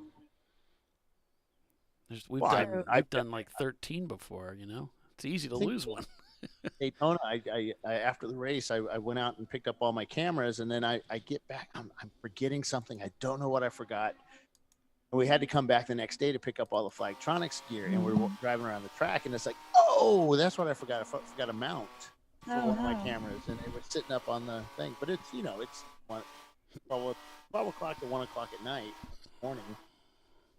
Pitch black out there because they turn off the lights as soon as. Bill Strong, I'm going on the track to collect all my cameras. All the lights go out. It's like, oh, thanks, people. So 550 Hastings Tire Plus had a spin and continue. Oh, no. And 11. Contact, though. So I figured Dirty 30 is going to catch them and get them here. So speaking of short people, we were having a discussion this morning about seat positioning for these guys. Troy always complains about my car because I don't have a movable seat in my car. Mm-hmm. And I just think it's safer to have it attached to the cage, not to it's really safe if you can reach the pedals. Yeah, well, everybody could, but the one guy. So we would just put padding on it. But the problem is the padding moved him so far out of the seat that it really wasn't no longer safe. In the seat. Yeah.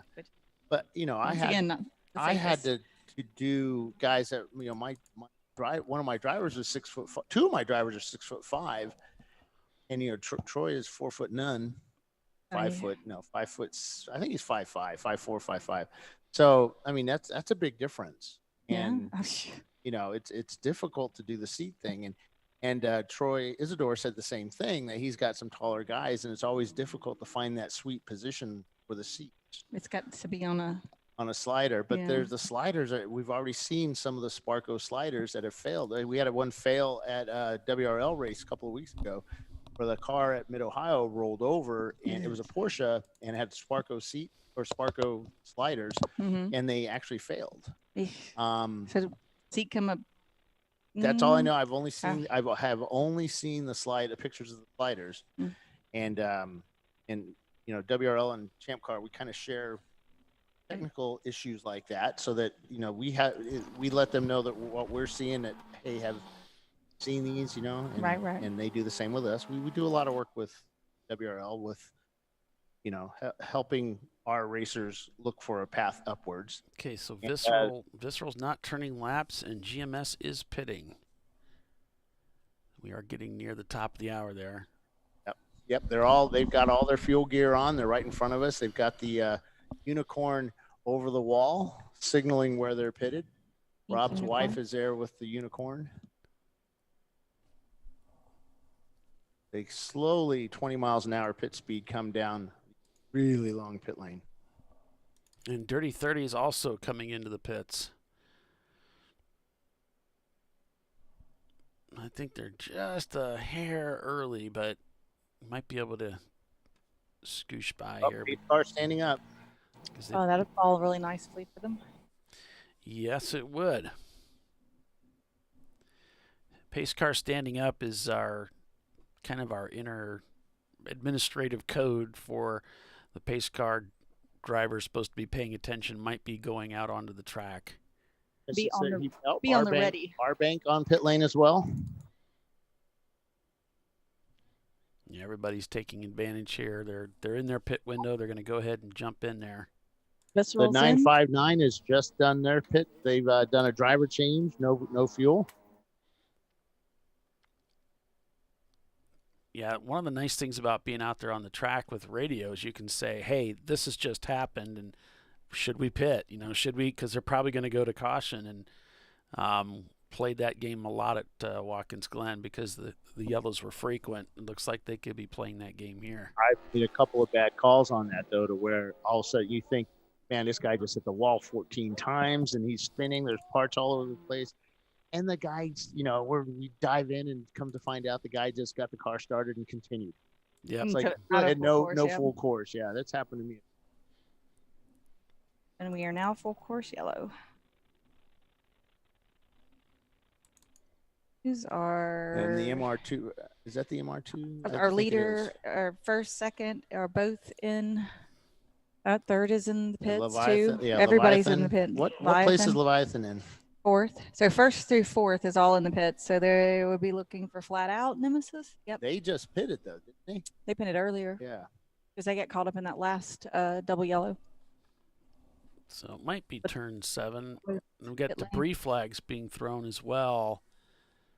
Let me go look. Between 7 and 8. We'll be looking to pick up flat out Nemesis.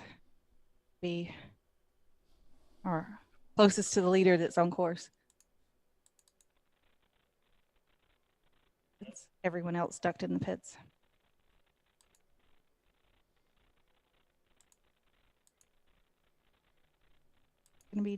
They're still trying to figure it out. Just tell them. They're like 556 is in the pits. And they're like looking for 917. They're like, oh, wait, they're in the pits. I'm like, oh, where are you doing? Trying to pick up all these people. Just send them out there, man. You might not even need to go out there. Everybody's in the pits. Yeah. Got to go down to number 6 to get a leader. Oh, so we've got oil down through the roller coaster. Lots of oil down through the roller coaster. Let your drivers know if you're listening. Yeah, you do kind of see something going on there. Some striping effect. Leviathan is not turning laps, so they're probably in the pits. So looking at let's see, they last pitted on lap 33. So it's not outside the realm of realism. Pretty much everybody, since they're pitting, it sounds like they're able to pit at the top of the 2 hours. This is the time when everybody needs to pit. They're in their pit window.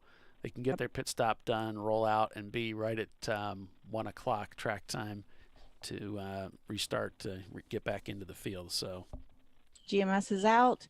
Cone Crushers is headed out.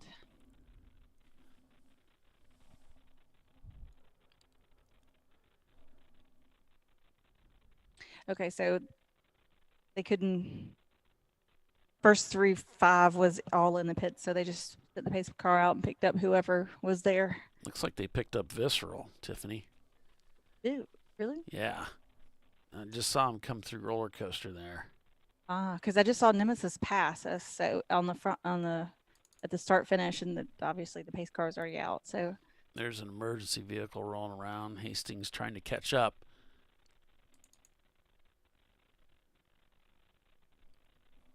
That is definitely going to shake up our standings here until we get everybody back around.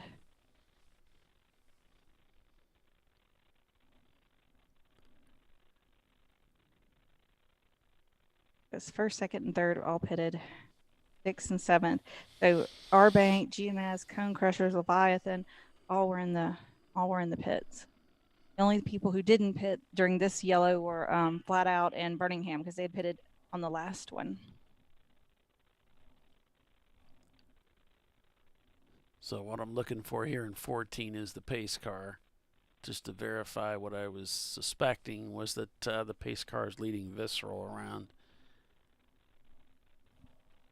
198 of Maximum Effort is headed back out.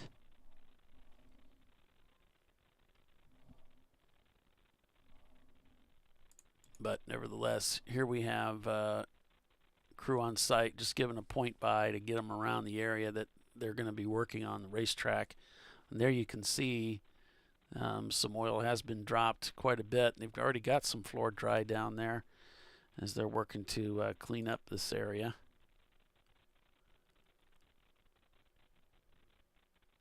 Having them slow down and then not going through the oily part. Yeah, it looks that way. So I think it's as good as time as any to take a quick break here, folks. So stay with us. You're watching Champ Car Live, presented by AutoZone. We're at the Ozarks, under caution, but we'll be right back.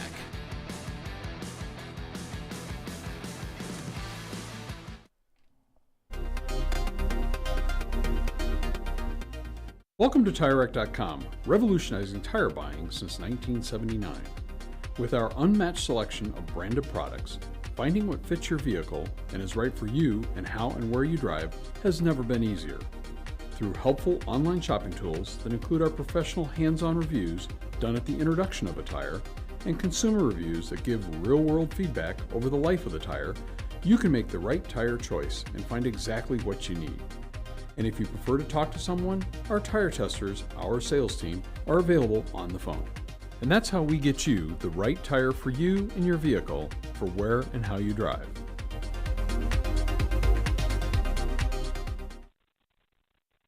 At AutoZone, you get what you need when you need it. Got a today job?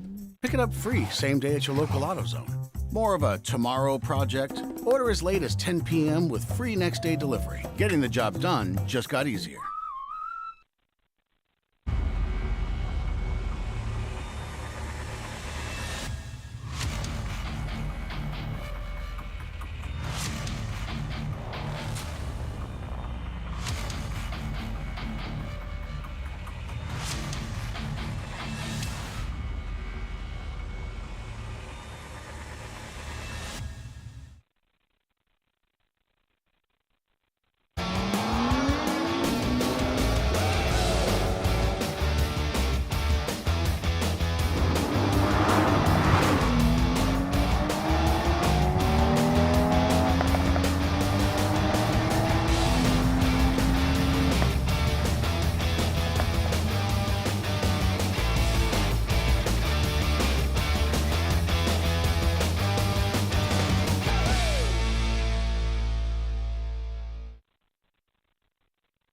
Discovery Parts is a veteran-owned racing and safety equipment company.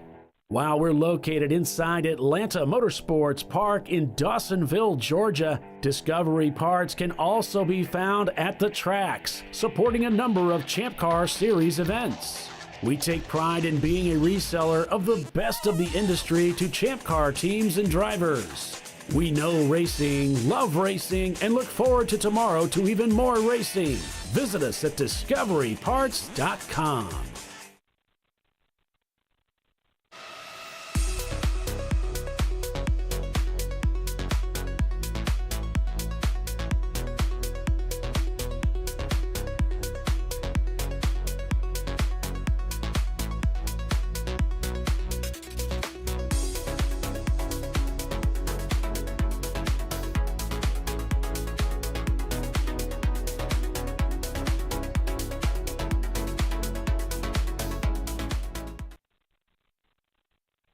Lifeline USA is a leading manufacturer of onboard fire suppression systems. Lifeline's continuous commitment to research and development ensures that we supply the most innovative and cutting-edge products available. Used by the majority of the world's motorsport championship-winning teams and constructors, Lifeline has a proven history of success. Lifeline offers a complete range of fire suppression systems for all budgets and needs, and we continue to push development and limits on both extinguishment materials and our patented delivery systems to make the race car environment almost as safe as sitting on your sofa at home.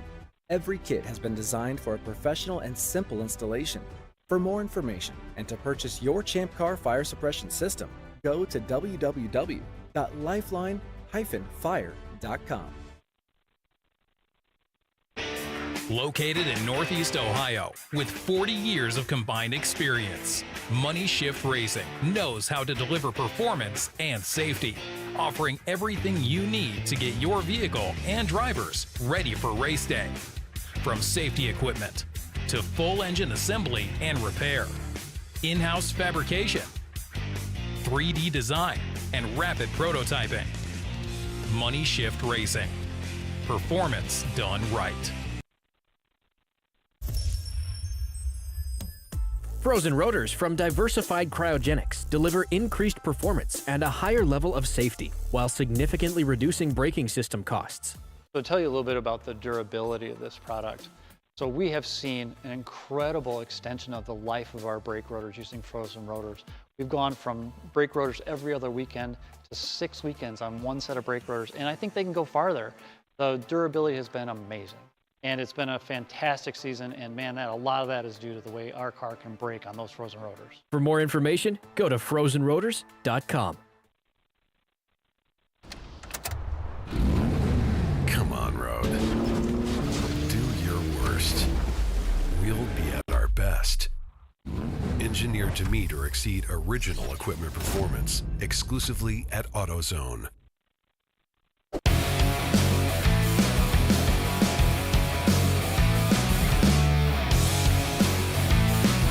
Welcome back to ChampCar.Live, presented by AutoZone. Still working the oil slick down there, and the roller coaster looks like off the chain. May have blown an engine, causing the damage there. So, a lot of oil there.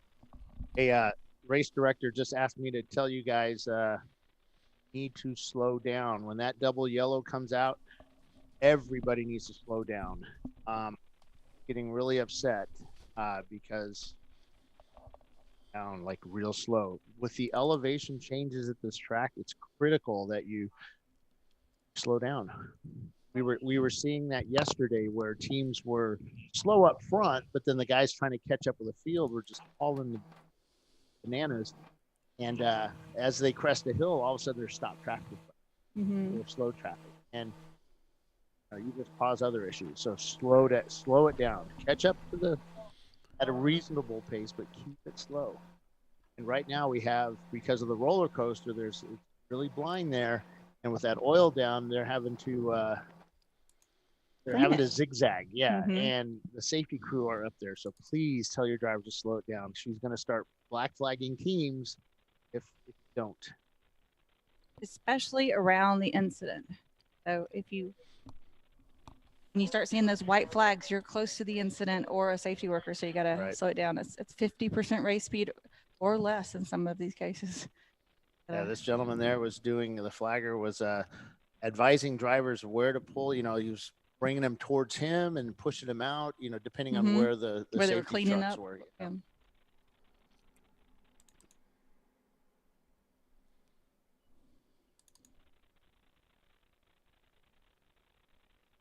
So in that last pit stop in the GMS car, Chris Huggins went in. He's doing double duty today. He drove with the Birmingham car, the Lexus, this morning, and then now he's in the GMS car. So I'm assuming that he is feeling much better. yeah, it looks like they got a cool box in there, so they'll be, I'm sure, using. Yeah, I can see it's hooked up, so he's got a cool shirt on. They're pumping the cool water through the shirt, and that plus some hydration, like you said, with the Pedialyte. Oh my gosh, it makes such a huge difference. And then don't forget to eat. You need some carbs. Oh, the Birmingham car, it looks like it's coming in. Is that them? be coming in now. You need to go down there and put them straight, Tiff. Oh, it looks like they are doing a driver change. Well, we knew they were gonna have to do an extra stop, so maybe they decided to go ahead and do it now. I just figured it was a little early. Gorilla Sticker, Williams Racing Group, and the Flying Ghost number 506. Also, all 3 cars in the pits. Okay. So Sam is coming out and the Hubs is going in.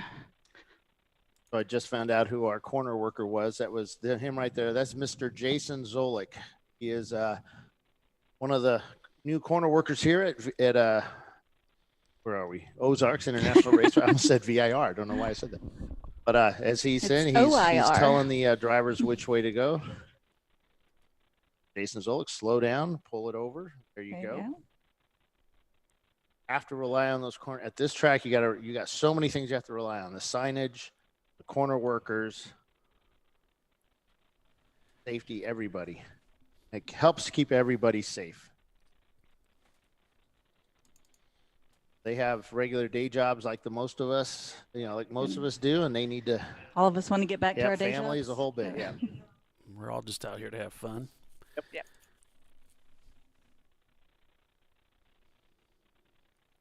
And we certainly couldn't do that without these good folks helping us out. Yep. Oh, absolutely. Birmingham has the hood up on the car. They're just finished. They got the jack under it. Looks like they're going to be swapping out some tires. Like they're just topping the oil off. And then. Yep. Car's going up. Somebody over the wall with a gun, an air or gonna swap that front right. Not an air gun, an electric.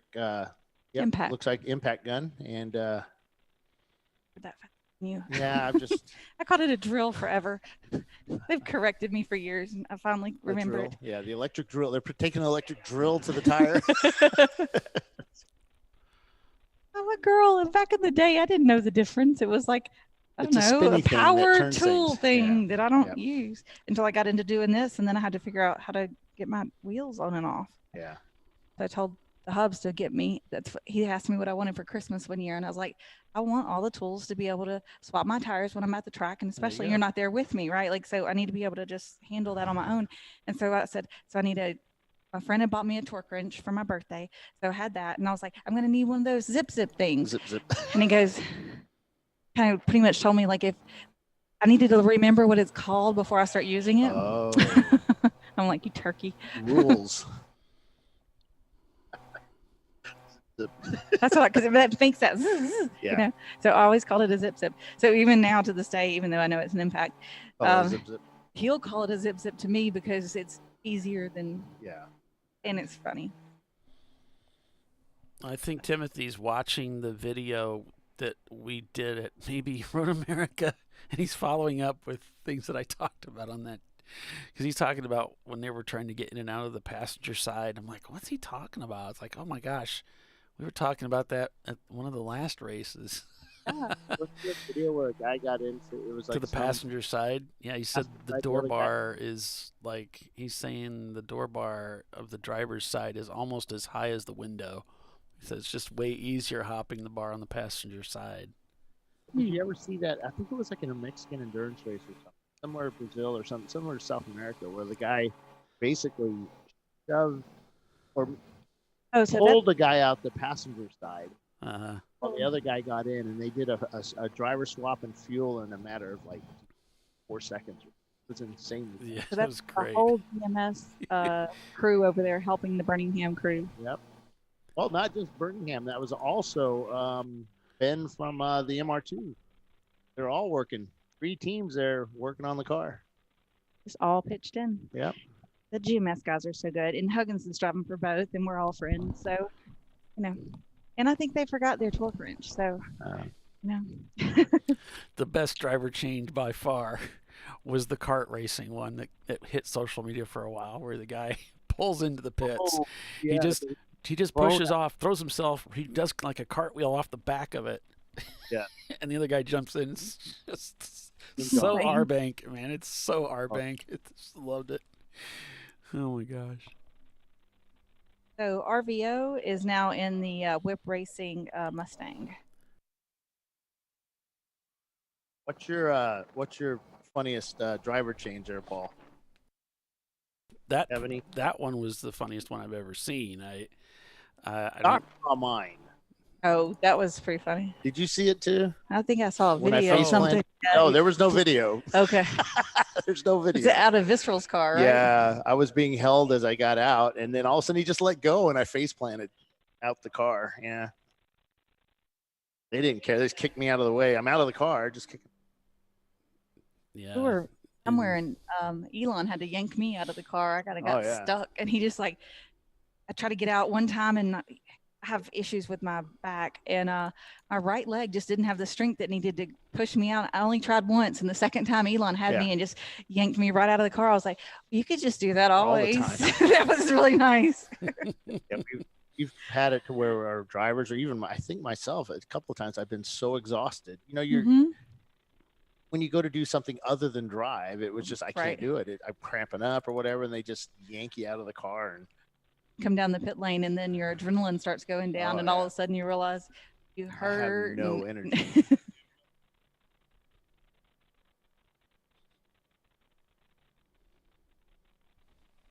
Fun times. We do this for fun. I think a lot of folks forget about that sometimes, that this is all for fun. Yeah. They also, most people want to be competitive. So it gets, you know, those threads get crossed. Yeah.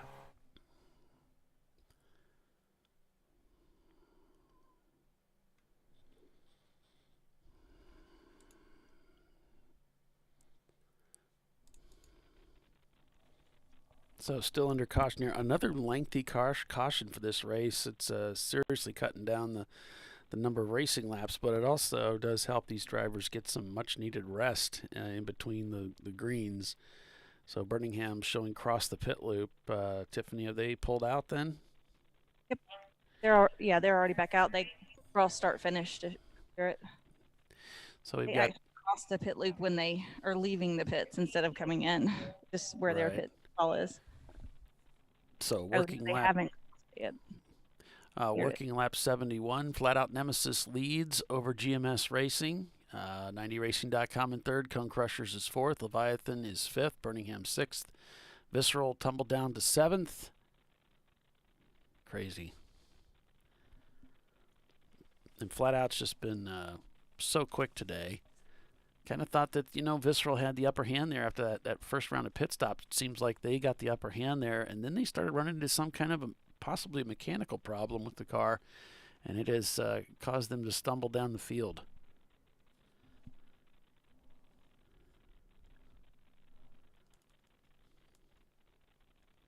And that's really a problem for the rest of the field because Flat Out is so stinking fast. I don't think anybody's got anything for that. Probably Visceral was the only one.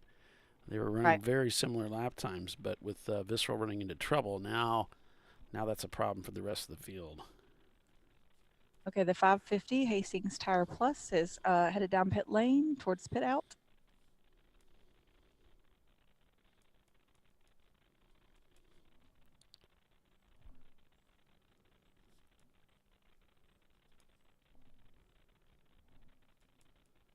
They're going to get out in front of the safety car, yeah.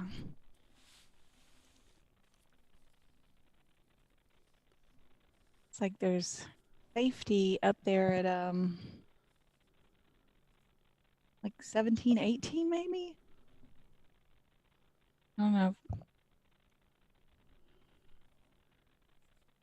Or maybe I'm just seeing what they're doing. Never mind, just ignore me. I haven't learned my way around this place as well as the paddock and all it's kind of like Sebring, right? So you're in the middle of the course. The course goes all around you. So there's multiple levels in front of us that we can't see. But it goes, it's all around us. So there's, you can look out the building back way and see this 6-7 combination back there, and cars coming out of 5, and then they go, all the way around us, and then it's a really interesting course. Yeah, right now I'm showing points-wise, Flat Out Nemesis is leading. If they were to finish this way, with Cone Crushers with 8 points. And then we've got, I think is it Valerian? No. You must finish with 9, and they're in second, so they give them 11 points. Oh, Visceral. So Visceral's got 8 points. So if either one of those teams can move up a spot, they would tie. And if they can get up further than that, they would actually be leading. They just need to move 2 spots north. Mm-hmm. Because Flat Out finished 6th yesterday. So it's with complicated. The first pick today, it'd be 7 points championship. Okay, we're back to green.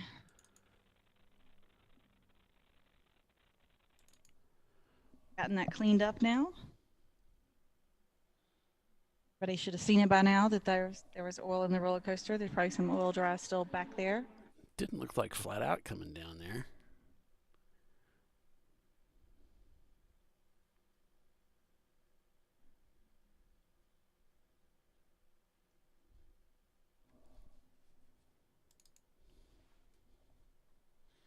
On board with Dirty 30 because their camera's working really sweet. And straight away.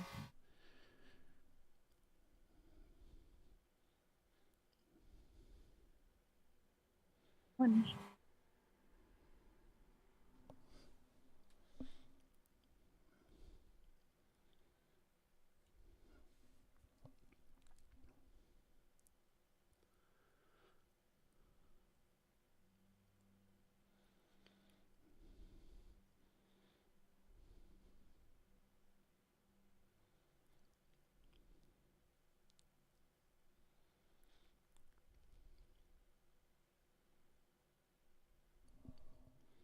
Yeah, Dirty 30's in 15th place right now. There's a couple EC cars up ahead, so they're actually in 12th. Excuse me, 13th.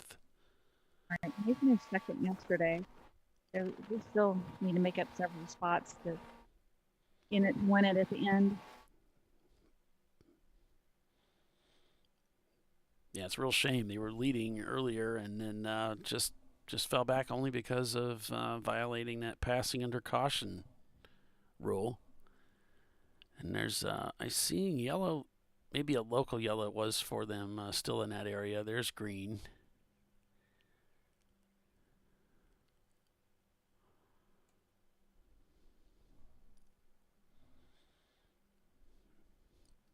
Back on the power. Down the hill we go.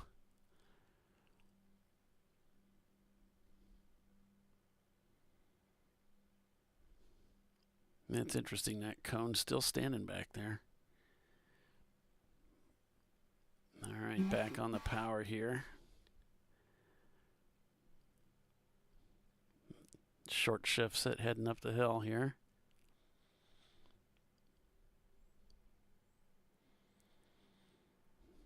Playing the wide game here, see if you can roll around the outside rim of the corner, but just really doesn't have the stickiness in the room. Trying to go down the inside, gets the door kind of shut. It's like, don't forget I'm here, guys. I'm trying to get through. You may not realize it, but I'm actually way faster.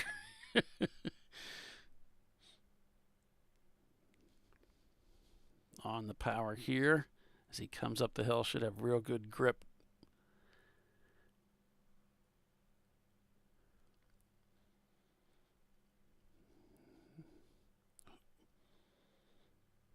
Report there a piece of debris between 14 and 15 possibly. Oh, I see.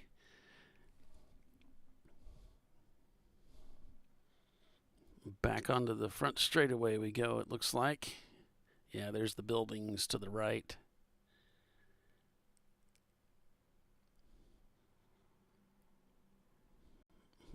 Boy, they break a lot coming down into one here.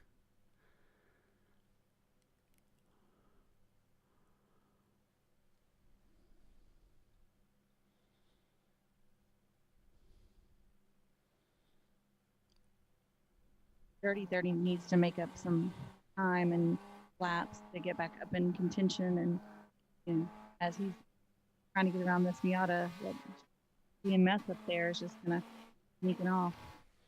Yeah, they're holding him up a little bit, but they're also pretty quick. Yeah. They got some areas here where they're getting away from him.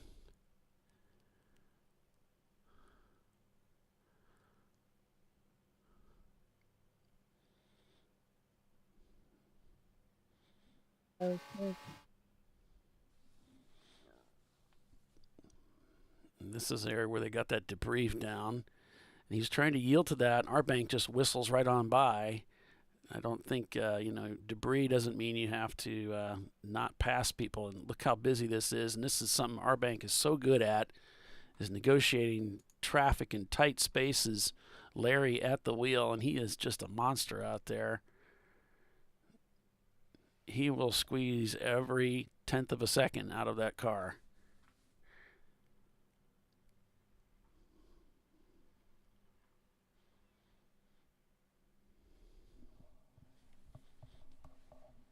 Our bank in third place, back 1.6 seconds from GMS. Just turned 259 to GMS's 259. Those cars will go faster than that this next time through.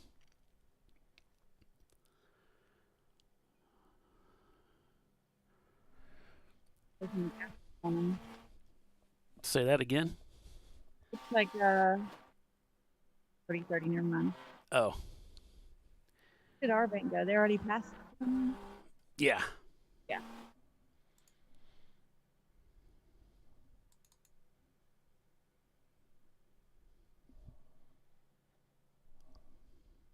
They're coming down that front straightaway and going to come by a slower competitor there. 90 Racing takes second place away from GMS and gaps them by 1.3 seconds. But Larry turning in that 254, and he's got more than that in it.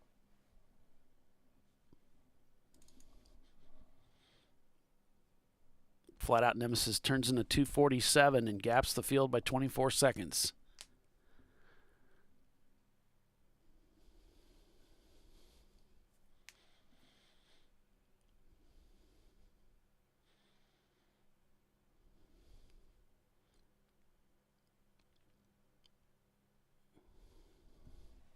So right now you've got 74 laps, working lap 74, Flat Out leading over 90racing.com, Arbank Racing.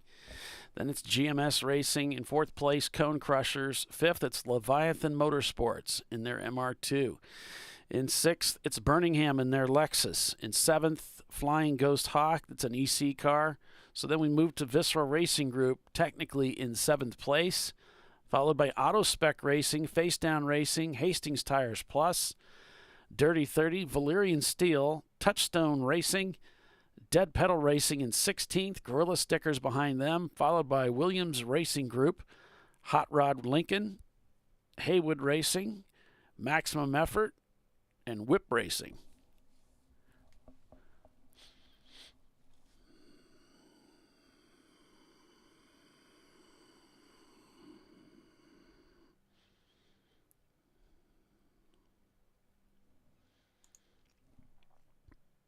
Face Down Racing not turning laps in the Supra. They may be in the pits from 12th place. They are the lead D-class car. 7-2 of Buzzworth headed back out. I'm getting reports that the 333 is possibly moving slow on course. They're trying to cover them with the white flag. That's Girded Loins Racing. All right.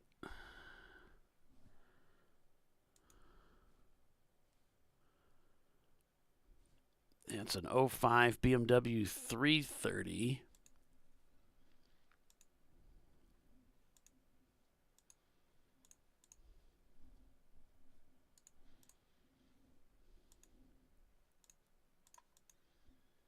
Don't see it through the track cameras, but there's quite a bit of the area of the track I can't see. Okay, yes, in the Arbank camera, I did see a car moving pretty slowly out there.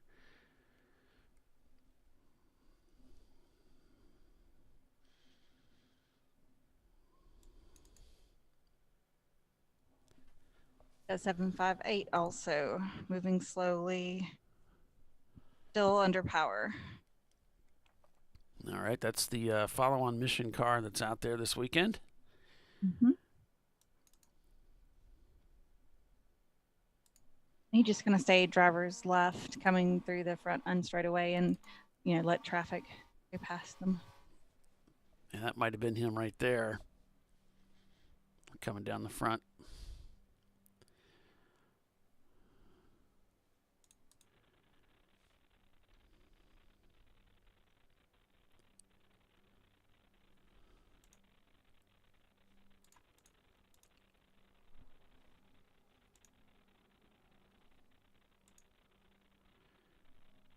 They're seeing some smoke coming off the tire from 550, the Hastings Tire Plus car. And they had said that they'd had some issues with some wheel rub on Friday during practice. So. Yeah, I wouldn't be surprised with all the compression that these cars are going through. It's got to be some things that those cars haven't seen before. Right. Could be. Cars hadn't seen before.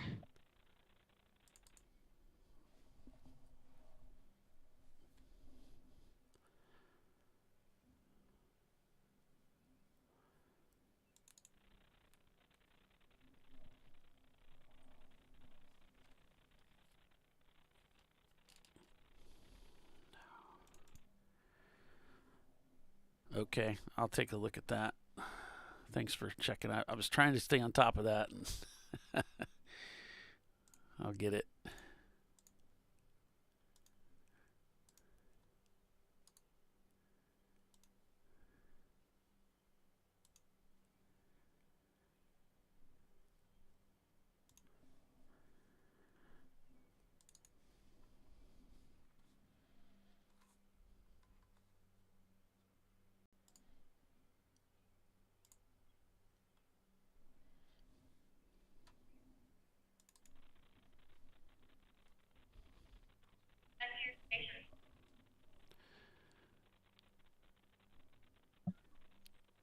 So a lot of track chatter, possibility of debris out on the racetrack. They're trying to verify that.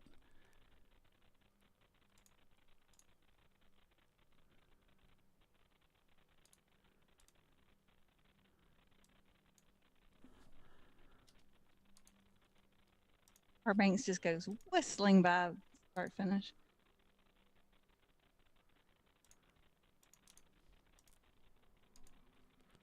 .30, still not far right behind them almost. Really trying to keep them in sight, I think.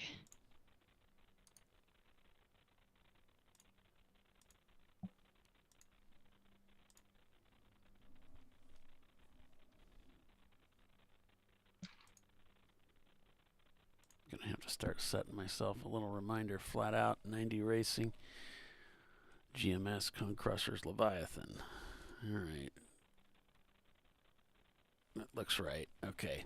So the pylon's been refreshed, guys. Thanks, Nick.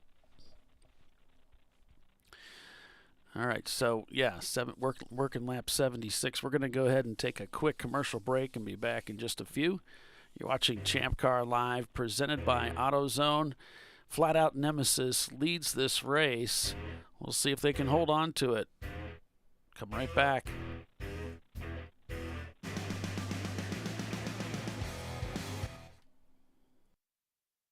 I probably need new tires. You do. What if they sold tires online? We do. We're TireRack.com. They could offer lots of tires We have so many tires. and help you find the right tire. It's called the Tire Decision Guide. Oh, and they could ship them to a nearby mechanic. We shipped over 7,000 independent recommended installers. This is an amazing idea. Sorry. TireRack.com, the way tire buying should be.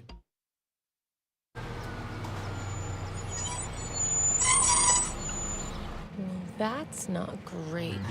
I can get him today. Get the parts fast and the job done faster. Get in the zone, AutoZone.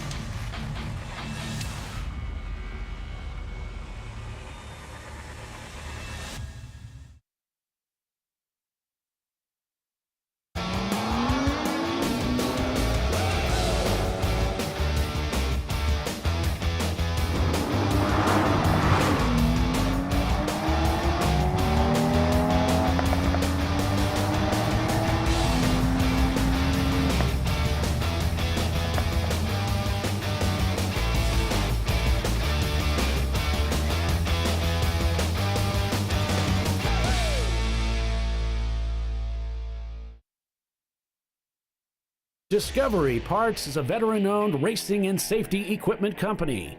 While we're located inside Atlanta Motorsports Park in Dawsonville, Georgia, Discovery Parts can also be found at the tracks, supporting a number of Champ Car Series events. We take pride in being a reseller of the best of the industry to Champ Car teams and drivers. We know racing, love racing, and look forward to tomorrow to even more racing. Visit us at discoveryparts.com.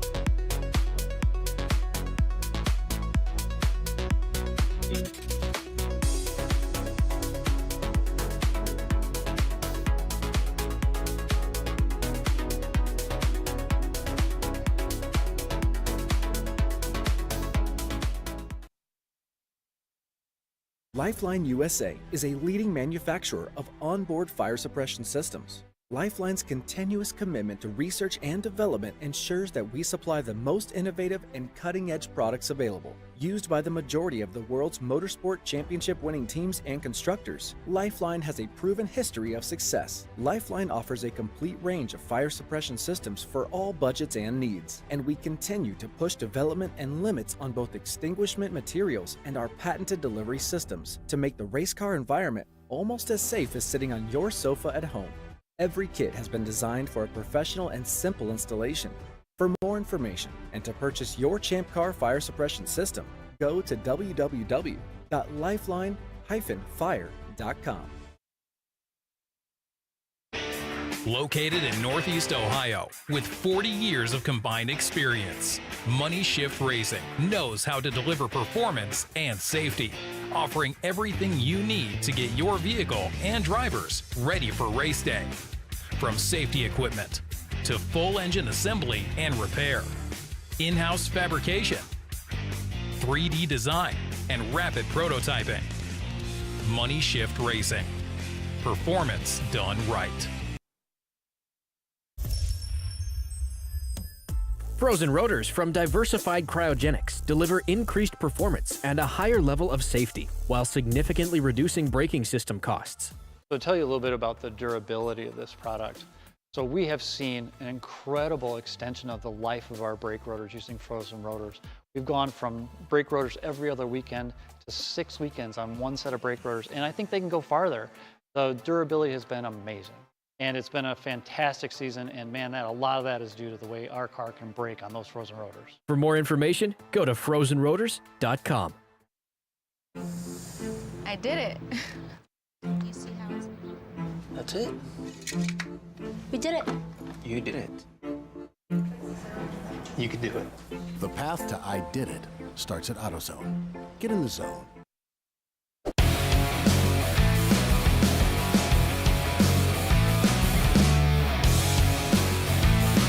Welcome back, everyone, to ChampCar.Live. Just as we were getting ready to leave for break, it was 90racing.com passing GMS for second place. Now we're working lap 78.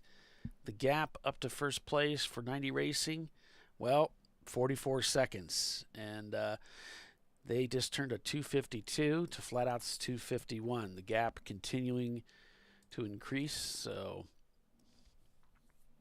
And while we were at break, Visceral came in and had the hood up working on the car or something. They didn't even seem like they were in much of a hurry, so they've fallen down to 15th place. So that means your leaders for the championship right now are Flat Out Nemesis, 7 points finished like this, and Cone Crushers with 8 points, with second in the championship, as is. Yeah, our bank racing, you know, they finished 8th yesterday. Even if they win today, they would have 9 points. So they're still very much in the hunt with Flat Out in that 7-point range. So it's anybody's game right now. They don't really have the pace, I don't think, to catch up with Flat Out, but they certainly are a threat, being that they're kind of hanging out right there in second place for sure. Mm-hmm. Flat Out just turns in another 252. So R-Bank Racing now on pace with Flat Out Nemesis.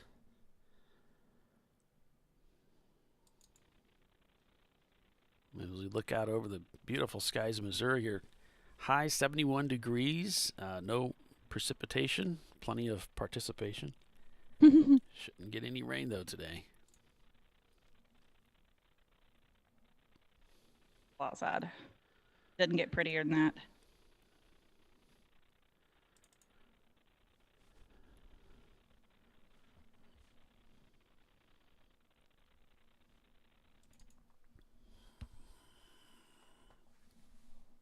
Thanks for checking in, everybody, and watching the race with us. Appreciate you. If you are just tuning in, this is the TireRack.com National Championship race for 2022 for the Champ Car Endurance Series at the Ozarks International Raceway. I'm Paul Veltum, and this is Tiffany Alexander with me here, my co-host. Not just an additional announcer. Don't want to go down that road again. You've learned your lesson. Oh, man. I tell you, Doc would not just let that thing die. I'm at the track. I'm at Ozarks International Raceway for the 8+8 race and our national championship. Our TireRack.com Champ Car National Championship.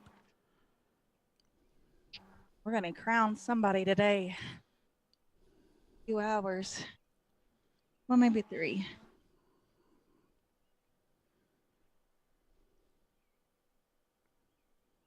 Okay, the R-Bank finished 8th yesterday.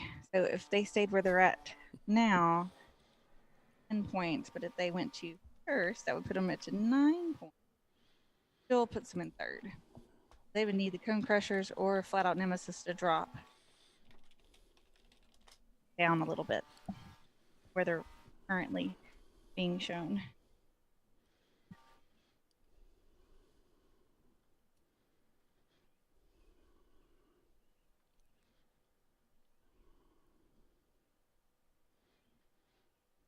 Okay, there's something going on. Oh, a little tire lock up there. Looney Tunes off to the right as the cars crested the hill. They got into the brakes heavy. All car in turn 6. Here comes Visceral, looking for a way by.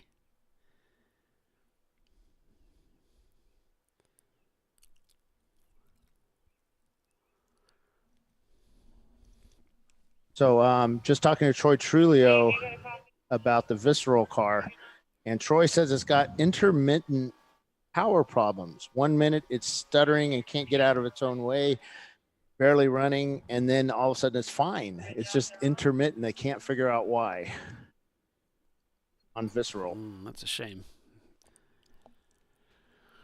Check the fuses. Okay. Stop. Ron's going to lock the door. Ron's going to march up here. Bug. Sometimes that's all people really need is a the nice Mopar is the big Chrysler. That's the one that stalled out at 6. I think it's turned 6. But knowing as much as how much they wanted to win this championship and what they're fighting, what they came into today with, and now what they're fighting, it just feel like a hug would be appropriate thing because there's nothing's going to fix that. Well, it's still an early race, and all they have to just be running at the end. I mean, we're seeing cars. It's getting hot, and I wonder this place has no place to rest, which means your car is on the edge all the time. On the edge all the time, as well as your drivers. And these are just street cars. These aren't pure race cars. You know, they weren't designed to race. They're designed to go get the groceries or look good going down the boulevard.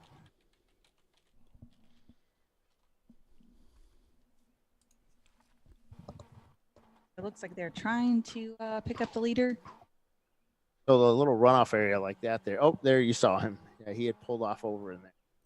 Well, it's currently 65 degrees, so it's not really hot. It feels warmer than that outside, though. Full course caution. Yep. Hastings Tires Plus, not shown turning laps. He is on pit lane doing a driver change right now. Let's see them right there. Let's see if we can pickup. That's 109. There's Hastings right there. They've got the trunk open because that's where they put the fuel, right? Well, I know they were having some tire rub issues, so they may be trying to, stretch that fender a little bit.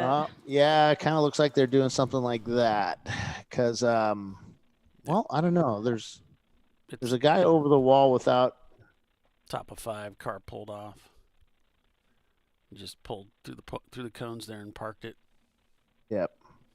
And then the 109 is on pit lane as well. I can't see what they're doing, but they're just standing by the driver with the door open. Yeah, that's the track car rental team. They've got a 1990 BMW 325i.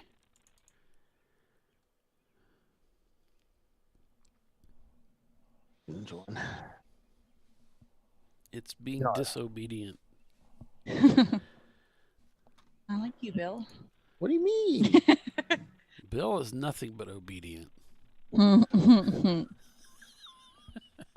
right, so safety vehicle heading up to that car that's parked up there. Maybe they can just put a hook on him and pull him back home.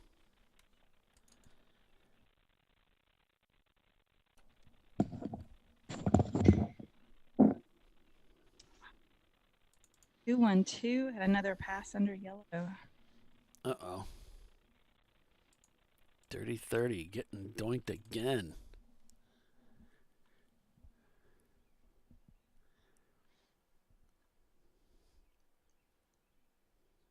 And I think it's a different driver this time. I don't remember the green on the. So yikes. Well, that means that guy can't say anything to the other guy really now. Right? Yeah, if there's both doing it.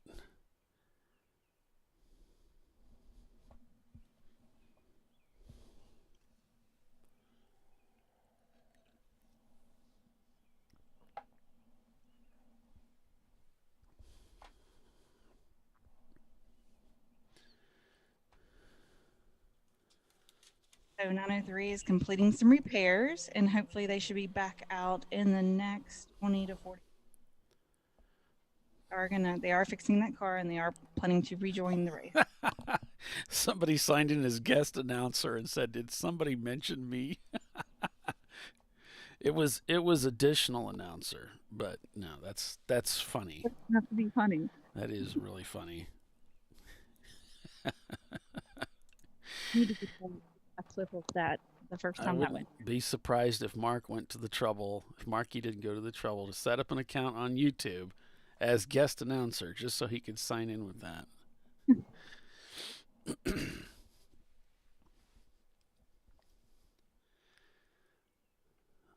Or Billy Salen. Both of those two.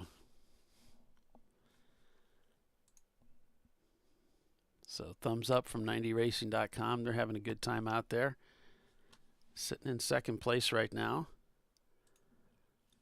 And, when the number 80, the Pass the Buck, one of our favorites in the tower here, for their wit. Yeah. Tanner the Kid Hurst is in the car, or just went in the car. There's a car being pulled, and that is that Dodge. What was it? Said a voice from the beyond. Chrysler LeBaron. The 70s. Got gear. Uh-huh.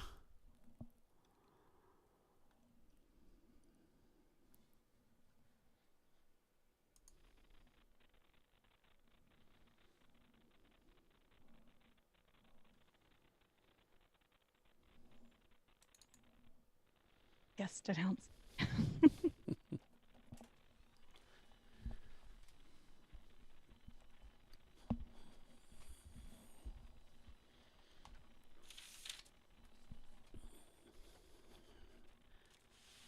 So we started out this morning with an early off for RVA Graphics and Wraps with their remaining sister car, the number 111, the Schultz car, which was stranded due to gearbox trouble, and that spelled the end of their weekend. Dirty 30 led the race early, but then passed under caution, so they were brought in to serve a penalty. That allowed Flat Out to take the lead, followed by GMS, Valerian Steel, and Touchstone Racing. And after the pit stops ensued, Visceral assumed the lead of the race over Flat Out and GMS. But then they started running into mechanical issues. The car wasn't running quite right, as Bill said, and they fell down the standings. Flat Out took the lead around noon. By 12 o'clock, GMS took over the lead, but Flat Out returned quickly to retake the lead of the race after off-the-chain engine had an engine failure at 12:45, oiling down the roller coaster as we go back to green. And then 90racing.com passed for second place over GMS.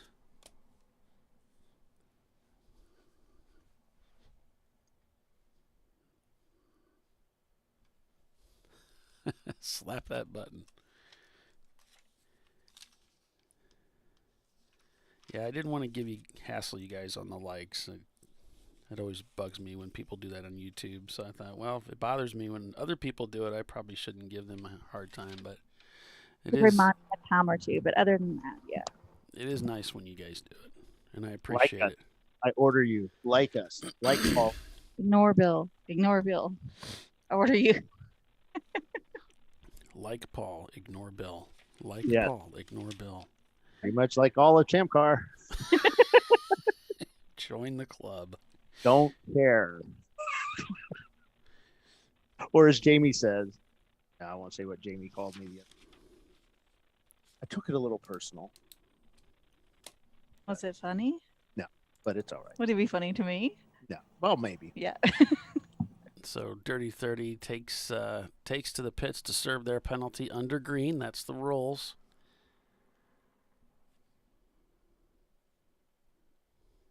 Yeah, maybe they just don't like me. It could be.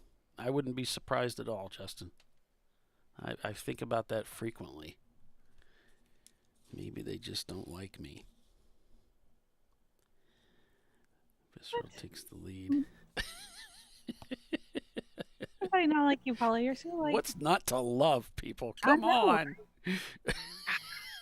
His little diva self. I am that. I'm definitely a diva. And a delicate flower, though. Mhm. So it goes they go hand in hand.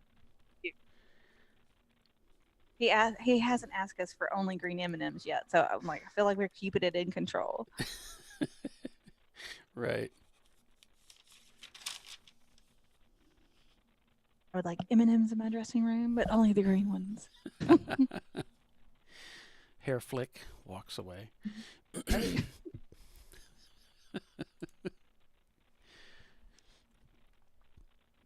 Hastings to Tires Plus still shown not turning laps. Dirty 30 serving their penalty.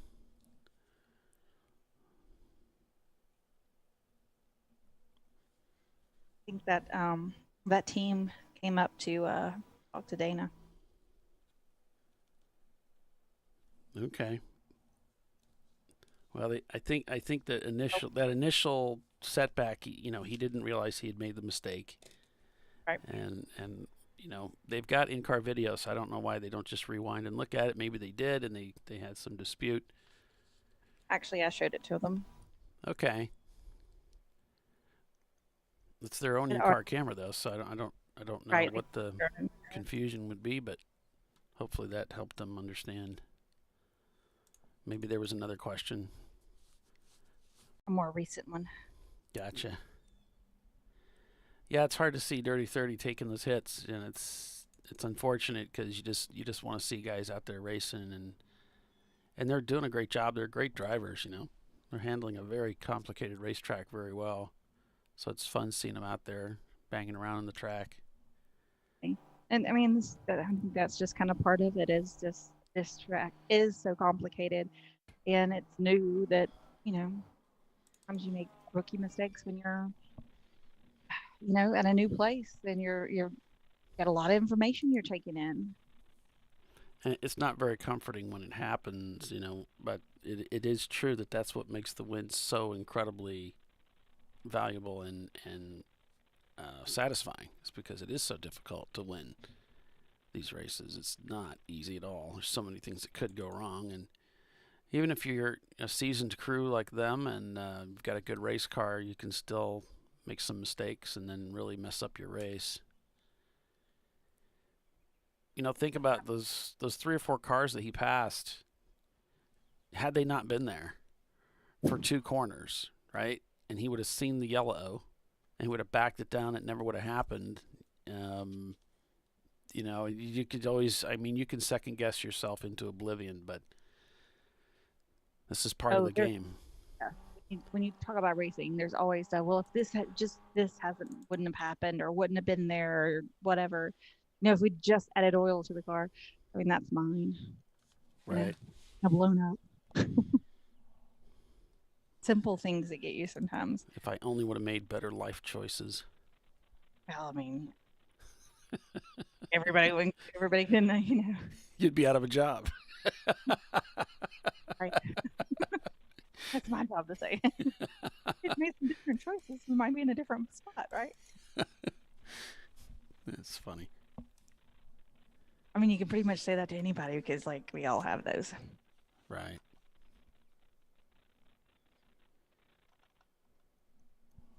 We had to play, we didn't even have to. Me and some friends were playing trivia the other night. We just sat in while we were stopped by for a second, and we're trying to come up with a team name. So I came up with the team name Bad Decision. Right. Yeah. Making bad decisions. Yeah. That was funny. I think the soap company that, oh my gosh, that Doc and I bought from before, I'm trying to remember. Soap? Yeah. That's Phil McKinney's. There we go, Phil. Thank you, Phil McKinney's son.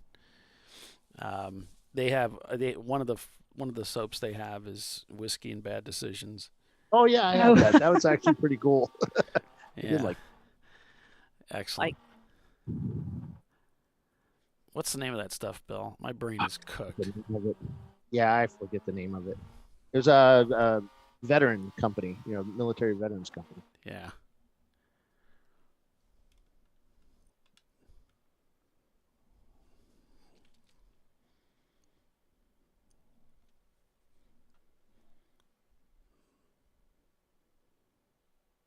Oh, okay. Patriot? Men's soap? No. No. Ranger Up? No. K-Bar? Yes. Yeah. What was it again? K-Bar? Yes, it's K-Bar. K-Bar. Yeah, K-Bar. Yep. K-Bar. That's it. You found it. Good job. A good Googler. Eventually I'm going to... Marky comes up with a good team name. It's Least. That's good. I like it. I did like the separate checkbook racing. That was funny. Mm-hmm. There was another one. There was one I think called "Don't Tell the Wife" or something like that. That was pretty funny. I'm a big fan of the Maximum Effort team too, because I like Deadpool. Mm-hmm. Deadpool is funny.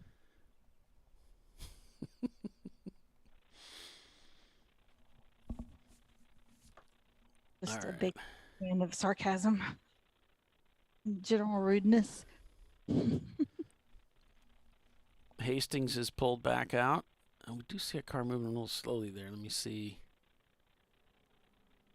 Coming down the turn 5 area. Some of that track you can't see very well, but I'm wondering if there's a slow car down there. I'm not sure.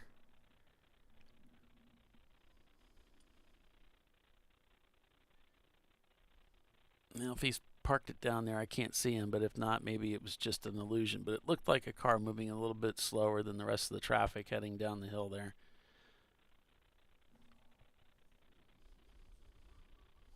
And I don't see anything on our Flagtronics, so hopefully all is good. Looney Tunes in the garage area working on that car. Looks like they're working on the shifter. No work going on in the 901 Motorsport machine. They parked it. I do see there's somebody looking at it, and there's nothing really going on. I think they're just observing, but nothing really happening there. I think somebody's getting dressed to go back out in it, because they said they were getting it fixed. Oh, okay. Maybe. Well, that'd be good. I just don't see. I haven't seen any activity the times when I glanced at it, but I mean, maybe they're just taking a lunch break. I don't know. Who knows, right? Yeah. Somebody knows. Surely somebody knows, but we don't know. And I'll stop calling you Shirley, because I know that's not your name. So stay with us. You're watching Champ Car Live, presented by AutoZone. We're going to take a quick break, and we'll be right back. AutoSpec Racing, 9th place. Flat Out Nemesis, your leader. We'll be right back.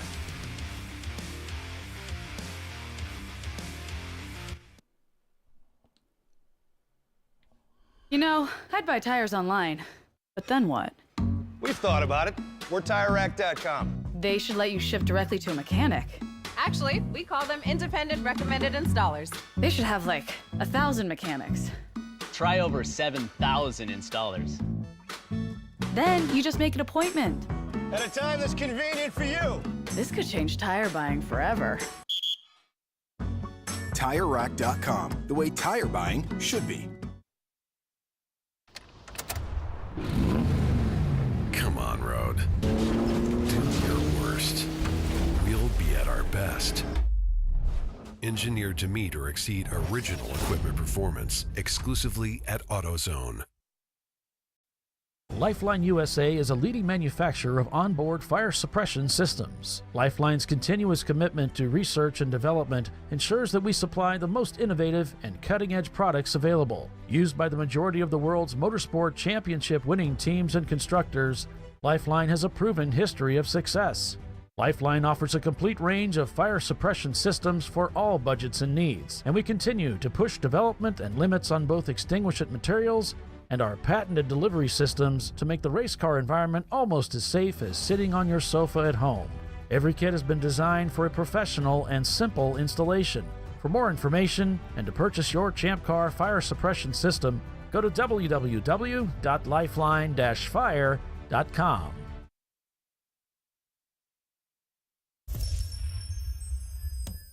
Frozen rotors from Diversified Cryogenics deliver increased performance and a higher level of safety, while significantly reducing braking system costs. So to tell you a little bit about the durability of this product. So we have seen an incredible extension of the life of our brake rotors using frozen rotors. We've gone from brake rotors every other weekend to 6 weekends on one set of brake rotors, and I think they can go farther. The durability has been amazing. And it's been a fantastic season, and man, a lot of that is due to the way our car can brake on those frozen rotors. For more information, go to frozenrotors.com. Located in Northeast Ohio with 40 years of combined experience, Money Shift Racing knows how to deliver performance and safety, offering everything you need to get your vehicle and drivers ready for race day. From safety equipment to full engine assembly and repair, in-house fabrication, 3D design, and rapid prototyping. Money Shift Racing. Performance done right.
Do your worst.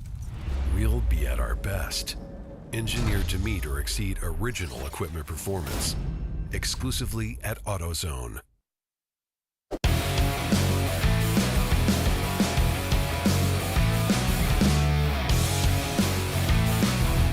Well, with less than 3 hours remaining in the race today, we are past the halfway point.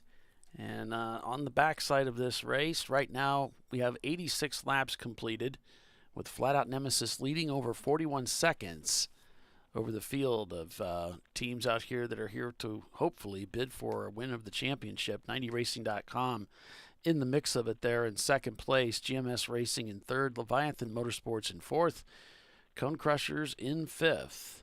You've got B class being led by Flat Out Nemesis. 90racing.com leading A class. And C class by GMS. So those first three cars are representing three different classes. EC being led by Flying Ghost, Hawk Performance in the number 505, and D class being led by Dead Pedal Racing. Now the way this weekend is structured, points-wise, is the points that were accumulated up until this time, as we're in the TireRack.com National Championship race this weekend, those have been set aside, and what we're looking at here now is points accumulated from yesterday's race combined with the finishing results, the official results of today, will determine the national champion.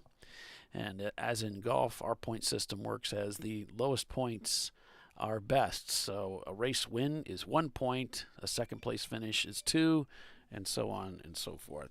So we have the results from yesterday, of course. You can check those out on Speed Hive if you want to check them out yourselves. But now we're looking to combine those with the results of today. Once that happens, and then we'll happily have a crowned anew, or maybe it might be a back-to-back win for 90racing.com, R-Bank Racing. They're here this weekend defending their championship title, and currently in second place with an 8th place finish yesterday. So they need to do very, very well here if they're going to take the win. It's not going to be easy. So welcome back, everyone. I'm Paul Veltum, joined by Tiffany Alexander, Bill Strong. We're calling the race for you this weekend all the way to the end here. And so far it's been an interesting race. And, mechanical failures seem to be kind of at the top of the list today. So we'll see if these cars can hold up for another 3 hours. Now at the top of the championship is Flat Out Nemesis with 6th place from yesterday, and if they finish first today, that's 7th, and then followed by the Cone Crushers, who finished 4th yesterday, and they're currently sitting in 5th, so that put them at 9 points. Then R-Bank finished 8th yesterday, currently sitting in 2nd place today. That puts them at 10 points. So that show is 1st, 2nd, and 3rd in the national championship if it was to end right this moment. Right. Okay. Well, thanks, Tiffany. Thanks for the update there, Tiffany. And that looks like we're in Dirty 30 trying to get by the Birmingham team. A little wave there, but not much time to wave at this racetrack. It's both hands on the wheel all the way around. We've got 901 Motorsports finally working their way out of the garage onto the racetrack to rejoin the competition. And the team was doing really well this weekend until they had to bring it behind the wall to work on it. And that seems to be a familiar story for the teams here this weekend as they're getting their arm band checked and being released back out onto the track right now.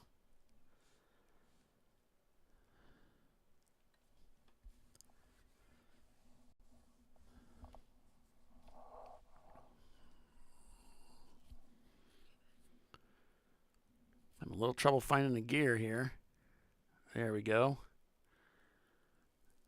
Coming out of that last corner is so slow. They really slow the cars down. Grab the wrong gear, and boy, it's really going to hurt you coming down the front straightaway here.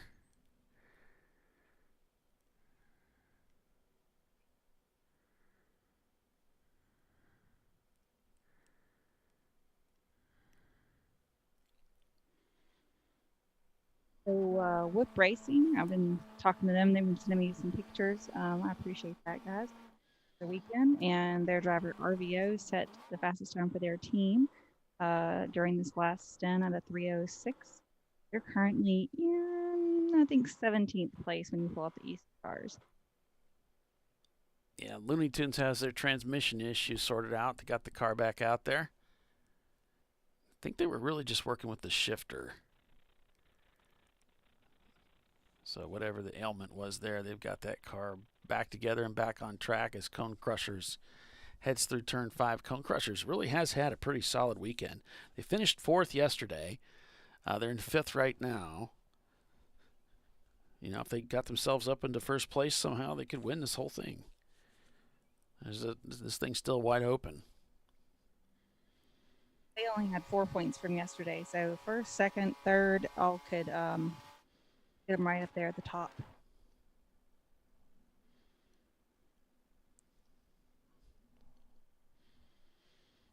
Hot Rod Lincoln shown in the pits right now, down in 20th place. Everybody up in front of them, though, is out there on the racetrack. Milan +2 still shown in the pits after turning just 13 laps today. So they may have hung it up. That's what I do. Allow me to point out the obvious. And they have to get towed back in. Yeah, that car was towed.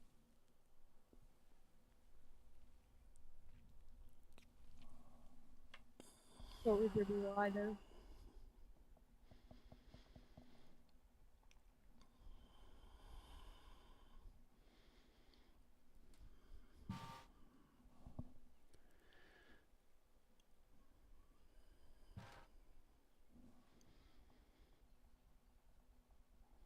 So 533 Black Knight Racing. I think he said it was turn 7. Quite catch that off and then back on. 4 wheels off and then back on. All right.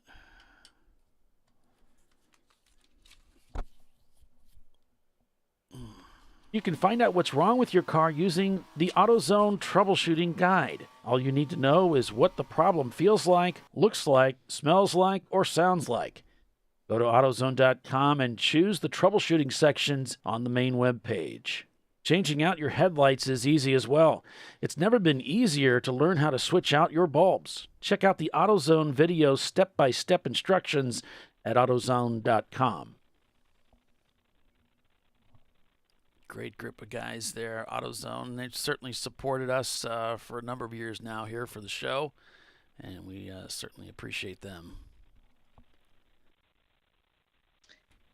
So 903, which is 901 Motorsports, is headed back on the track. They're going to do a shakedown with Brett Shanneman on the wheel, and then they're going to turn it over to Mark Yoshida, maybe to finish it up for the day.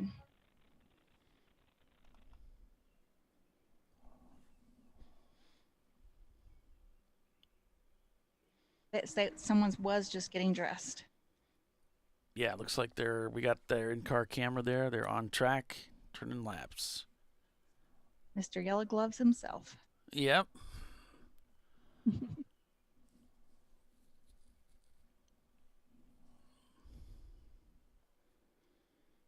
Maybe I need to get me some yellow gloves so I can go fast like that.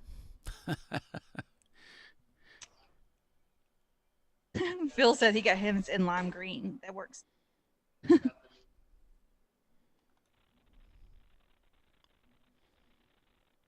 Got the black and white Alpine Star ones. There the Flying Ghost goes by. One of the 2 cars they've brought here this weekend.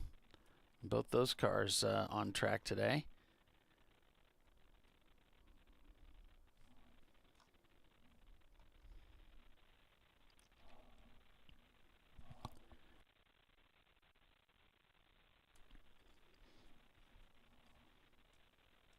Looked like the 516 of Gorilla Sticker out there.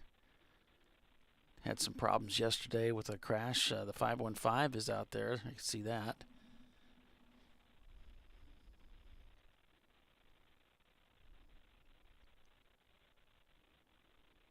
Yep, 516 is out there turning laps, so both their cars are out there today. Good for them.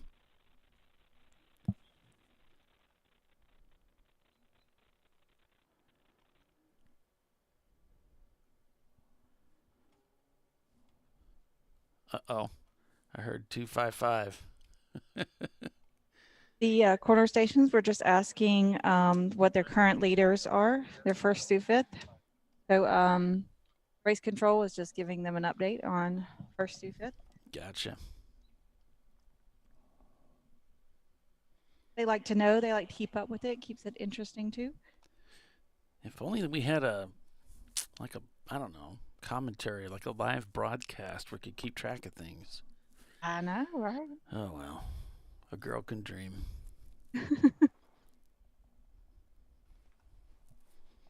Of course, we may not want them all on the cell service and the internet out here because might disrupt the little that we're stealing.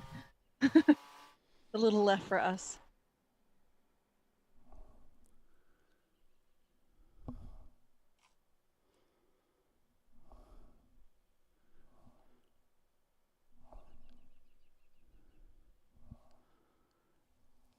Yeah, looks like the pylon is current there online. 90 laps turned so far. Flat Out Nemesis leading by 51 seconds over 90racing.com. Both cars just turned in a 249 on that last lap. GMS Racing is in third place, back about a lap. Not sure exactly the gap there. Then it's Leviathan Motorsports back a minute and 32 seconds behind them. Okay, it's 27 seconds is the gap from GMS up to 90 Racing. And they're running about 3 seconds a lap slower. So behind GMS is Leviathan. Then it's Cone Crushers back 0.653 seconds. And both Cone Crushers and Leviathan just turned a 3 flat. So it could be Cone Crushers looking for a pass on the MR2. Look at their lap times. Seeing a lot of 258s for Cone Crushers. And 3 minutes, there's a 3:01, so pretty consistent. For Leviathan, let's take a look. A lot of 258s and 3 flats. So those two are very close together, and it could be that these two are going to be fighting back and forth with each other all the way to the end. Behind Cone Crushers is Birmingham Racing. They're back quite a ways. AutoSpec behind them, 5.0 seconds. AutoSpec turned a 3 flat. They're turning a lot of 257s and 258s. Whereas Birmingham's turning a lot of 301s, some 259s, some 302s. So AutoSpec might catch up and get by Birmingham with a 5-second gap there for 7th place. Tiffany's saying, no, say it isn't so. Up in the car right now too. So Flying Ghost is pitted the 505 car. Their sister car leads EC. Let's see. Dead Pedal is Gorilla Sticker just set their fastest lap time of the day at 256.7. And Dead Pedal is behind them about 7 seconds. Several seconds off the pace. Wouldn't be surprised if Gorilla Sticker number 515 put the pass on them for position 12. And those are the significant battles taking place right now that I see that are close, relatively close.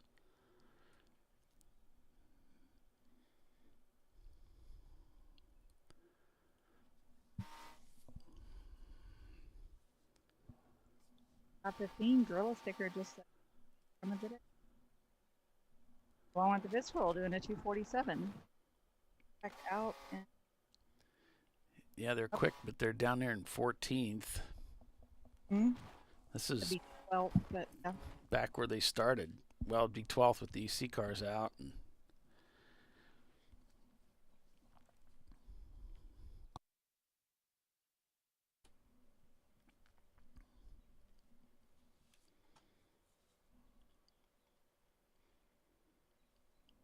pace of that car, if they've gotten it fixed, they should be able to come up the standings a little bit. But and with that first place finish yesterday, that'll, that's the ideal situation, but it can be hard to overcome some of these other cars. And they need to get probably, looks like above sixth place in the top 5 to be national championship contending. If they get a 5, that'd put them at 6 points total. Flat Out Nemesis is at 7, even with the win. Mark, you said at some point I need to update my job application for a job interview. Give them just enough to keep your phony baloney job. That sounds familiar.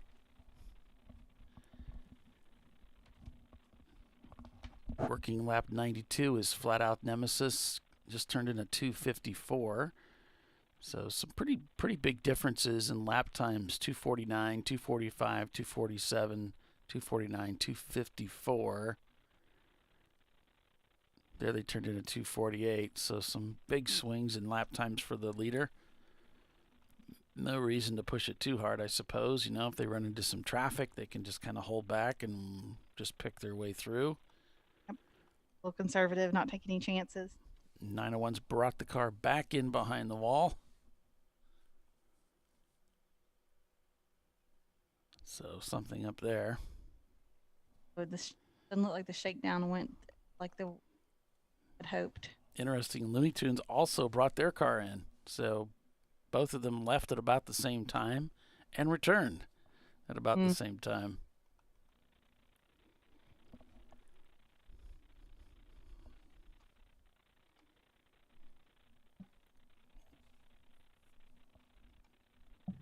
So Flat Out pitted on lap 60 under caution. Their first pit stop was on lap 33, and we're on lap 92. Really start to think they might need fuel soon. We've had a pretty good run here of green, and actually this is the longest run of green we've had all day.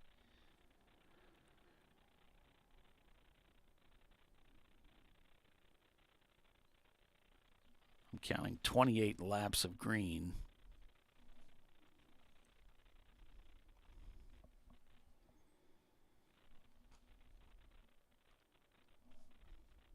These racers have got to be tired after a long weekend. No, I am. I mean, this is day 3 for most of them. Yeah. Especially your championship contenders. Most of those folks were here Friday, the practice day, so they are, started getting in town Thursday evening.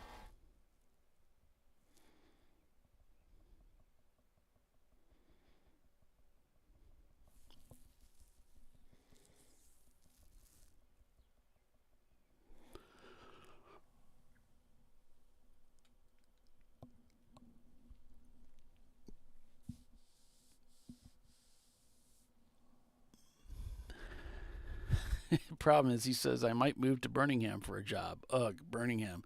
Hey, Marky, would you have any interest in working as a receptionist? Right. Answer the phone. I just happen to know of someone who's looking for a reliable employee. Someone who's willing to work more than 2 weeks in a row consecutively. Right, get past training, yeah. Can get you past training.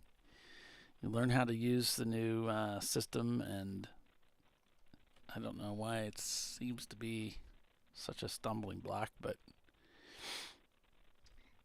I don't know. The last girl, I thought she was coming along nicely, but I think that there's just at that level of employment and pay, there's so much competition now.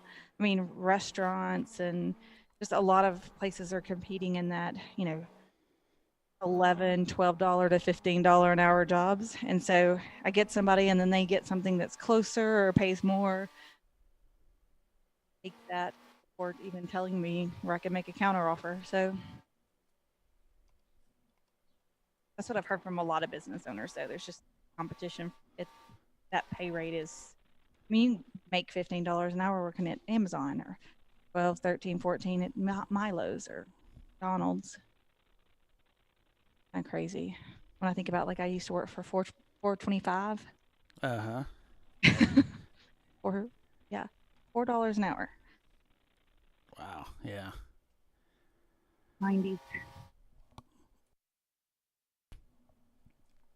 Back in the 90s, a waitress made 13. They're only at 265 now, but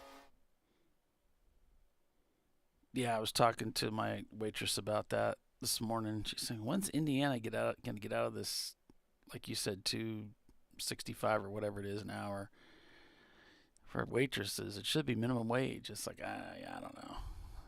Not really into politics. It's not my gig, but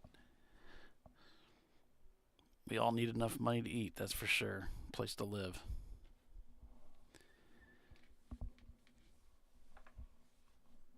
you got to prioritize those things. And,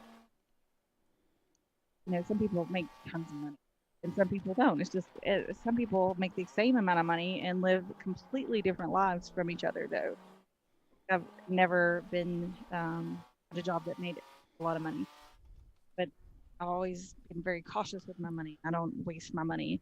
Like, I see people going out to lunch every day from work. I don't ever do that. I bring my lunch to work. I don't waste the gas or the time or money going out to eat. Hardly ever, unless I'm meeting friends or something. So, we all pick and choose what we're going to waste money on. Right. Absolutely. Choose to waste mine on the race car. That's good. Whip Racing is not turning laps in their green Ford Mustang. Don't know if they might have come into the pits, but looking at the Flagtronic system, I don't see any alerts popping up there right away. So, Marquis DeFarmer says he's got an interview in Arndale. Oh, if you move to Arndale, we'll be neighbors. We're right by the track. The track's in Leeds, next town over. Super close to Barber from Arndale. Oh man, Mike said his first job was washing dishes. That was one of my first jobs. $1.60 an hour though. 40-hour week. Take home was $42. Wow. Man, that's not $1.60. Jeez. Showing your age there, buddy. I mean, when did they... Somebody knows the answer to this on the internet. Marky's like, seriously, Polly, would you want me answering phones for you, for your business? I think they'd get a good laugh out of it. I don't know. At some point in time, they put in a federal minimum wage. But prior to that, there wasn't one. Somebody probably knows when that went in and how much it was. That would be a very interesting trivia fact. Yeah, it doesn't cover everybody. Like the waitresses, for instance. They're on a different rate. Which is strange. That's because they get tips. I guess they feel like they don't need to pay them as much. It's really odd. But yeah, I used to have a store. I still have my own business, and when I had people working for me, when I interviewed them, I would listen to how they spoke on the phone, and because many of the people I hired would be working on the phone with customers, and so I did. That was part of the evaluation, is how do they sound on the phone. Okay, so Nemesis, our leader, is in the pit. Doing fuel. Who's this?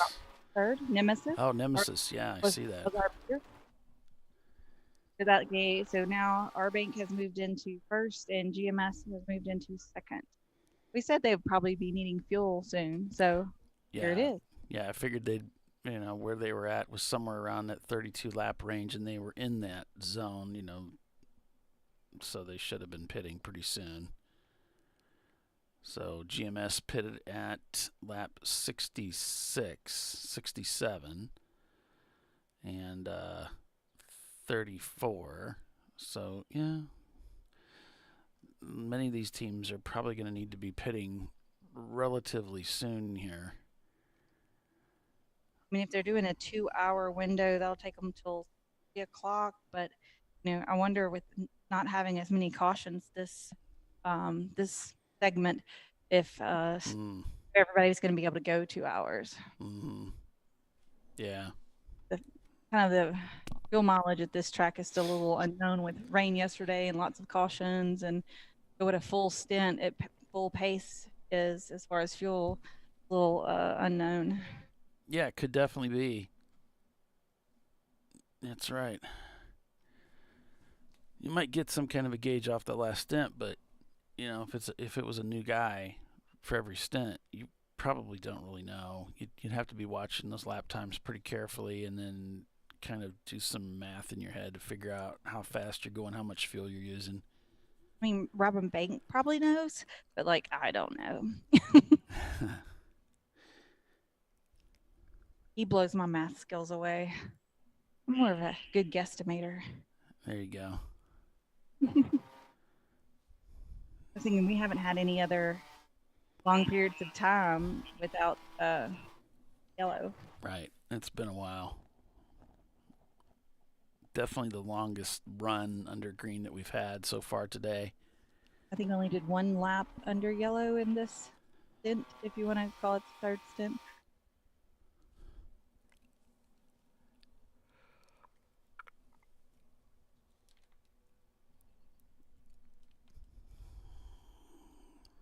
So after 95 laps of racing, we've got 90racing.com leading the race over GMS Racing, followed by Flat Out Nemesis as they hit the pit loop to head back out onto the racetrack. So stay with us, everyone. You're watching Champ Car Live, presented by AutoZone. We will be right back.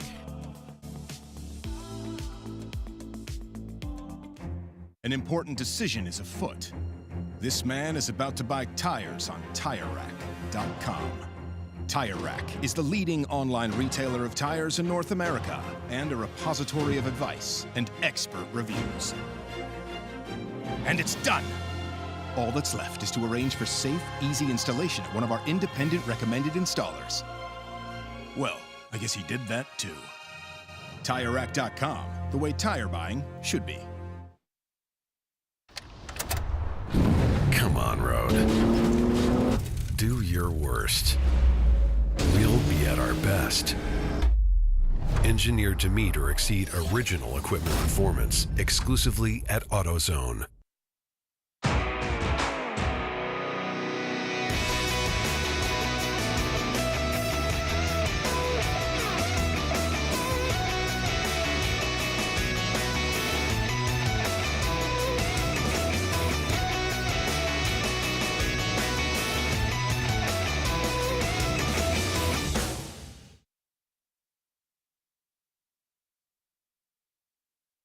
Lifeline USA is a leading manufacturer of onboard fire suppression systems. Lifeline's continuous commitment to research and development ensures that we supply the most innovative and cutting-edge products available, used by the majority of the world's motorsport championship-winning teams and constructors. Lifeline has a proven history of success. Lifeline offers a complete range of fire suppression systems for all budgets and needs, and we continue to push development and limits on both extinguishment materials and our patented delivery systems to make the race car environment almost as safe as sitting on your sofa at home.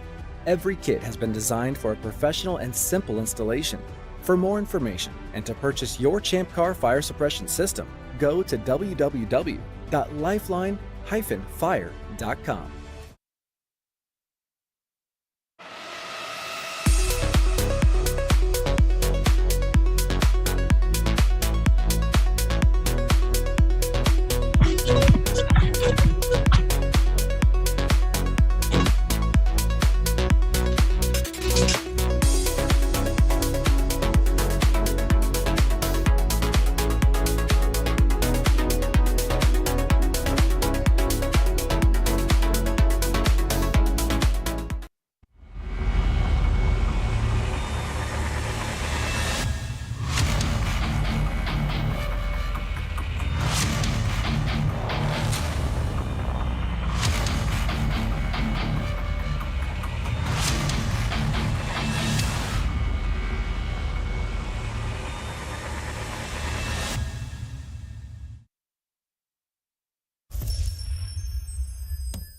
Frozen rotors from Diversified Cryogenics deliver increased performance and a higher level of safety while significantly reducing braking system costs.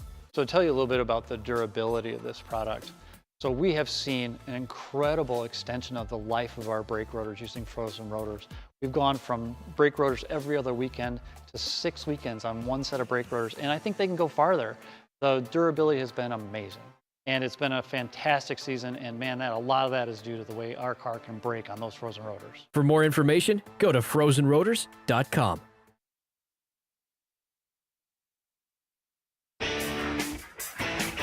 Located in Northeast Ohio with 40 years of combined experience, Money Shift Racing knows how to deliver performance and safety, offering everything you need to get your vehicle and drivers ready for race day. From safety equipment to full engine assembly and repair, in-house fabrication, 3D design, and rapid prototyping. Money Shift Racing. Performance done right. Come on, Road. Do your worst. We'll be at our best. Triple tested to meet or exceed original equipment performance exclusively at AutoZone.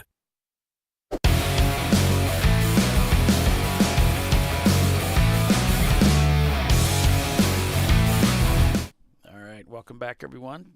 ChampCar.Live. So 2 hours and just under 2.5 hours remaining here in the Ozarks International Raceway inaugural race for the Champ Car Endurance Series. It's the TireRack.com National Championship for 2022. So the 850 was going to be meatball flagged for mechanical. They went ahead and brought that car in. Oh, big hit. Oh, for Dirty 30. Got into the guardrail.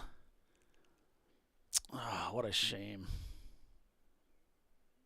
Got that too. Oh, no.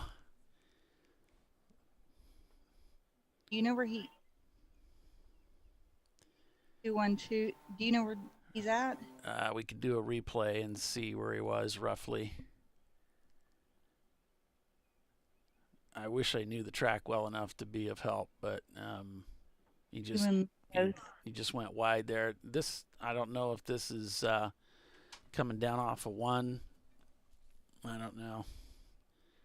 I know that they're looking for the Yarbank car now, so.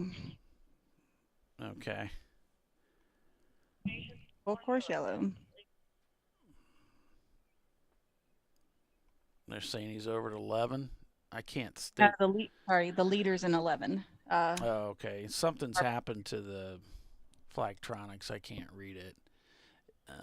I see that there's a yellow at 11. At turn 11 as well. So he might be over there. That's over in near the roller coaster area, but I'm not sure, unfortunately. Oh man, I just feel so sorry for those guys. Oh my gosh.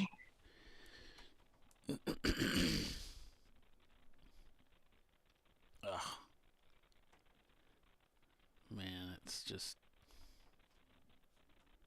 Yeah, I know. I only do advertisements top of the hour and the bottom of the hour. I need to be more like the regular stations where I do them every 15 minutes for 5 minutes. Maybe that's what we'll do next race. We'll do them every 15 minutes. Give me some more time off. Well, I don't see anything on this view. Race car's got the leader. Starbank. All right.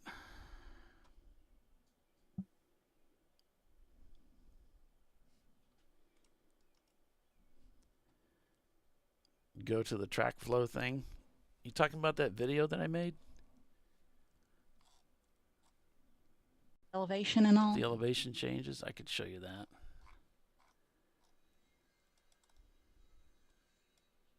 Well, I guess remember where I put it. Here's my life. Oh, it's right. Yeah, it's right here.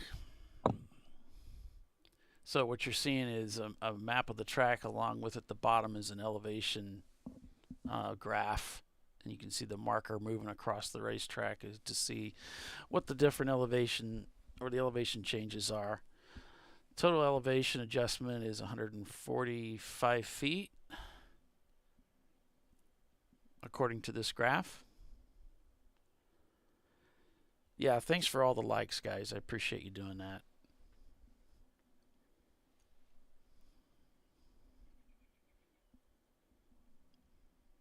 Through the tunnel there. No, this screen. I don't know what you mean, man. I don't follow you at all. 98 laps turned so far. Tiffany was talking about Killer Bassa Racing just before that big hit. It crunched up the front end of that E30, unfortunately.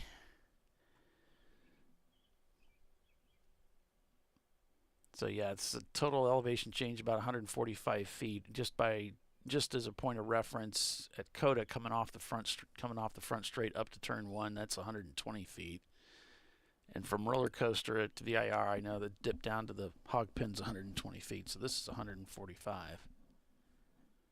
So anyway, you get the idea. There's a lot of elevation change. Right. Looks like he's off in turn 11. Yeah. Okay. The crew's on scene. They're going to get him dug out of there and probably have to put him on a flatbed. I imagine it won't roll. Yeah, that was kind of a pretty hard hit.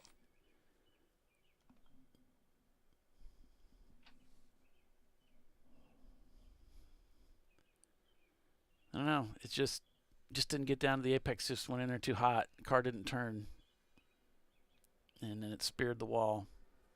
It's too bad. It's a fast car.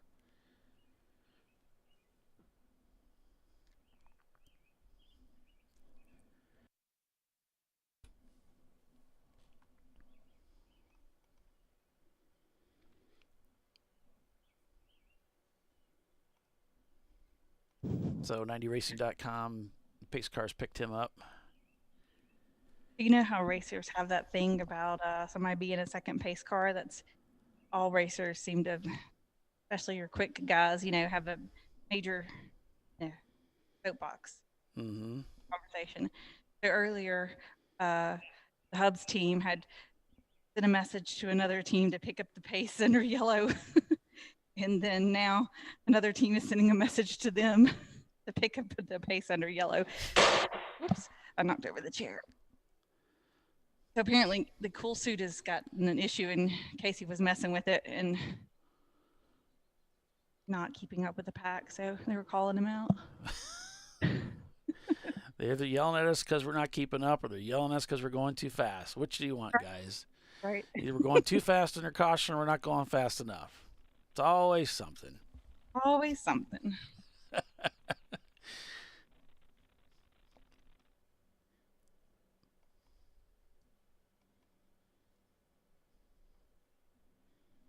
The R-Bank cart. It sounds like even under pace car, it sounds like they're doing like $9,000. They probably are. I mean, what's with that? Upshift, man. What are you doing? I'm just kidding. No, Larry definitely knows what he's doing. So the caution's out at the roller coaster, heading up to 11 for that car that's they're pulling him off the guardrail. I think the fellows over at the Dirty 30 clubhouse are going to need a cold beverage after today's events. Or 3.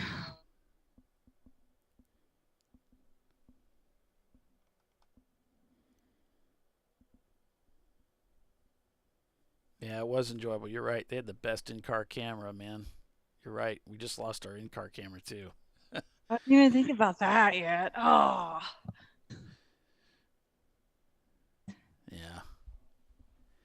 Your in-car camera was the best. Yeah, I'm not above, rooting for the guy that just has the best camera feed. Not at all. No, we're not above that at all. No. We gotta get this car fixed, guys. You don't understand. Dash it among the whole He's broadcast. got a boss camera. We need to get him out there. Oh my gosh. All about the It is all about me. That's right.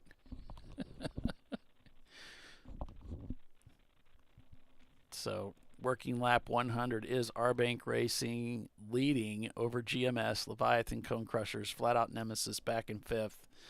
Yes, I believe 90's going to have to pit. Imagine they're waiting for the top of the hour. So, we were doing so well there, folks. We had, let's see, from lap 71 to 98. Yeah. First. No, we didn't. We don't have that kind of power. We got to talk. So that's what we do. Yeah, and I think Dirty 30 was just trying to overcome those penalties and probably just, and they were driving super quick, and it just, one little more thing bites them and get it for them though.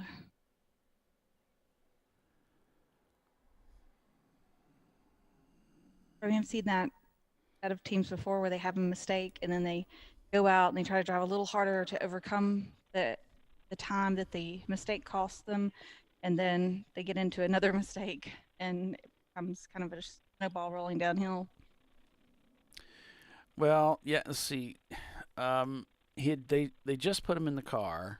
He was turning 252s, 253s. He turned a 250 and then a 253 and then the wreck. So the 250 that he just turned 2 laps ago was his fastest lap time of the day. So he was starting to find, more and more. And he found not enough. I guess. I don't know how you put that. But down the limit and because he went a little over. Oh, man.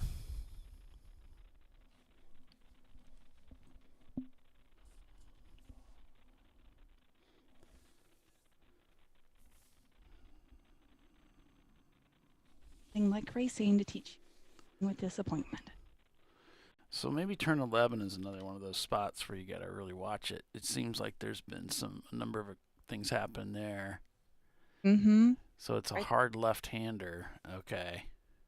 I know 10 is in compression, so it's downhill. So I think 11 is back uphill. Remember. I know 10 was the only place that water would pool. So you went back uphill for 11. Yeah. I mean, it's a greater than 90-degree corner. That's a lot of turning going on there.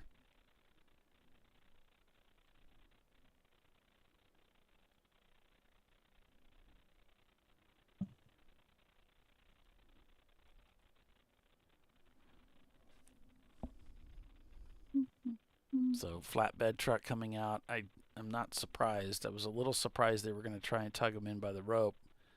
But no, I think he's got some suspension damage, and we're going to have to flatbed that car in. There's the pace car going by with the field.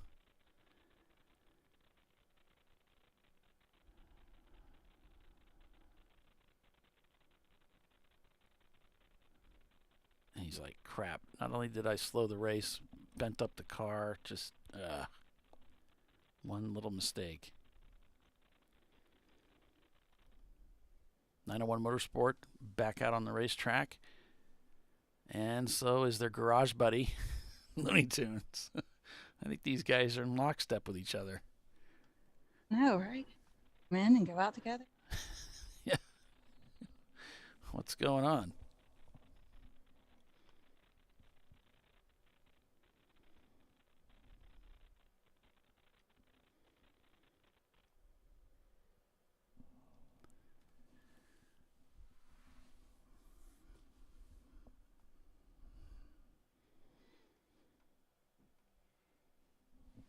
This might be really helping Arbank out. They might have been sweating a little bit. Like, I really need to wait till the top of the hour. I don't want to pit, too early. Mm-hmm. So with caution, of course, they're using less fuel and might be help them extend it to the time they need. A little early for the stop because they want to. I would imagine they'd want to wait until there would be, within that 2-hour window, so they would have to stop again. And Bernie's suspecting maybe there was a mechanical issue going into the corner that caused the car to go off track. That can happen too. That maybe it wasn't Driver error. the driver mistake, maybe the tire failure put him into the wall. I'll show it to you again. He said there was a lot of steering input. He's continuing to steer and steer.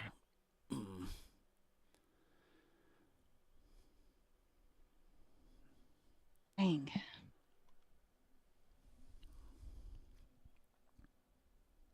I hate that for them. That's not how anybody wants to end their race. I mean, everybody comes out here and wants to win the race, obviously, but and only one person can do that. But nobody wants to finish the race under, coming off on a flatbed. So Birmingham is in. They're taking fuel. The hubs is out. And going in. It looks, well, everybody's got their helmet on because they're doing a fuel stop. So see, that looks like Roger's going in. So Roger Cohen is going in for the Birmingham team.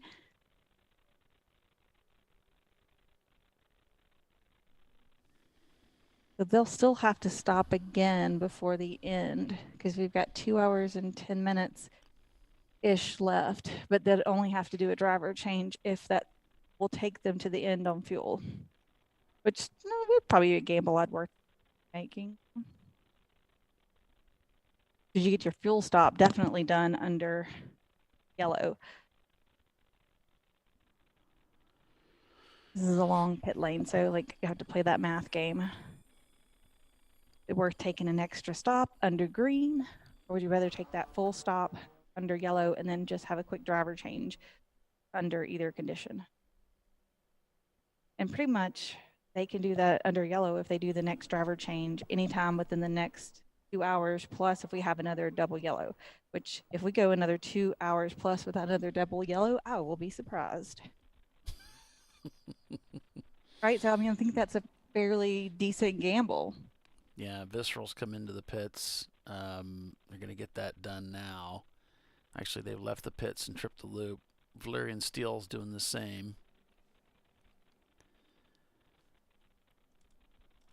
Let's see if I see anybody else. I mean, Nemesis had just pitted recently and got fuel, so really no reason for them to come in.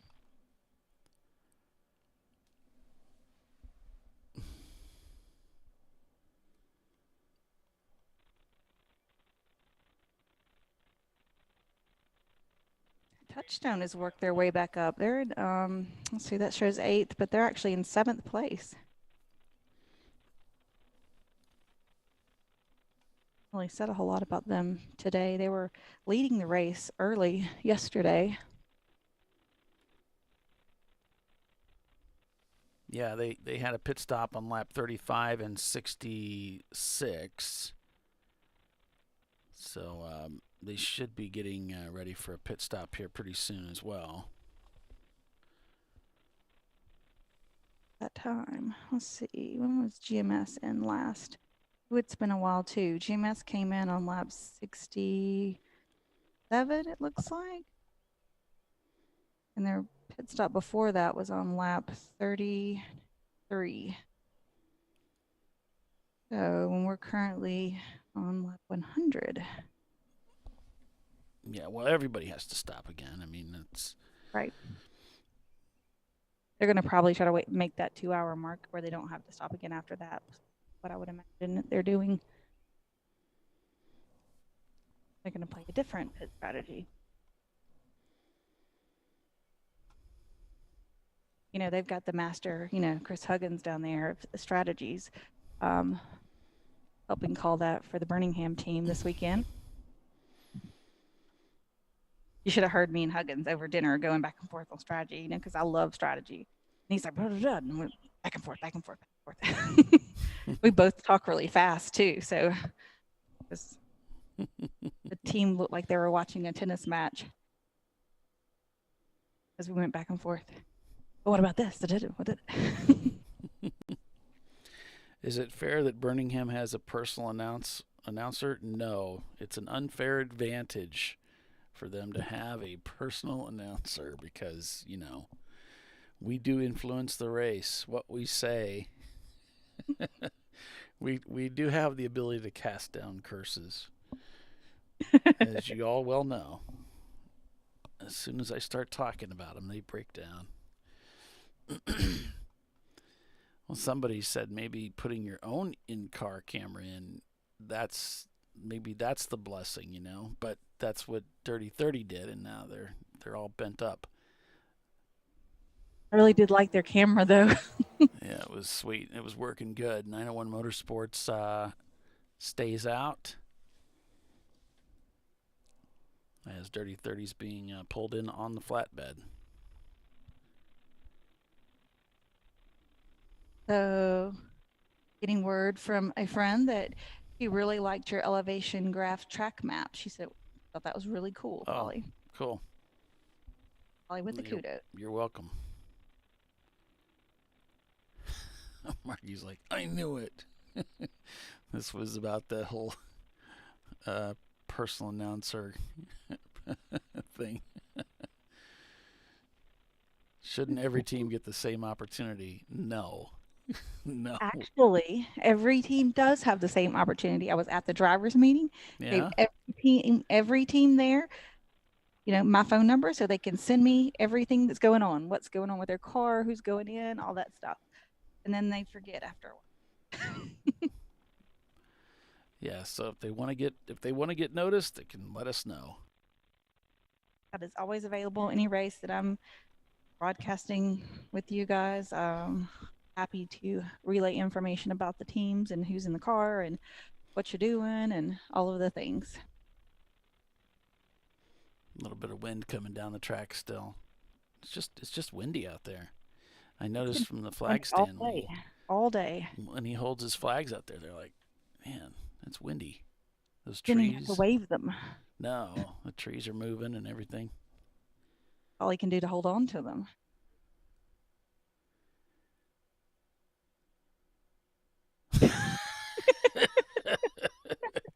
What does he want help? What's the problem? Right, Frank? What does he want help with? I don't know. I guess he's by himself. That's funny. But it's funny. It is good to have. I have worked pit out. It's good to have a couple people, but it's that way one guy can take a break. You know, the other one can go to the One can go to the bathroom, and the other one works pit out. Mm-hmm. If you have two cars come up, you need two guys to kind of get those, you know, underway. And they people tend to come in packs to pit out. You know, there'll be several cars at a time. So, you know, and if somebody comes on there and they've still got time left on their clock, then it just messes everybody up. Dennis says, my plan is to come down and help you, but not actually do anything. Timothy says, I like Champ Car cameras, curse and all. I'll take it. Oh my gosh, that's funny. He's not worried about the curse anymore. I still feel sorry for this guy out here with the flags. I just don't think anybody's ever going to see him, but I really feel sorry for him. We see you, buddy. Yeah, we see you. Yes. That's exactly. That's right. Be encouraged, pal. We see you. You shall not go completely unnoticed. That's right. It's much like this show. A band of brothers. Oh my gosh.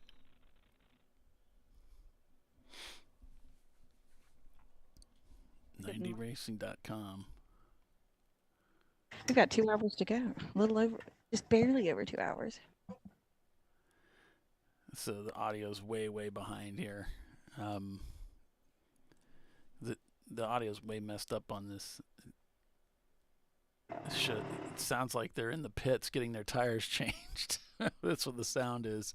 Probably from their last pit stop. It's so messed up. It's like, gosh, why is it that they're like doing $8,000 around the racetrack behind the pace car? That can't be right. Yeah, no kidding. It isn't. All those bosses going down pit lane to pit out.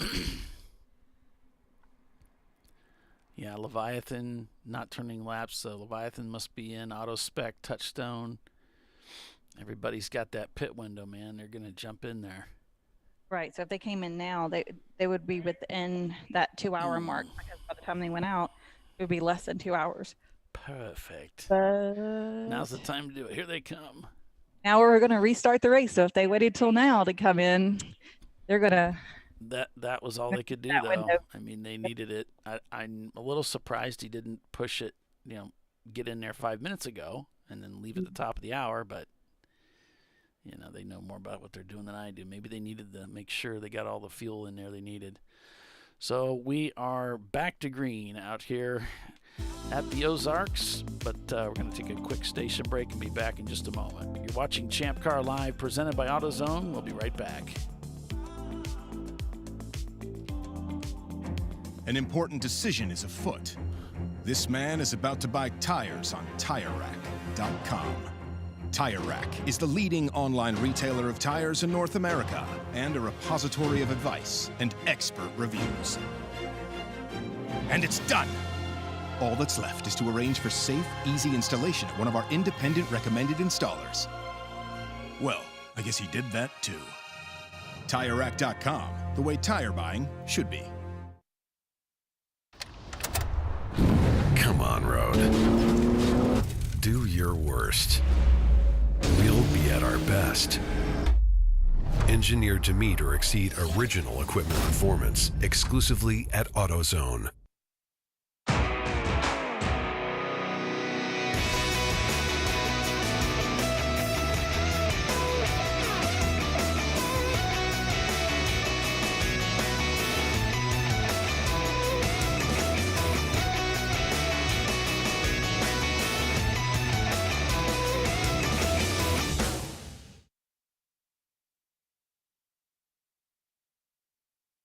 Lifeline USA is a leading manufacturer of onboard fire suppression systems. Lifeline's continuous commitment to research and development ensures that we supply the most innovative and cutting-edge products available. Used by the majority of the world's motorsport championship-winning teams and constructors, Lifeline has a proven history of success. Lifeline offers a complete range of fire suppression systems for all budgets and needs, and we continue to push development and limits on both extinguishment materials and our patented delivery systems to make the race car environment almost as safe as sitting on your sofa at home.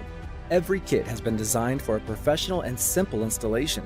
For more information and to purchase your ChampCar fire suppression system, go to www.lifeline-fire.com.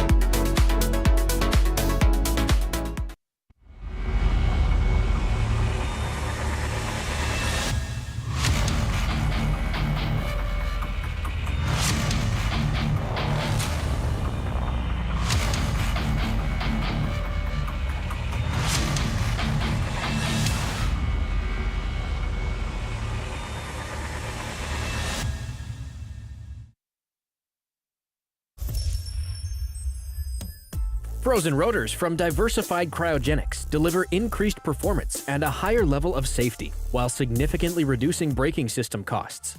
So to tell you a little bit about the durability of this product. So we have seen an incredible extension of the life of our brake rotors using frozen rotors. We've gone from brake rotors every other weekend to 6 weekends on one set of brake rotors, and I think they can go farther. The durability has been amazing. And it's been a fantastic season, and man, a lot of that is due to the way our car can brake on those frozen rotors. For more information, go to frozenrotors.com.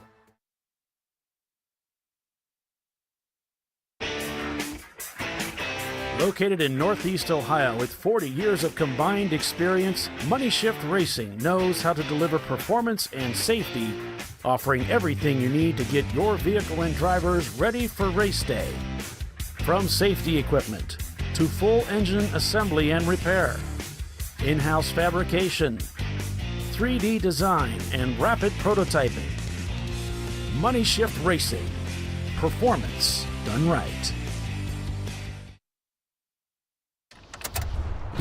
Come on, Road. Do your worst. We'll be at our best. Triple tested to meet or exceed original equipment performance exclusively at AutoZone.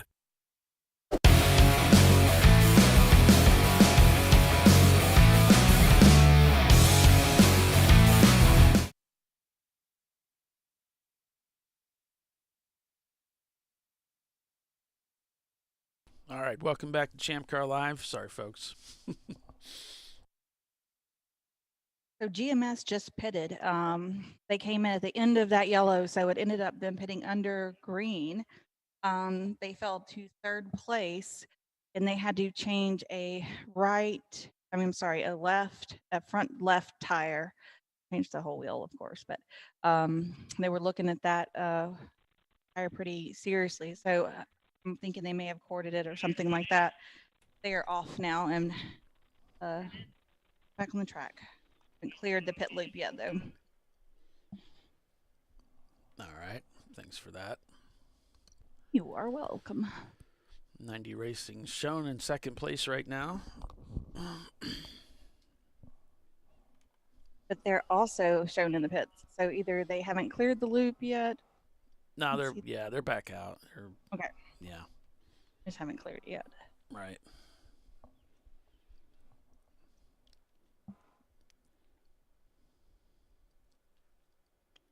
In-car camera isn't the best, but that's what we got.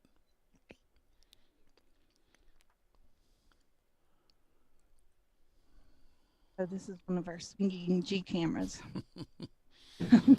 Yeah, Looney Tunes, they've been racing with us a long time. Dead Pedal Racing looks like they're currently leading D-Class. Flat Out Nemesis reassumes the lead of the race, but you know what happens when we assume. But they pitted on lap 94, and they are back in the lead of this race. And once Arbank comes across and trips the timing loop, we'll get an idea on what the gap is there, and we'll see how things shake out. But this should be it. These should be the final set of drivers, and they've got all the fuel they need. They should have to get to the end, so we'll see how things turn out for them. Not sure about Flat Out. Let's see. They're pitted.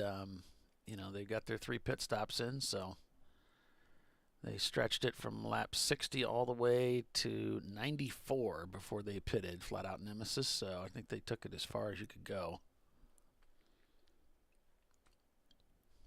So I got word from Birmingham, since I'm their personal reporter, that they had to come in a little earlier than anticipated because the cool suit had failed. Remember, we were talking about that earlier. He was messing with lines, so it wasn't working, and Casey had gotten super overheated in the car and had to come out. Oh, I see. They went ahead and did fuel and put Roger in the car, get him out of the car. Whip Racing also did a driver change, and they put Mr. Speed in the car. They're back out on track now. Mustang. No, I don't know why you would think they'd need to pit again, Justin. They shouldn't have to. For the 2-hour rule, they're 2 hours to the end. They should be fine. Oh, I see what you're looking back at lap 94. Yeah. Yeah. Another pit, yeah. You're right. I take that back. There was more than 2 hours then when they came in. Yeah, they were in too early. And the same for Valerian Steel. I would say you're probably right, because I don't know, like if they pitted at top 5 till, they should have been okay. But no, because they came in before Birmingham did. Way before, okay. And Birmingham was at 2 hours and 10 minutes when Roger went back out, I think. If not exactly, that's super. And then GMS came in after, so they got it in the 2 hour window. easy for me to keep up with them because they're right in front of me.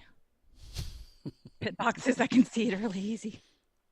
And I know all the guys on the GMS team, so I can tell who's who. All right, so Dirty 30, their car back in the paddock area there. Boy, a weekend that could have been but wasn't. Led the race earlier this morning and just couldn't put it together.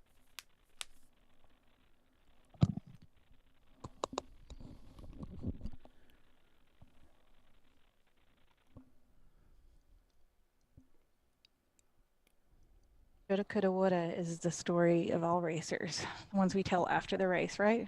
Mm.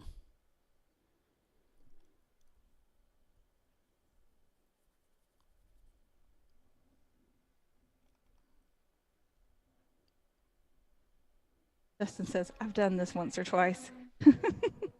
Yeah, well, what's my excuse then? I'm just an idiot. Gorilla sticker show not turning laps in 13th spot, the number 515. So that just popped up, so they might be in the pits.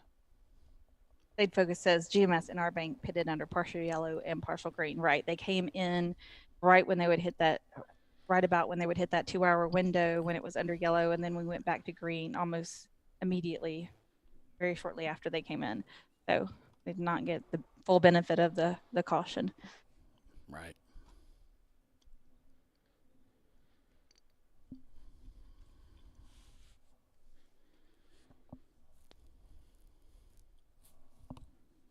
I'm thinking both cars should be good to go to the end, though. So probably Flat Out's just going to come in and do a driver change would be our guess. And then if they can make it to the end, but if they take fuel, then that's going to make a big difference in their pit stay. So their last stop was lap 94. I don't know if they can go from 94 to the end without fuel. That would be a long... I don't know what the fuel capacity of that car is either, though, to be completely honest. Let's see. Yeah. Gorilla sticker goes ahead and leaves the pits. So the gap is 2 minutes and 49. No, I don't have the gap yet. That was the last lap time. Oh, between first and second? Between 90 and Flat Out. Might as well start trying to do some math now. They've got very similar lap times there on that last lap. We'll see if Flat Out can really turn up the heat and cut 10 seconds off their lap times, which is what they've done before. I mean, if it finished the way it is right now, Flat Out Nemesis would have 7 points for the championship, while as our bank would have 10. So that would give the championship to Flat Out Nemesis. Yeah, they're going to have to finish up. I'm wondering if they can really maintain the lead all the way to the end, though. Having to make that extra pit stop, I'm assuming they're going to fall back. So I don't know what the gap really is. Then that we need to know that. I think that's going to really determine whether they get to do their last stop under green or under yellow conditions. That'll be a huge determining factor. As far as like, does it set them back behind our bank or can they get out ahead of them? So our bank just crosses it. It is 2 minutes and 2 seconds is the split. Boy, that's going to be close. Mm-hmm. They can get in and out in 2 minutes, maybe. Yeah, you probably could. It's just that pit lane travel. Stopping and getting the clock, getting the guy down there, getting him in. And if they need fuel, that's a longer stop. And I do see a guy with fuel jugs right near their station here. So they may be anticipating fuel for their last stop. That would be a much longer stop. Our bank just sets their fastest lap time of the day with a 2:47.9. Flat Out Nemesis, another 2:49. So they actually just cut 3 seconds off of Flat Out's lead. They're going to make a race out of this. They are. So Flat Out finishes behind 90. Okay, so if we flip the order, They would that would still flat out be. They 2 would points would be 8 points, and our bank has 8, and they finished first to be 9 points be and 9. to win. Still not good enough for our bank to win. They would need another position. So GMS, you guys need to step up the game if you want They to would need help flat our out game. to fall off the third. Right. Well, of course. And you've got a 22-second gap there. We're going full course. Okay. Yep. That would help So if 90. this is what they need. That would help 90 out. And, you know, they They would need fall fuel. behind GMS if they take fuel. So that would put them back 3 spots. Put them back two more spots into third or fourth, I guess that would be. Let's see, if everybody rotates around, they'd be in third place. And the 48 just, that is the Face Down Racing Supra. Not here why we're under full course. Leviathan and Birmingham right there together. See if I find anything out here. 0.1 seconds separating them. They were right together.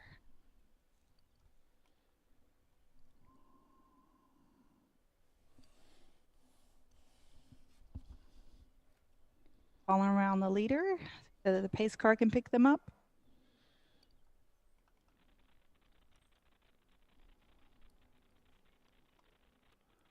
Well, again, an aggressive waving yellow going into turn 11. So maybe that's the trick corner, you know. Maybe that's the one that people have the most trouble with. I don't know.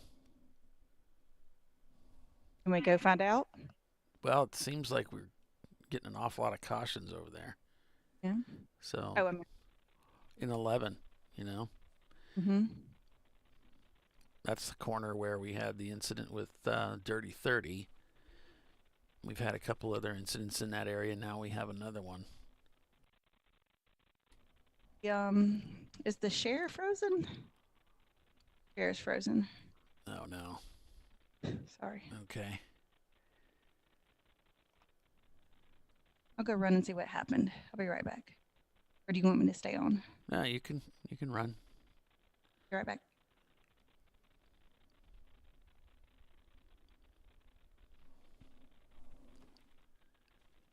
'90 GMS, Valerian Leviathan. Okay. Looks good.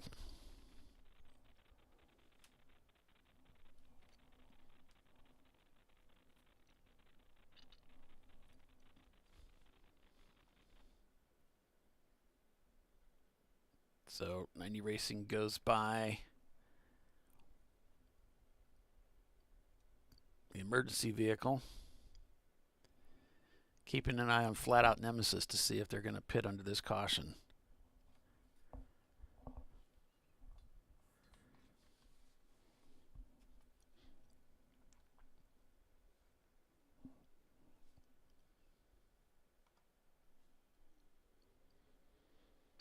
Okay, so it is in turn 8. This car 180 past the buck. Oh, our buddies. So they're sitting off driver's left.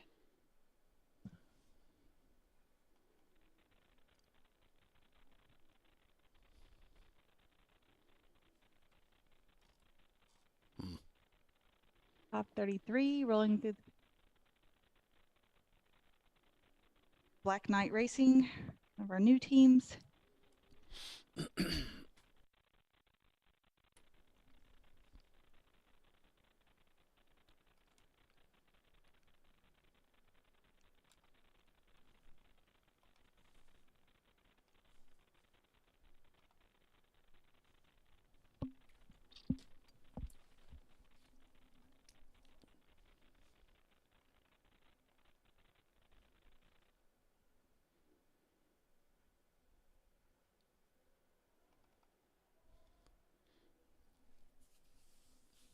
GMS Racing's been up and down this weekend too, leading the race yesterday and then crashing out of that position to finish in 9th place. And then today, I think they led for a short time, but in 3rd place right now. Yeah, 12:30 they were in the lead over Cone Crushers with 90 Racing in third, Visceral and Leviathan behind them. So at 108 laps, what we have right now is Flat Out Nemesis leading by a couple of minutes over 90racing.com. Then it's GMS Racing, Valerian Steel, Leviathan Motorsports, the top 5. Then you have Birmingham Racing, Cone Crushers, Visceral Racing Group, Auto Spec Racing, and Touchstone Racing, the top 10.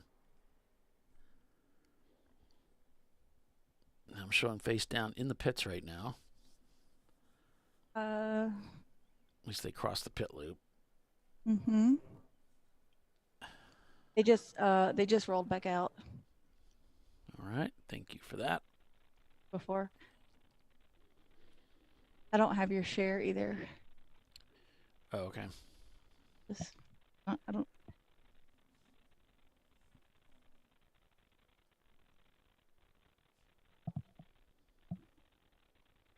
Let's see. That maximum effort in the pits. They're trying to get the blue and yellow Miata with the wing. Can't see the number from here, but they're trying to get in the hood or get the hood latched or something. They're a little bit on the struggle bus there. Cursing the hood pins. I'm going to leave the group, leave the meeting, and rejoin for you. Okay.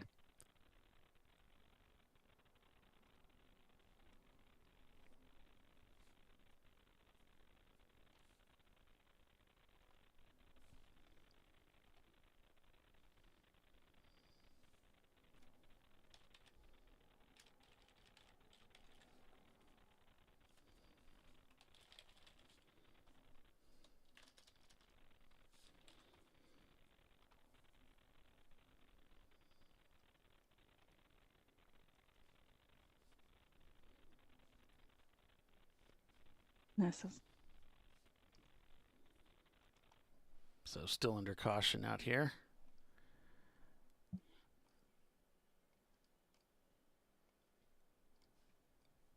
You'll need to assign me for the share because I don't have the rights got handed over. Oh, okay. One of these wonky mouses. Why am I not surprised? Samsung user. So what do I have to? You just go into the. I'm not sure exactly where it's at, but you're just handing over the admin. Green.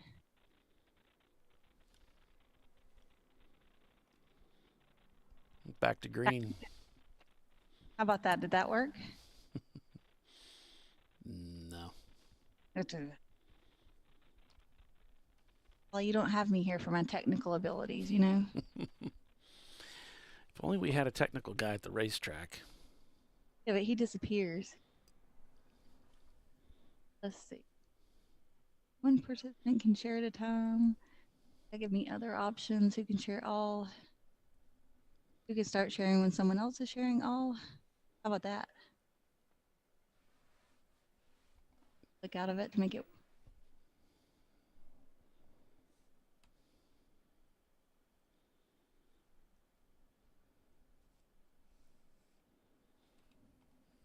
I'm just going to pin buttons until one of them gives you what you want. How about that? Fair enough. Excellent troubleshooting ability.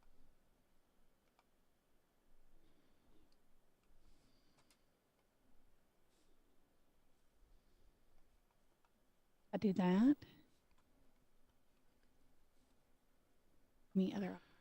It's a role assignment where you're handing over the role to somebody else in the meeting. Like if you just try to leave, it'll ask you if you want to hand over to somebody else, and you could just hand it over to me.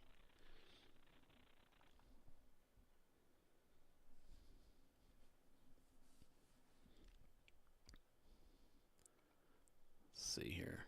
Now I'm showing a 38-second gap from 90 Racing to Flat Out. So now they would be not able to stop and maintain that lead. And there's only an 8-second gap for GMS. So it's 47 seconds total gap from third to first. So if they stop now, they're definitely going to end up in third, even if they just do a driver change. So I can't imagine them getting down pit lane. And I mean, you're going to lose 30 seconds. You got to. So, yeah, that caution really messed things up for them. They're going to need some green time to get away.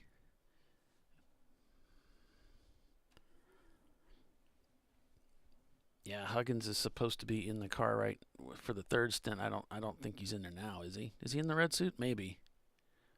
I'm looking. I don't think. Rob's out of the car. Kip's not in the car.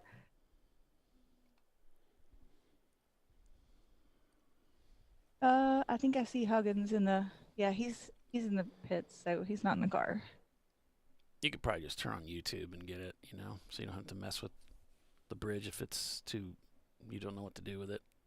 I don't want to break it.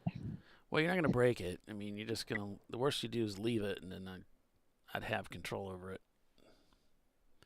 If I leave? If you do leave, it'll ask you, because I've handed it over to you, it'll ask you if you want to end the meeting or hand it over. If you do a leave, it'll ask you what to do, and then you just hand it to me.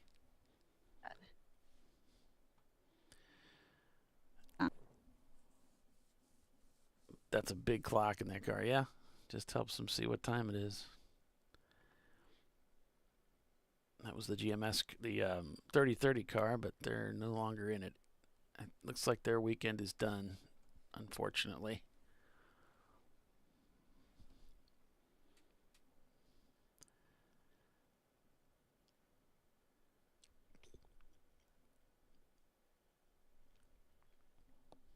Yeah, they would need some, flat out would need some, all kinds of love to make this thing work. I don't know that this is going to work for them. The first thing they need to do is they need to drop those 10 seconds. Get down in those low 240s. That's the first thing they need to do. Start stretching out their lead, and then to get away from Arbank and GMS. And GMS is actually he just turned a 251, and now this driver did turn a 247 and a 249 in Arbank. So let me see who's the driver. I don't know who that is.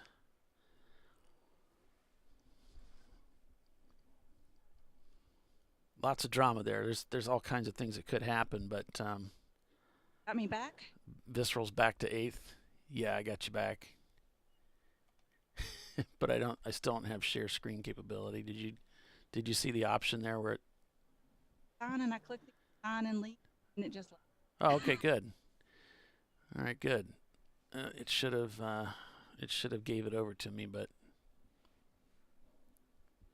yeah, you can just kind of flip on, YouTube and watch along. It'd be about the same, just a little bit delay.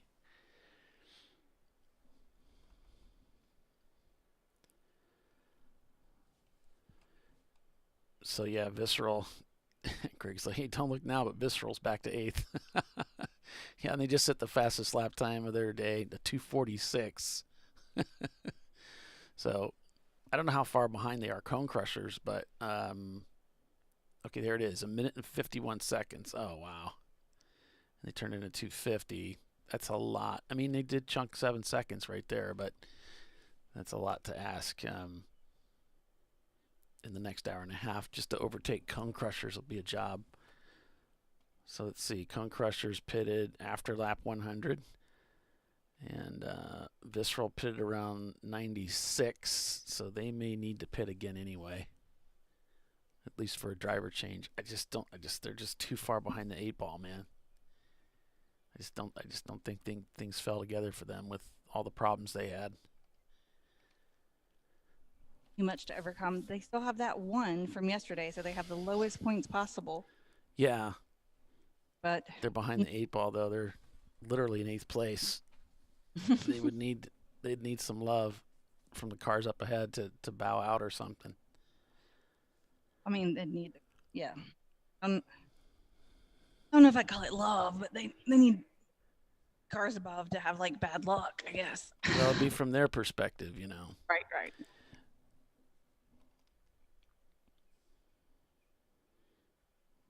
What track is next? Well, Champ Car will be at Hallett the 14th and the 15th in May.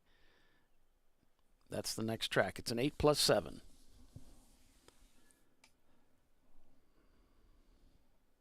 Okay, I've got a car off stationary in the hairpin, turn 18. Waiting to see if he can get it restarted. So there is a caution in 18. Where's our flagger, man? The seldom seen but always appreciated. I'm waiting for him to emerge. There he is. There he is. The tried and true.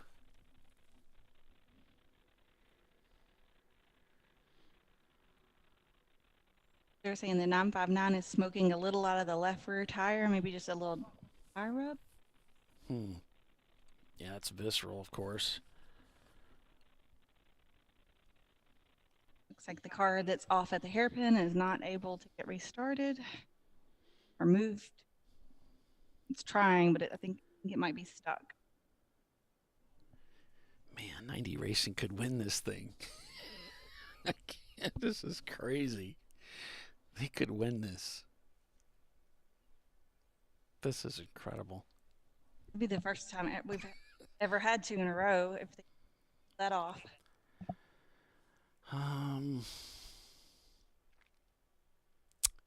Do you think Nemesis is going to fall behind them when they come in to do their last stop? I'm not sure that you're right about that. What, they need to stop? No, the back-to-back win thing. Oh, didn't Arbeck win last year? Yeah, they have the number 1. No, I don't think they would be the only team. Oh, that part. I think made that up. This is just coming off my memory, but I know that we had RVA in the Schultz car win the championship title at NCM, and then they won at Sonoma. And I think that was 2 years ago. That was the whole Sonoma thing with the fuse. For visceral, and that was the one where RVA won, and that might have been a back-to-back for them. I'll have to go back and check.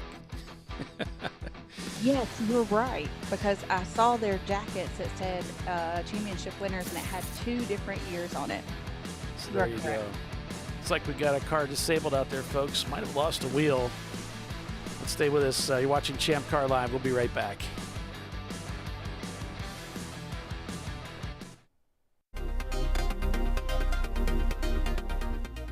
Welcome to TireRack.com, revolutionizing tire buying since 1979. With our unmatched selection of branded products, finding what fits your vehicle and is right for you and how and where you drive has never been easier.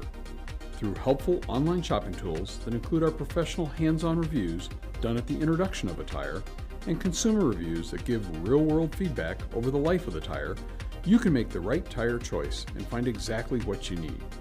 And if you prefer to talk to someone, our tire testers, our sales team, are available on the phone. And that's how we get you the right tire for you and your vehicle for where and how you drive.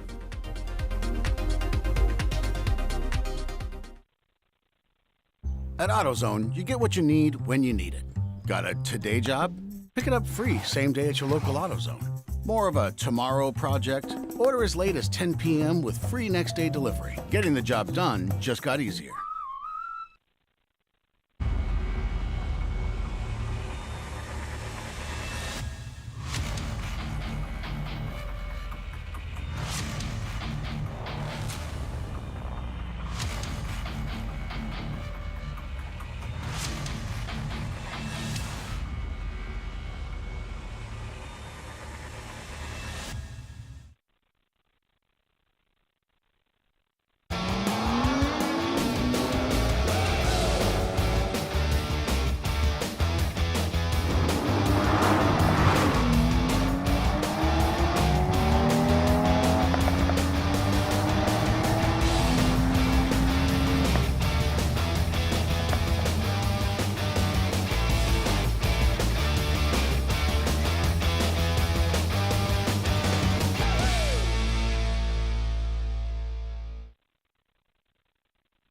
Discovery Parts is a veteran-owned racing and safety equipment company. While we're located inside Atlanta Motorsports Park in Dawsonville, Georgia, Discovery Parts can also be found at the tracks, supporting a number of Champ Car Series events. We take pride in being a reseller of the best of the industry to Champ Car teams and drivers. We know racing, love racing, and look forward to tomorrow to even more racing. Visit us at discoveryparts.com.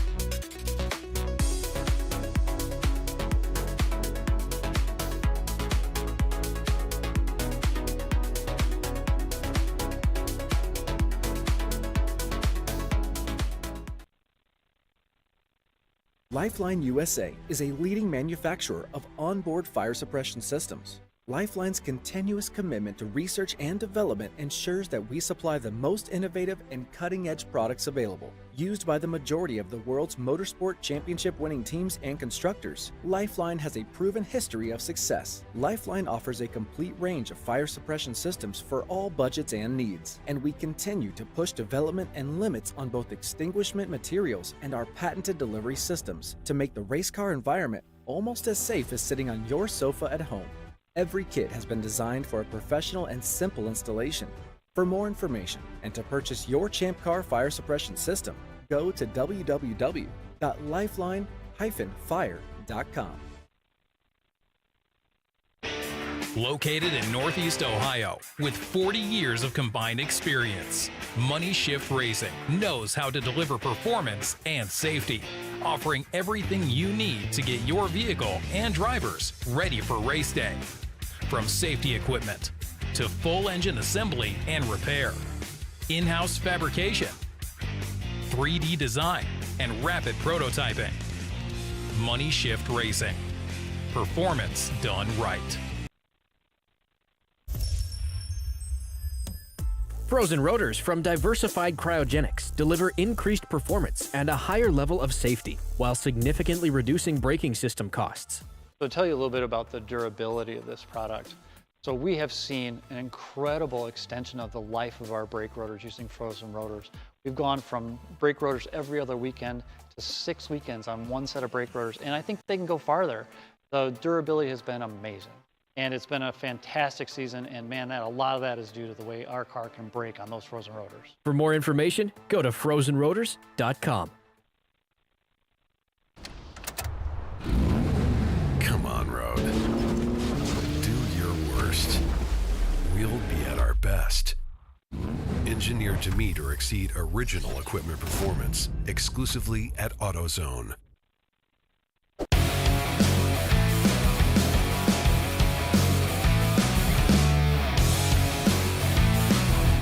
Welcome back, everyone, to Champ Car Live, presented by AutoZone. Under caution here at the Ozarks, and yes, indeed.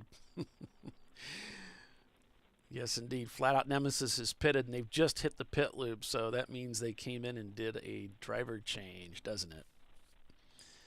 Yes.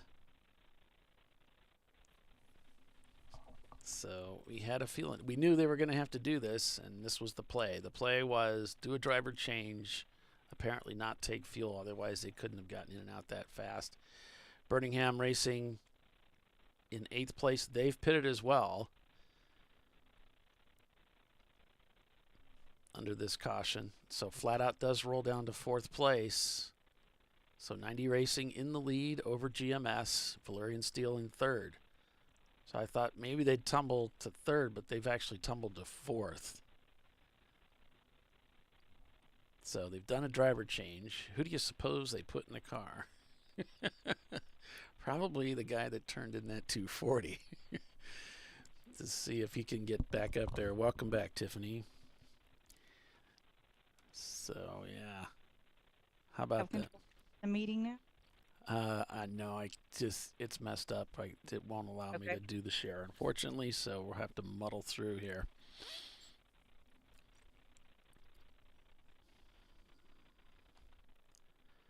So still under caution here.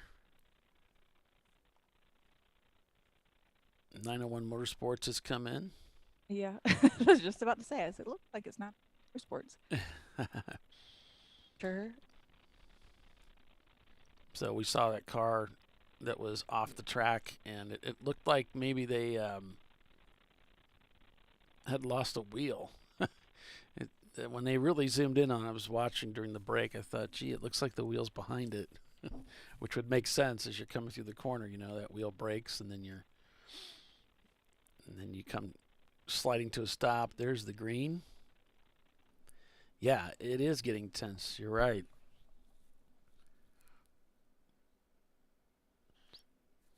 There we go. R-Bank. Look at the run they had coming out of that last corner on the field.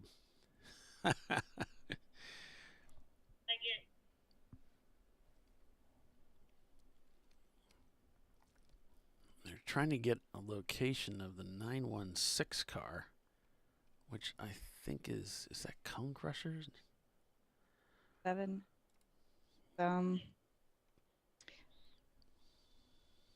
Blue shells. Redoing my math over here. Okay, I'll let you go to it there.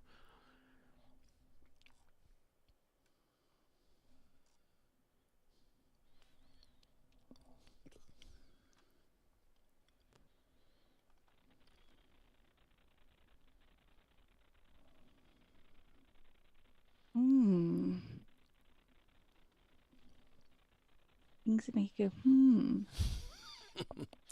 That might be a Ford Focus coming into the pits there, so that might have been blue shells.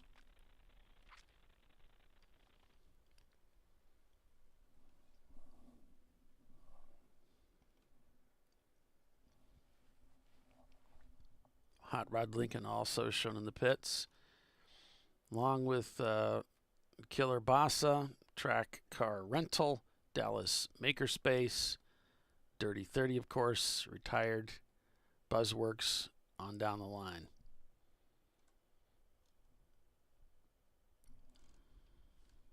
Okay.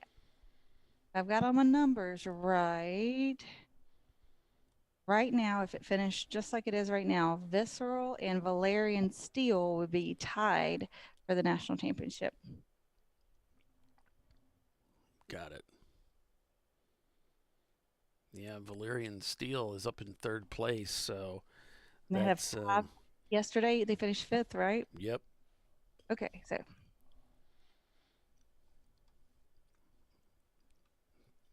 that is the way. So right now I have Valerian and Visceral would be 8 points. R-Bank would be 9 points. Cone Crushers and Flat Out would be at 10 points if they finished as is right now.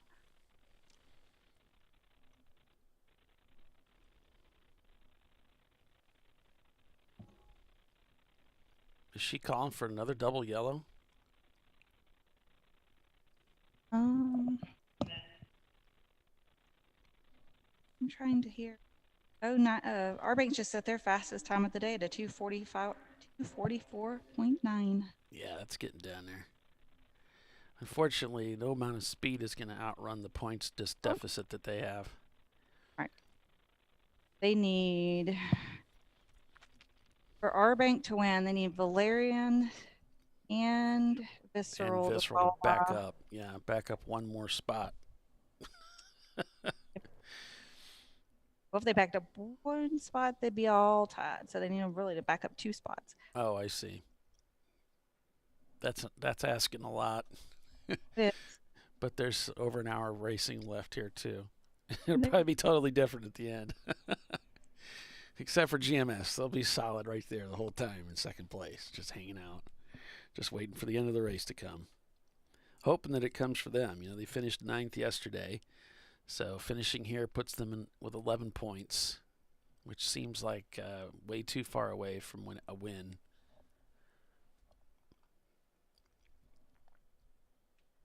Valerian Steel, GMS, 90racing.com, Flat Out, Nemesis, Cone Crushers. You know, there's a reason these guys are here. They're here because they're tough teams. They know how to compete and do very, very well race after race.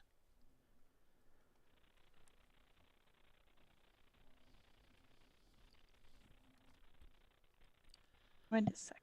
Cone Crushers is in fifth now. And they finished fourth yesterday, so that put them at 9. Tied with our bank.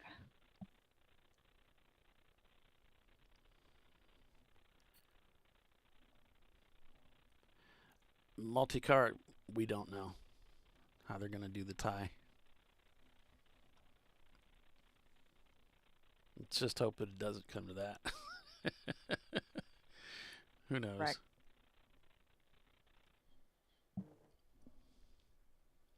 It's always a risk you run when you're combining days like that.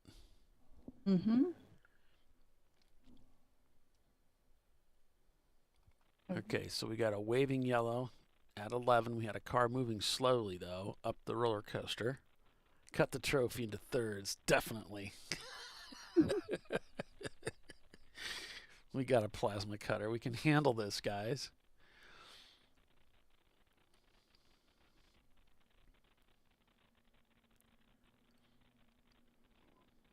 Don't see him, but... Oh, sounds like the Chrysler Baron of Got Gear has come to a stop on the course. No power. It seems to be kind of constant here.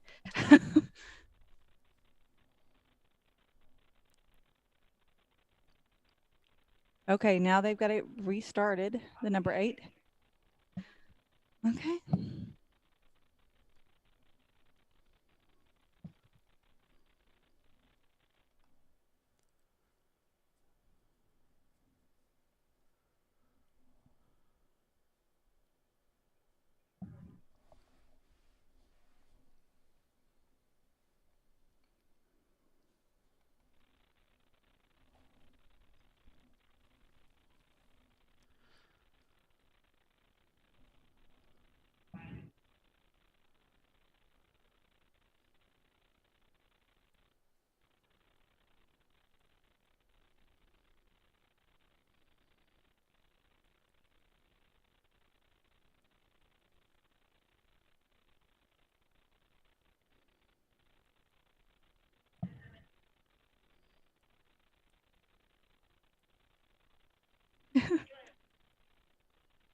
Rock, paper, scissors, lizard, Spock for trophy.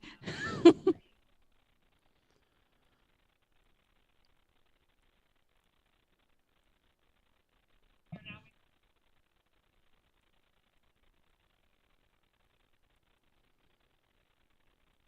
a full course yellow coming back out.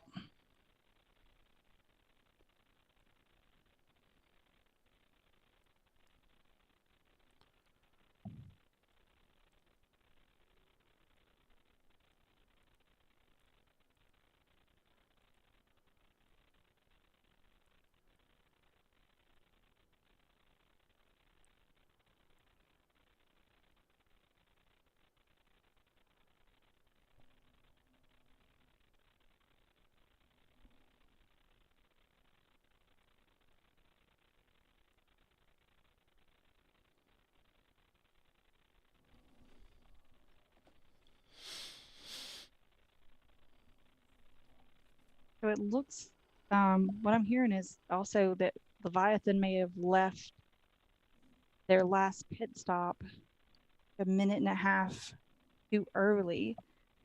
Whoops. So they're going to have to do at least a driver change. Oh, yeah. I see what you're saying. Just a little off.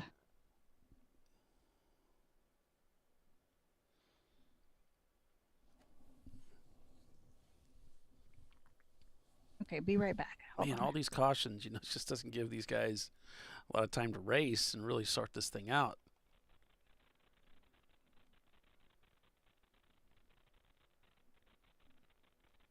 So I sent a message over to Dana that if there's a breaker, we want to see rock, paper, scissors in the I almost said par for May. It would be impound. I think he'll go for it.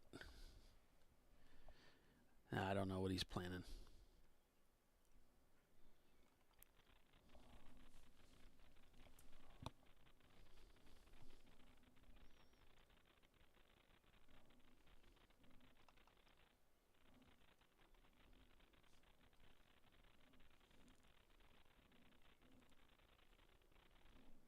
901 staying out.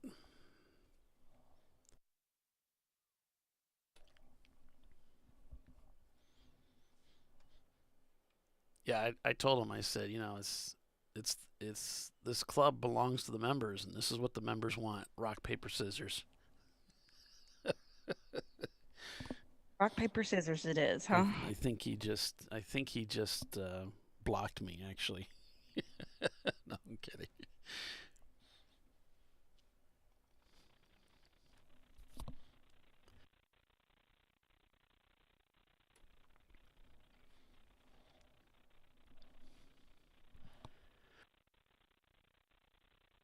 Actually, so now we're showing Visceral in 5th place, correct? Yes. Yeah. That would give them 6 points overall, and that one would make, with that would put them as our championship. 7 So as long as points. they're able to 6 points, they're in 5th. Oh, they're in 5th, so yeah, give them 6. Yeah, that would move them up to the Can front. Yep, if they can maintain that position or higher, they can clinch this, I do believe. But what if flat out? Let's see, that would give them 6, so flat out wouldn't be able to do anything about it. So you're already thinking about all this, aren't you? Hmm. Nobody ahead of them can get down to 6. Would be able to move up high enough to get 6 points. Under 6 because of where they finished. So they'd have to get up to 2nd place. 90 GMS, Leviathan. Clarion would have to get 1st place to tie with 6. Nobody else. Just looking at 6th place and yesterday's finish, just look below, right? Because there's GMS. 90 Racing is there. Leviathan's there. So Visceral's in kind of the catbird seat right this moment. But we've seen this happen to them before. This is wild. Man, this is so crazy.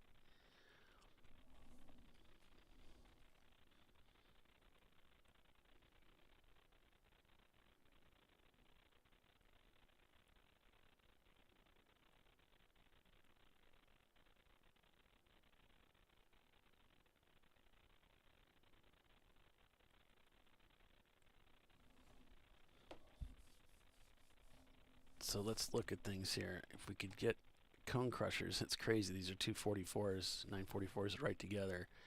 They just haven't had enough green laps to really get a good measure, but Cone Crushers were turning in 255s and 56s on this stint.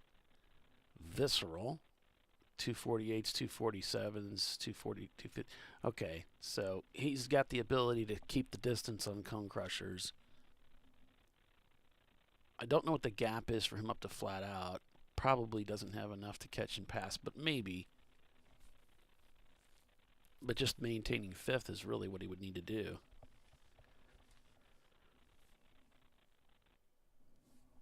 Wow, that's crazy.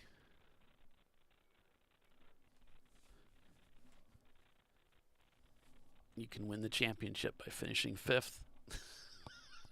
After that first yesterday, that really put them in with just one race ahead, yeah.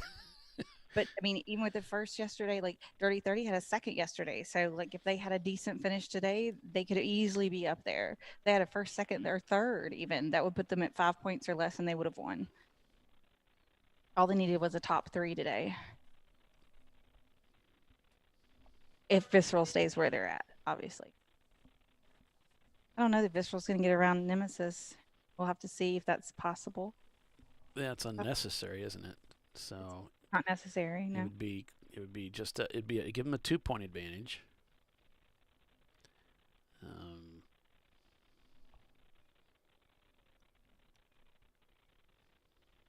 And Crushers would have to get up to 2nd place to tie it up. Nemesis fast, but with that 6 from yesterday, they can't beat the 6 of Visceral right now. It doesn't look like Cone Crushers has the pace to get around Visceral. We're going back to green, though, I guess, right now. So we'll see. Maybe they can get to race now. Yeah, and we might get an idea on the gap of Joia between the two 944s. That'd be good to know. Okay, there they showed it they showed it 0.3 seconds from cone to visceral. So they're actually right together on the same lap. Wow. That was Cone Crushers there.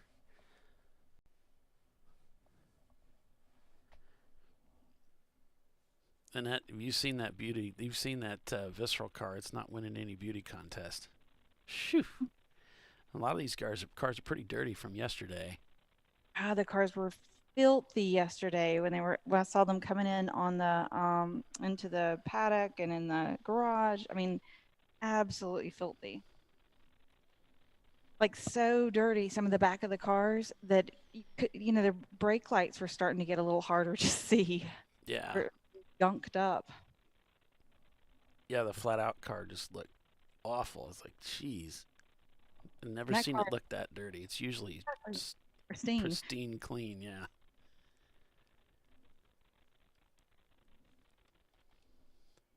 They've been run hard and put away dirty. Well, I saw some people out there in the garage spraying and wiping cars down. I was like, alrighty then. Clean them up a little bit. Back up. Yeah.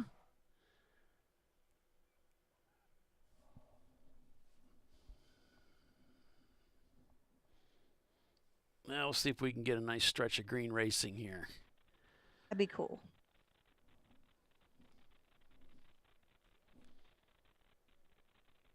Definitely be cool.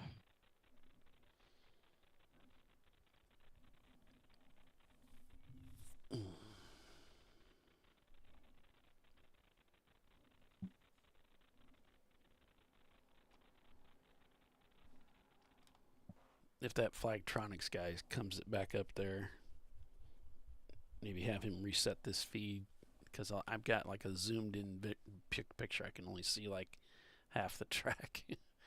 Okay, yeah, it looks kind of funny from I can just go grab him. Yeah, if he's up there, if we can get him, that'd be good. If he can fix that for me, that'd be good. Thank you.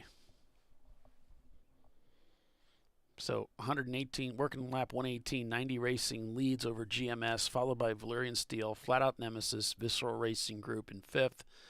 Cone Crushers is 6th. Leviathan Motorsports is 7th. Birmingham is 8th. We've got Auto Spec Racing in 9th. Touchstone Racing in 10th.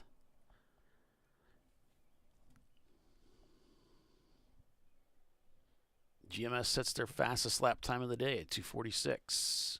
Nice. 2:46.1. That's getting down there. Hastings Tires Plus sets their fastest lap time too at 2:57.4. Okay, he's going to work on the electronic share for you. All right, thanks. Yeah, GMS just set their fastest lap time. Whoa, 2:46.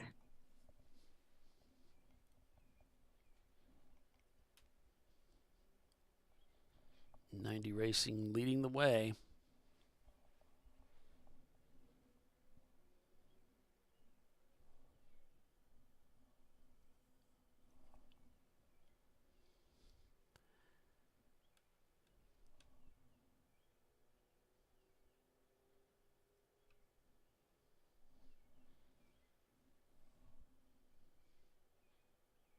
Looking at some of the closer contests right now, Cone Crushers 8 seconds to Visceral, but they just turned to 2:55 to Visceral's 2:47. So Visceral pulling away 8 seconds the gap already with just one lap. Yeah, there we go. I wonder what the gap is between Valerian and Visceral. Do you see it now? Yeah, he's got it scrunched down to where it's within view. So he's got the right idea. Did you've got the right idea? Yep. That's on point. Thank you.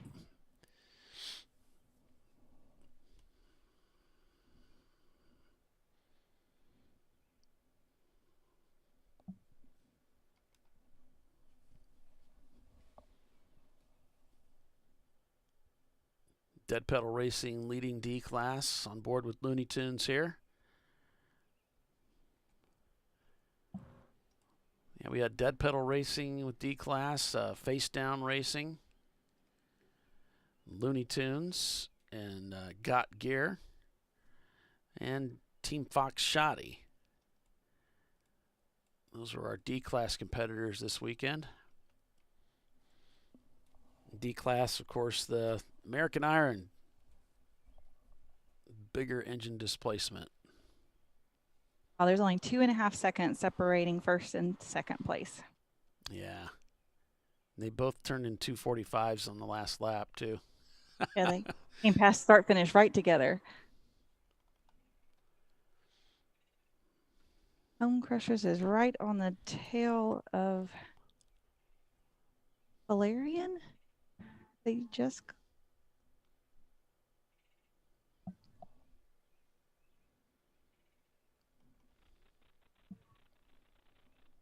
after all these cautions, they're really squished up together. Yeah, there's Valerian crossing the start-finish line. Visceral just sets their fastest lap time of the day at 2:44. Cranking it. Yeah, I know Ron wants his championship. I know that is important to him. Cone Crushers drops another 8 seconds, so now 16 seconds the gap behind Visceral. So they're just walking. Visceral's just walking away.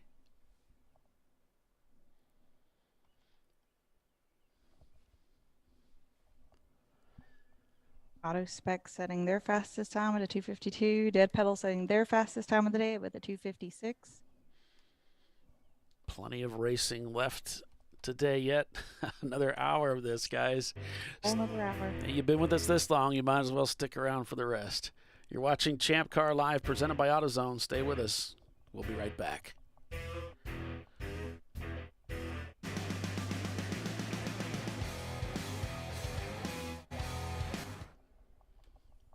I probably need new tires. You do. What if they sold tires online? We do. We're TireRack.com. They could offer lots of tires We have so many tires. and help you find the right tire. It's called the Tire Decision Guide. Oh, and they could ship them to a nearby mechanic. We shipped over 7,000 independent recommended installers. This is an amazing idea. Sorry. TireRack.com, the way tire buying should be.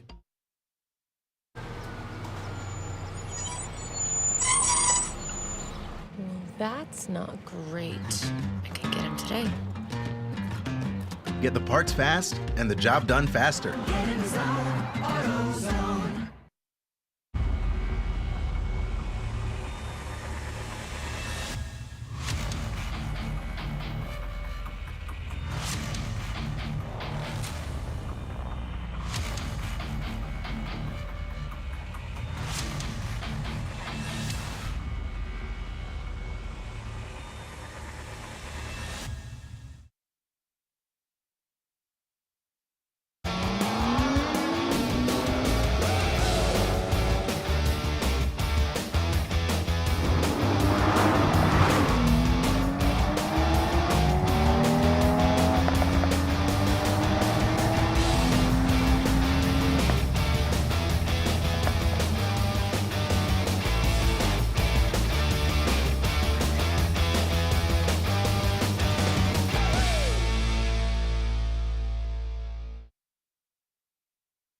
Discovery Parts is a veteran-owned racing and safety equipment company.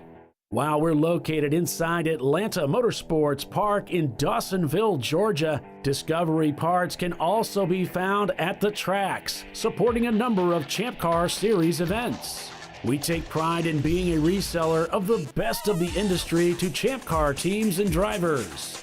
We know racing, love racing, and look forward to tomorrow to even more racing. Visit us at discoveryparts.com.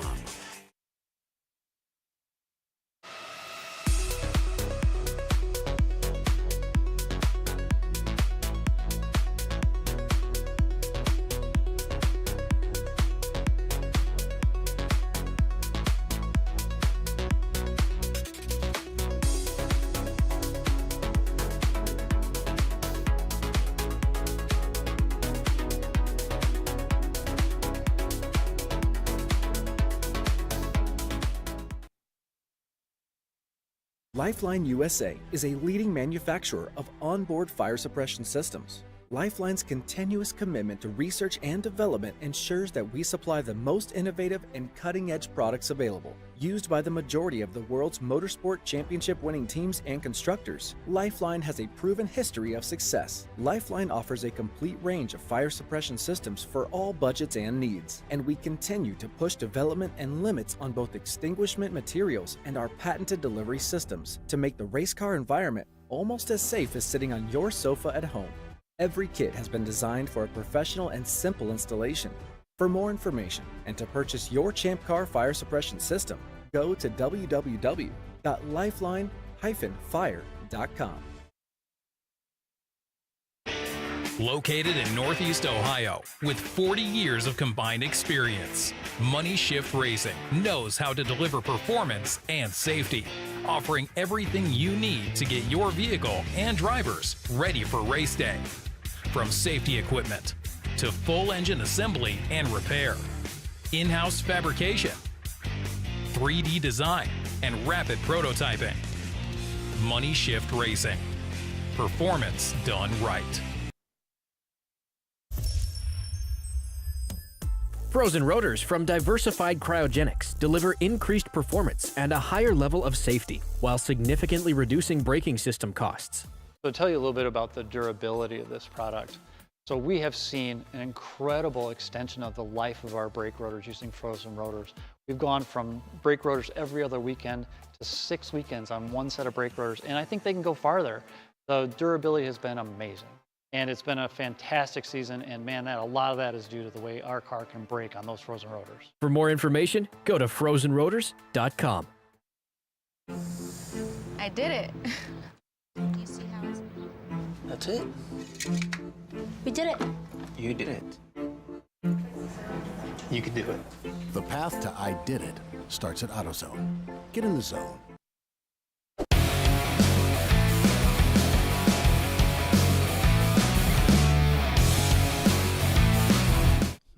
Welcome back, everybody. ChampCar.Live, the TireRack.com National Championship Race at the Ozarks International Raceway for the Champ Car Endurance Series. I'm Paul Veltum, joined by Tiffany Alexander and Bill Strong, calling the race for you here for the next hour.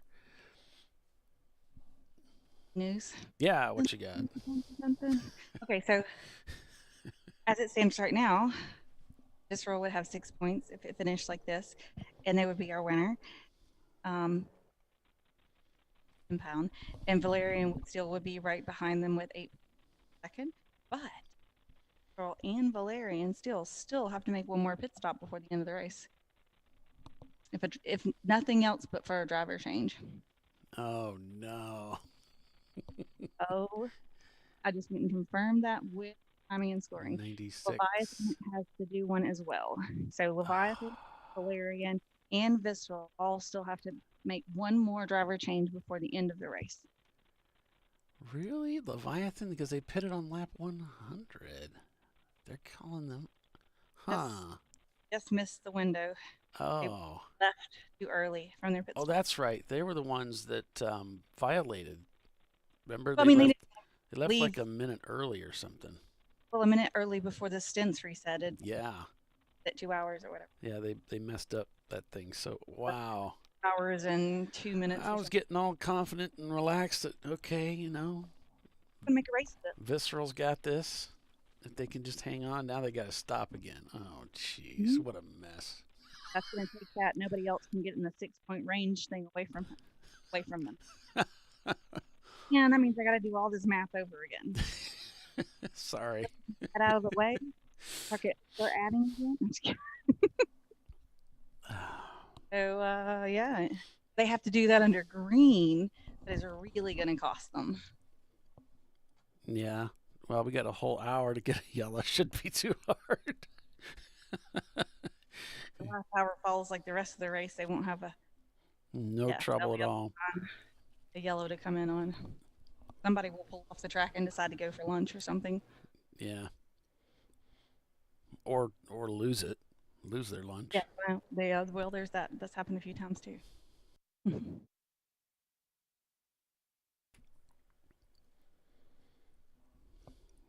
definitely not over.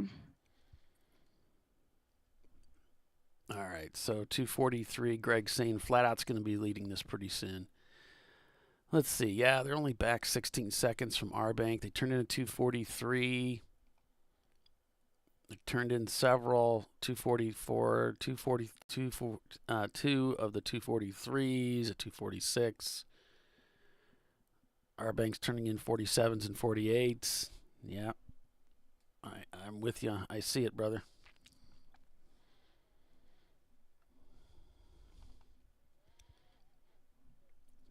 Yeah, so like GMS got in right at the end of that yellow, and so then it went green while they were doing their stop, and that was lap 102. So they did the majority of their stop under green, whereas Leviathan came in 2 laps before that. They came in on lap 100. So that's what's got their timing messed up. Right. They got to do a little bit more of their stop under yellow, but then they got out a little bit before the new stint time started. Right. Didn't quite push it far enough. And they probably would have done better just to sit in the pits for 30 seconds or something. Right. Take it on the chin for a minute or whatever. Mm-hmm. Just because, especially because it's a championship and all that.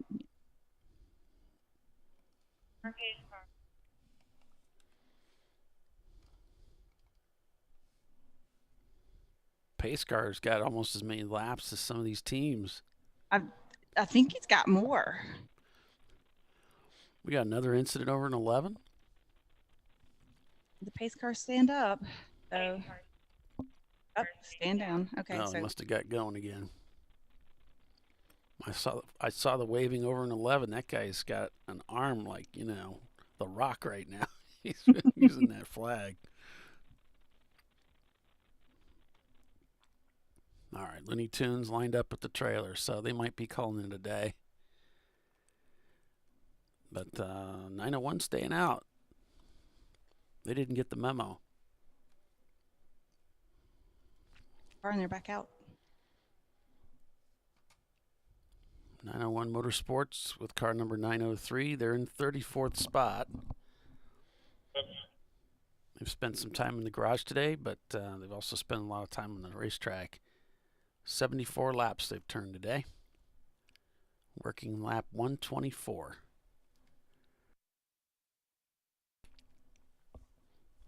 Less than 1 hour remaining in the race.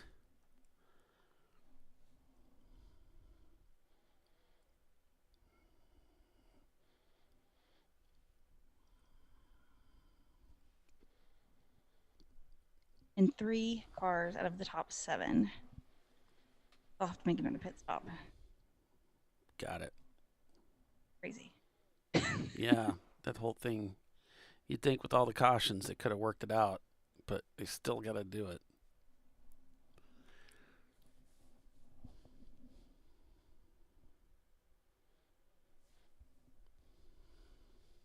Like the corner workers are time to go.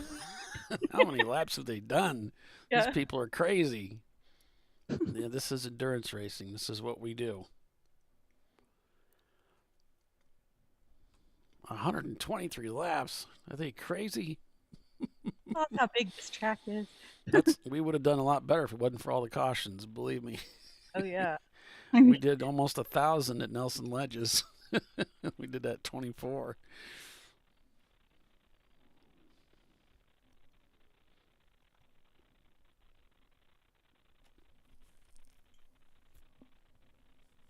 There's only 1.3 seconds separating first and second place. Oh, now 1.1. And the top 24 cars are all out on the racetrack right now.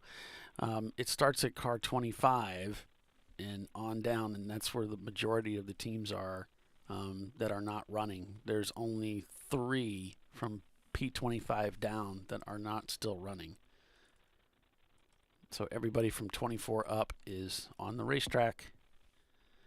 90racing.com, GMS Racing, Flat Out Nemesis, Valerian Steel, Visceral Racing Group, Cone Crushers, Leviathan Motorsports, Flying Ghost Frozen Rotors, Birmingham, Touchstone Racing, Flying Ghost Hawk Performance, Auto Spec Racing, Dead Pedal Racing, Maximum Effort, Road Hog Racing, Gorilla Sticker, Hot Rod Lincoln, Face Down Racing, Hastings Tires Plus, Whip Racing, Williams Racing Group, Gridded Lions Racing, Haywood Racing, British American Racing.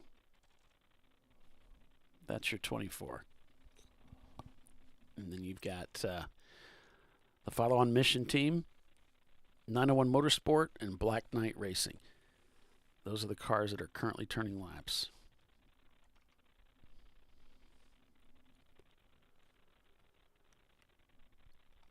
I'm Bill. Oh. Yeah. If he can fix the share. Yeah. I don't Trying know. to find it. I don't feel so bad that I couldn't find it. Yeah, I don't know that he can. I think it might be broken on my side, actually. Oh.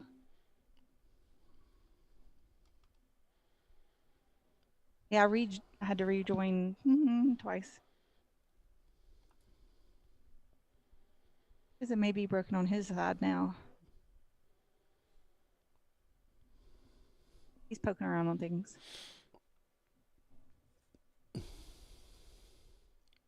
But,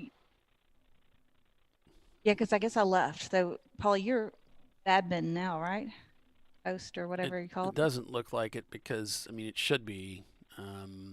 It doesn't look like it. Looks like I've got 2 meetings. Let me see if I can.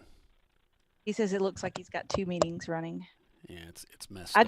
I just joined back from whichever one that was last posted on Slack. That's the number I put in. What is that? The Birmingham car is coming in. They don't need another stop. So. Why are they stopping, right? Right. All right, GMS just sets their fastest lap time of the day again, a 2:45.4, 6 seconds. Now the gap for flat out to GMS, who turns in a 2:42. 6 seconds the gap up to the leader, 4 seconds the gap to GMS. So those cars, those top 3 are really close together.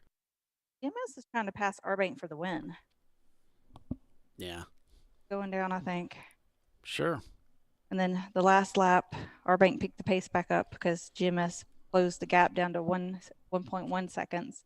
Yeah, both Arbank and GMS turning in 2:45s.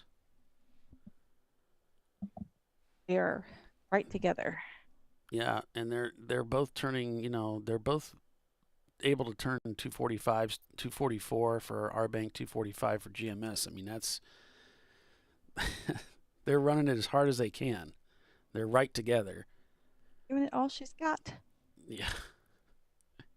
That's right. I like that one.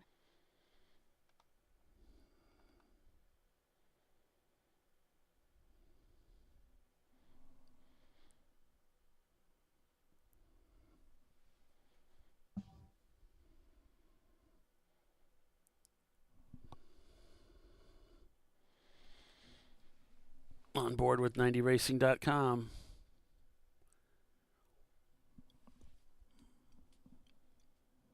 Leviathan crosses the start-finish line to begin another lap out here. They turn in a 2:45. Man, these lap times. These guys are killing it.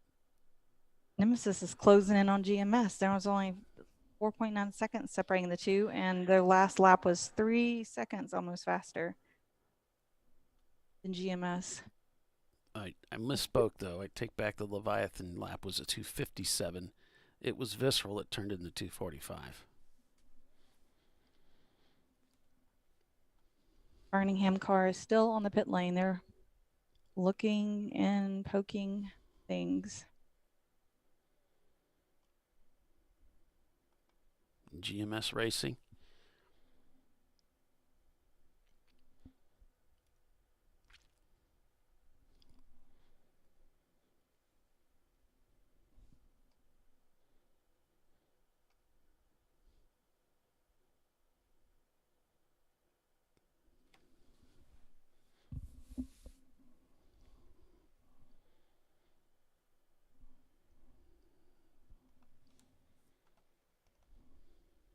Okay. 1.1 seconds now, the difference in first and second, and 1.8 seconds difference in second and third. Wow. Yeah, there you can see him going by.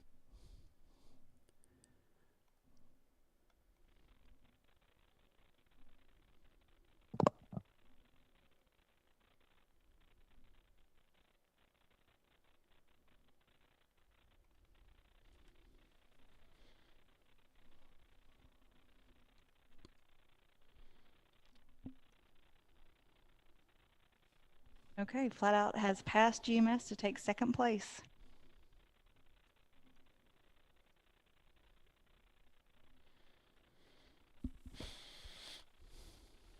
Who called that earlier? Flat Out is going to be leading this thing soon. That was Greg. Might be right.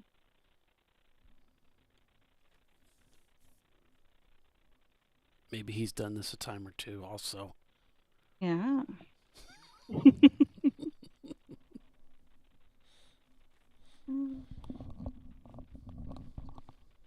Takes their points back down to 8 if it finished like this.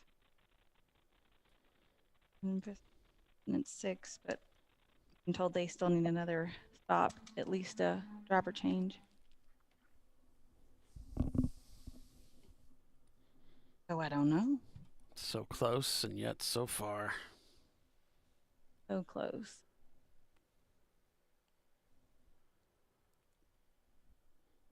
The Birmingham car has the hood up and the trunk lid off, and everybody's kind of slowly walking around it, and there's a lot of shrugging of shoulders. So something's broken, and they don't seem to know what it is.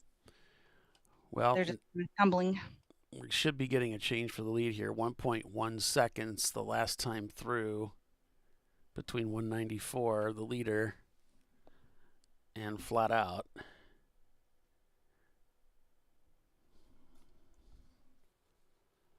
No, now they're sending it. Well, unless they're going behind the wall. No, it looks like they're headed to pit out, so they're going to send the car back out for 855. Alrighty then.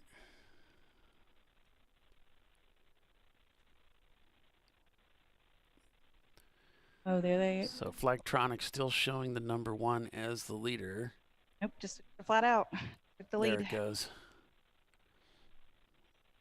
Yep. It didn't change it in Flagtronics. Flagtronics must be lagging, or the feed that I'm getting from them is lagging. Didn't take them long to do that. Did not. Valerian has pitted. So Valerian is pitting under green to get that driver change done, we suppose. Right. And they came into today with 5 points, so this is really going to impact. Man, I'm surprised they're doing this. I mean, why pit now? Why not wait? How long they can wait. They last pitted on lap 94. No, they shouldn't need fuel or anything. It was about an hour and 20 minutes ago. Hour and 30 minutes ago for them.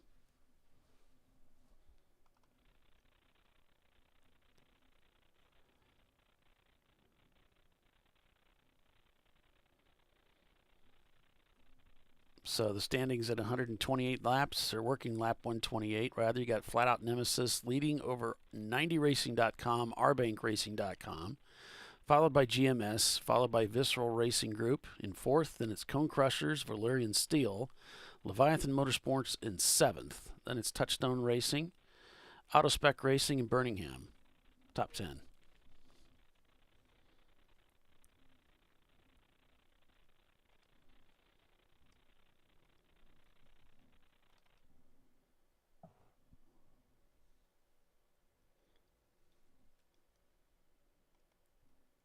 So if the Cone Crushers pass Visceral and they pit for 4th place, that will put the Cone Crushers at 8 points total.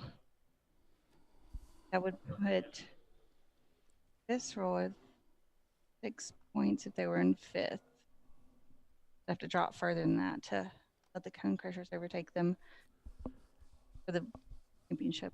Okay, what would it have to be? That'd be 7.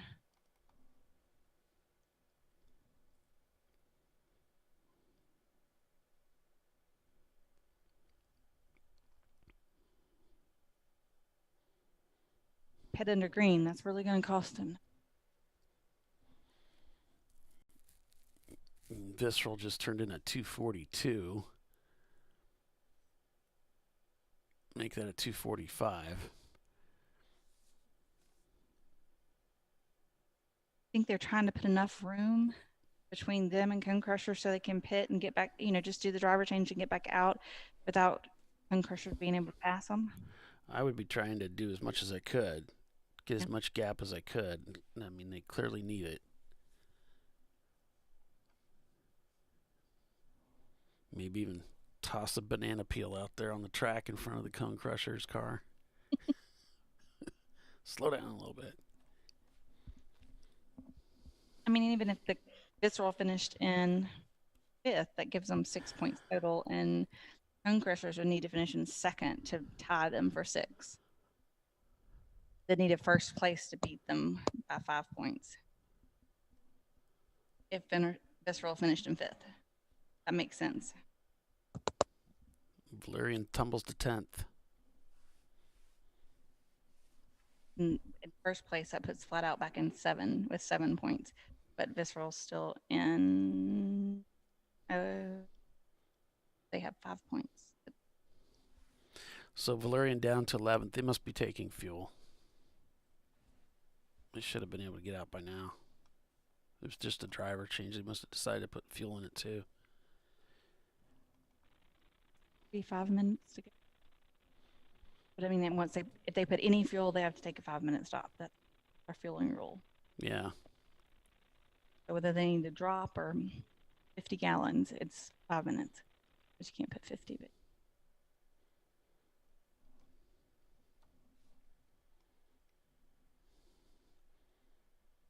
It's misfiring. No. It's just our camera feed.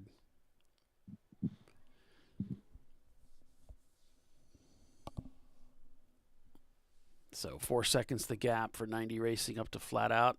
As Flat Out's beginning to gap them a little bit.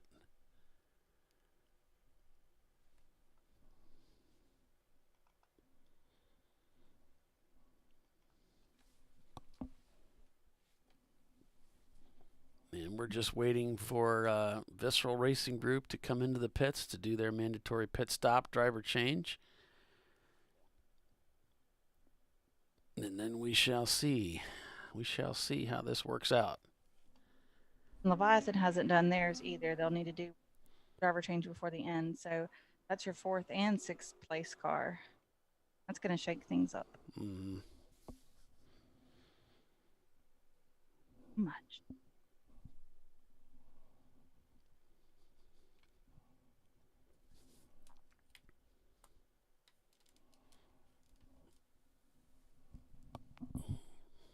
Winding this one down. Only got about a little over 30 minutes to go. Yeah, 7.5 hours of racing, and here we are on pins and needles to see what's going to happen here at the end. It might be close. It might be close. 30 seconds. I see some gaps here. 3 seconds. Some of the EC cars are getting kind of close to overtaking some, but the others. 2.5 seconds for GMS up to 90 Racing, and they're turning similar lap times. So there's a bit of a fight going on there for second.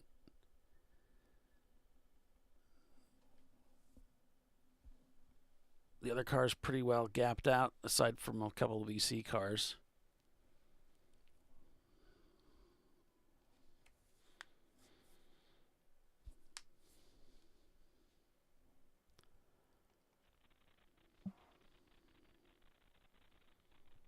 So Valerian still hasn't hit the pit loop yet. Beginning to wonder if they're having a problem. So I just heard Ray say they're done. They're putting it on the trailer. I did not hear who. So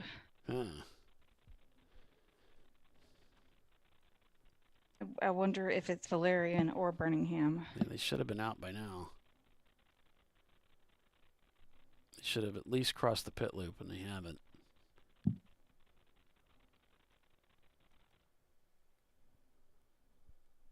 So he said, whichever car he was talking about, said when he came in, it sounded like he was only running on one cylinder. Oh boy.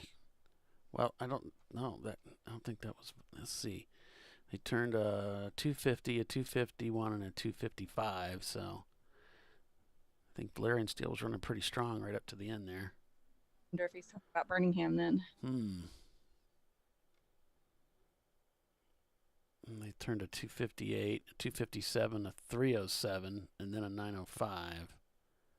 But that 307, yeah, that is down quite a bit.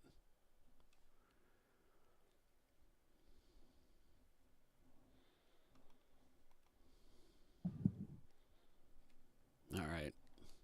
We'll go ahead and take another and final break here before we come back for the finish of this race and championship run at the Ozarks. You're watching Champ Car Live presented by AutoZone. Stay with us. We'll be right back.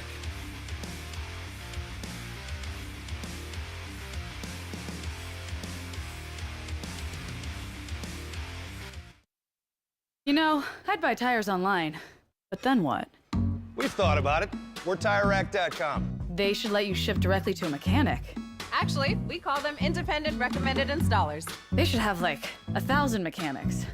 Try over 7,000 installers. Then you just make an appointment. At a time that's convenient for you. This could change tire buying forever.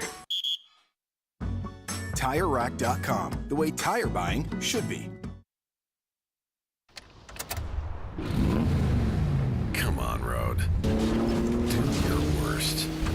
We'll be at our best. Engineered to meet or exceed original equipment performance exclusively at AutoZone. Lifeline USA is a leading manufacturer of onboard fire suppression systems. Lifeline's continuous commitment to research and development ensures that we supply the most innovative and cutting-edge products available. Used by the majority of the world's motorsport championship-winning teams and constructors, Lifeline has a proven history of success. Lifeline offers a complete range of fire suppression systems for all budgets and needs, and we continue to push development and limits on both extinguishant materials and our patented delivery systems to make the race car environment almost as safe as sitting on your sofa at home. Every kit has been designed for a professional and simple installation. For more information and to purchase your Champ Car fire suppression system, go to www.lifeline-fire.com.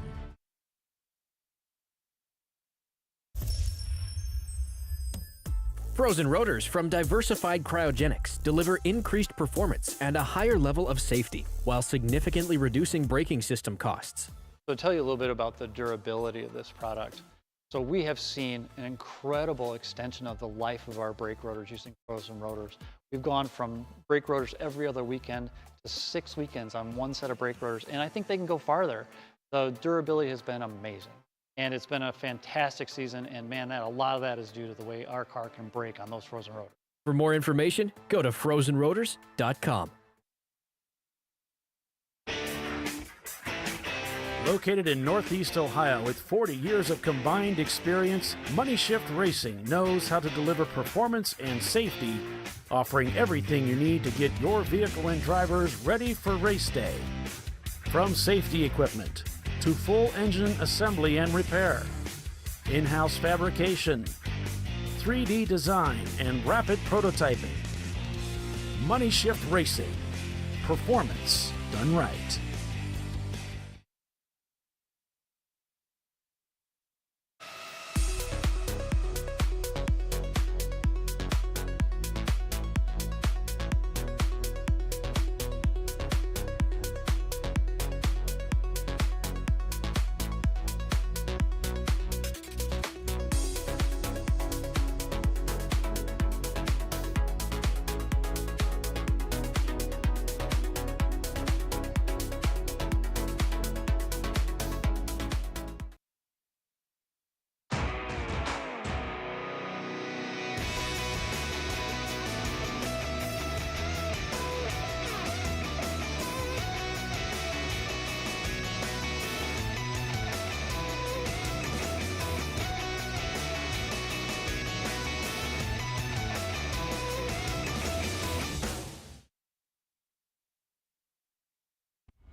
worst, we'll be at our best.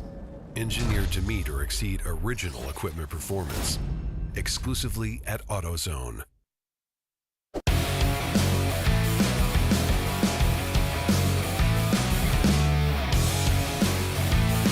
And we're back to the Ozarks. Guess what, guys?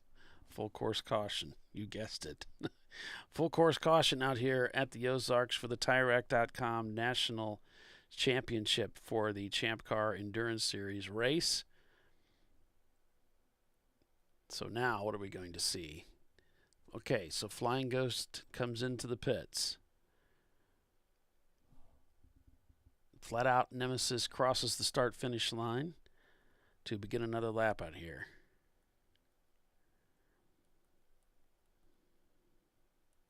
And the 5 mechanical and then like off at the hairpin. That's what it kind of sounded like. Yeah. Let's take a look here at the front straightaway. We'll try to keep track of what's going on. Our bank just went by, followed by GMS. Okay. About 50 yards behind him. The car we want to keep an eye on is Visceral and Leviathan. I think they'd want to be ducking in and taking that last. Well, Visceral's in. Visceral is putting their driver in. Okay, so they did. Okay. Yep. Imagine them not. They don't need to fuel. They just need to put the driver in and gone. They've got 4 guys or 3 people working on it, and they push him down the hill to give him a little jump, and boom, he's off. Cool. That sound exciting? Yeah. It did. Once it came out. That hill is very good. Yeah, that really helps get the cars going. Yeah, if it was uphill, that would really stink. Oh, yeah. Stall. Those poor 944 team drivers. Oh, yeah. It's the worst. It's the worst, yeah. So I was over, there's a tunnel. See it on that picture. Yeah, it's where the real. Yeah, so I'm standing back there right between 8 and the tunnel. You can see the cars get really light in the front, like so light. They're hard on the brakes. Now, there was a couple cars that never affected them, like the Flat Out Racing guy. That car was just flat the whole way, never moved. Now, the Honda goes through there, from our bank, and you hear his tires spin under full throttle. Now, he was braking a lot later than some of the other cars. And when I say braking, a lot of these guys are just hard on the brake right there, and the whole front end of the car dips down low. But yeah, those cars are getting really light going through there. And our bank was right up on the curbing on that corner 9. We got some great pictures there. They're just riding on that curbing where a lot of guys are taking it really wide, which really slowed them down. But our bank and Visceral, flat out through there. They were flat out as well. They just Flat Out was driving flat out was driving flat out. But it was really impressive. I hadn't been up there during the race. Yeah, that getting light bit, that kind of makes you think about that. When the guys were saying you had to be straight, Pucker moment they for sure. weren't kidding. So the Birmingham car, the fuel pump died. We only see you, Paul. Okay. Yeah, if you looked at my notes, you'll find out why.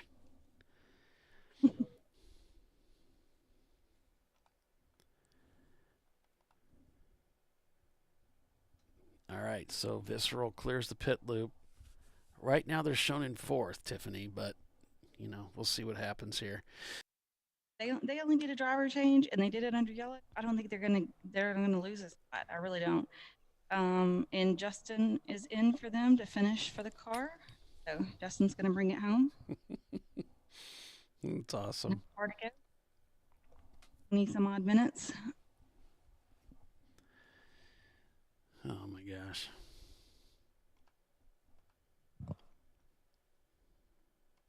I mean, if they can finish 4th, nobody can touch them for the national championship. If they finish 4th, they will have 5 overall points, and nobody else has got anything to compete with that. And remember, official results are not us. No. Yeah, that happens after impound. We just make. Well, you mean what I say doesn't go? Is that what you're saying? Nobody's checking with me? Disclaimer, because I really hate getting those emails.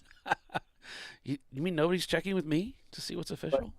But The results aren't official till Tiffany 30 and minutes Paul after the said- race, after impound is Paul done, said this. director deems them official. Paul said Racing Strong Motorsports. Well, then it must be. Well, I'm sorry. We'll have to just backtrack. We'll roll all this back. Cause That was That was one one of of those those dreams dreams I you thought had. were Yeah. real, yeah. Talking about when you have a dream, but then it seems so real. You Think it's true. Later, you're thinking about it. You're like, was that a Or dream you say it, or you say it real? in a meeting with the boss, and it's like, huh, maybe that didn't happen. Yeah, it looks like green flag. Here we go. Okay, for the last And 20 352 minutes. flat out in front of the R Bank car as they go down the front straight.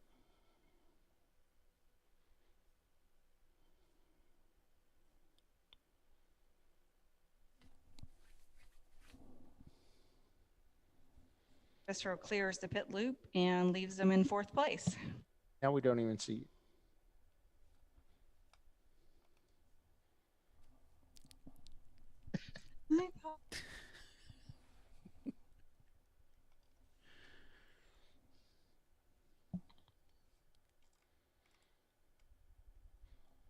All right, we're in lap 134. This is crazy. Can't stop laughing. It's just so. I mean, who It's knew? so Champ Car. It is so Champ Car, though. All right, so who do we have? So Visceral. If it finishes this, So Visceral has to finish 4th or higher, right? nope, they could finish 5th or higher. 5th or higher. Or actually 6th would tie them with Nemesis as it stands right now.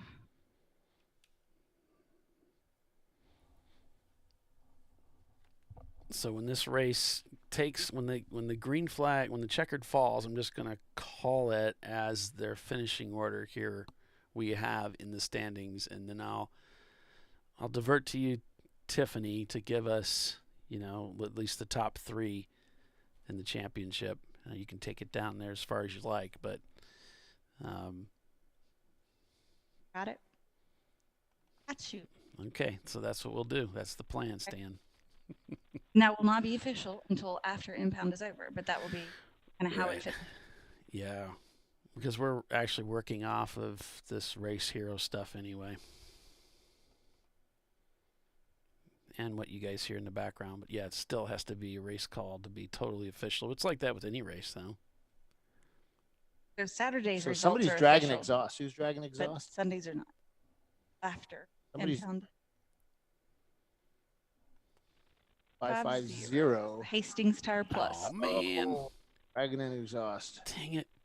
Chain, buddy. Troy, Chain. you got to chain it up, bro. Come on, man. You know better than that. 6 blue shells. They're coming through pit lane. Start calling out the owner on the air. Come on, man. You Get know the better car. than that. He'll get all mad at Oh, me. they say it's not dragging, but It's it's very hanging. close. It's hanging. Okay, so Kept it in place. it's been a long race. These Yes. cars are used up after this. Or are we? Yeah. Okay. So are the listeners. Week. Hmm? I am whipped. So just, I know a lot of you folks out west are listening. Willow Springs is on. We all have our hotel rooms, and we are going to Willow. So please sign up. Please sign up. I did get an email from somebody asking me, "You're not canceling it, are you?" Nope, we're not canceling. It's on. Yeah, I had somebody it's ask me on. yesterday Yep. too, and I'm like, Sign up. $250. 901 coming in the pits. He's got his arm kind of hanging out there to the right, gangster style. Just cruising down, doing the 20.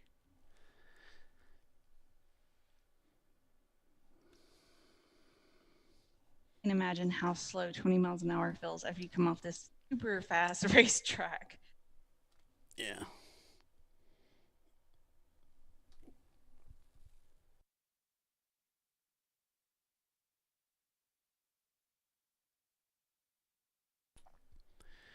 Our bank just sets their fastest lap time of the day at 2:44.0. You get the report on Dirty 30?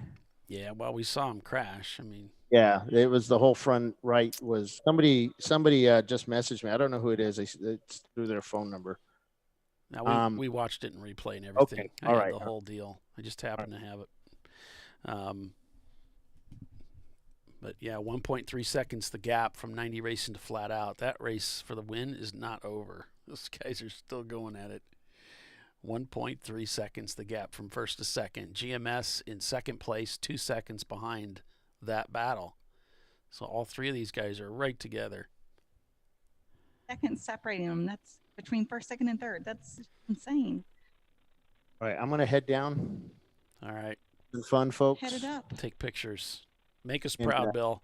Take pictures and stuff. We won't be doing a broadcast from Howlett, but I might do some special stuff. We might do the Flagtronics stuff to see how and send that out so you guys can watch that. Smoke signals. Yep, smoke signals. Stop. That's how I can get in trouble. Then I'm all about it. Oh, that's just 1.1. Flat out does not plan on getting caught. Justin just says hanging is dragging for the exhaust. GMS just sits there fastest lap trying to catch 90 racing. Oh my gosh. Yeah, flat out really drops the hammer. They jump out a couple more seconds ahead of those guys. Turned in that 241. It's crazy. This is fun. It's fun. After 8 hours, 1, 2, and 3, all championship contenders are within 6 seconds of each other. Mm-hmm. Right together.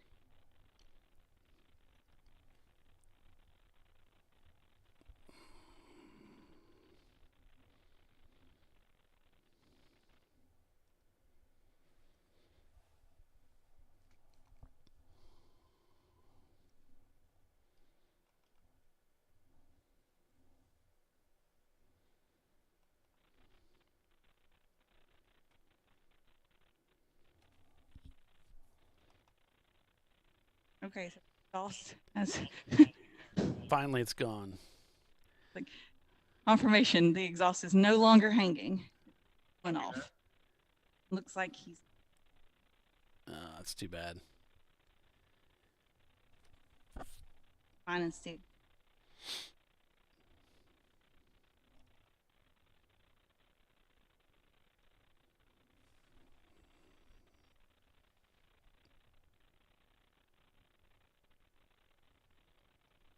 Leviathan just set their fastest time of the day at a 2:52.0.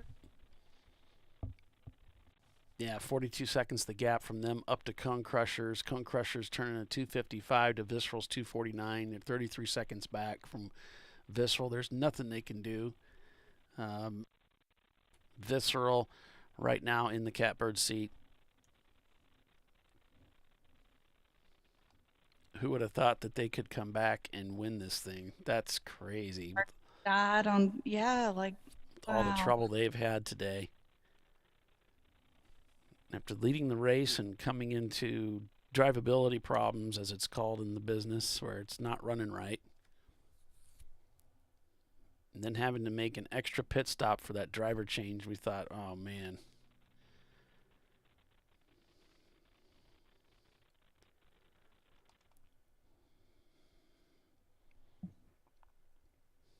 Less than about 10 or 11 minutes here left in the race.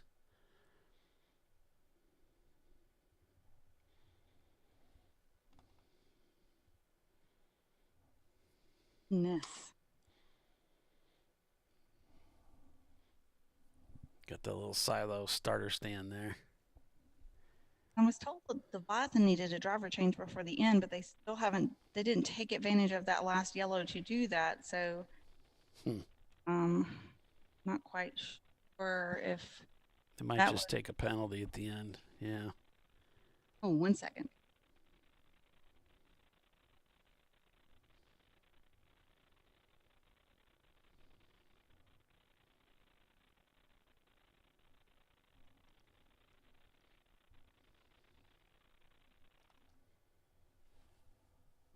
Hey, Polly, I got you a prize.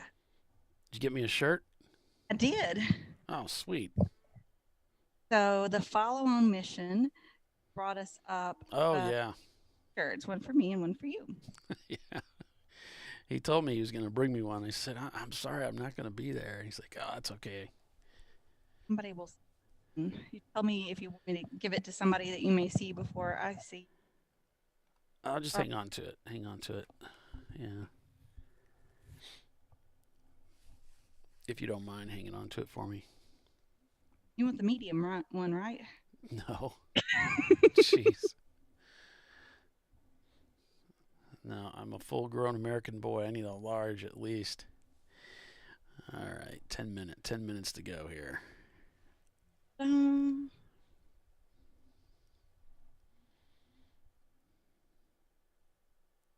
Aren't done with each other though. 0.9 seconds separating second and third.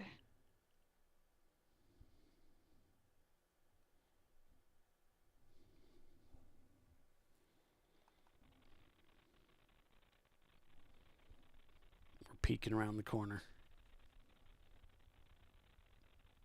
I'm watching the cars to come down the.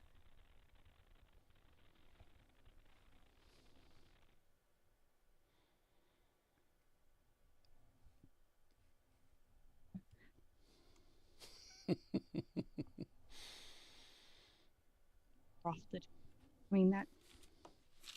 At all. Okay, Nemesis goes past start finish.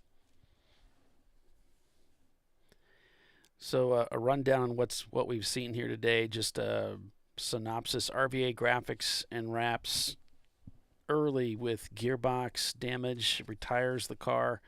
That spells an end to their weekend for both cars.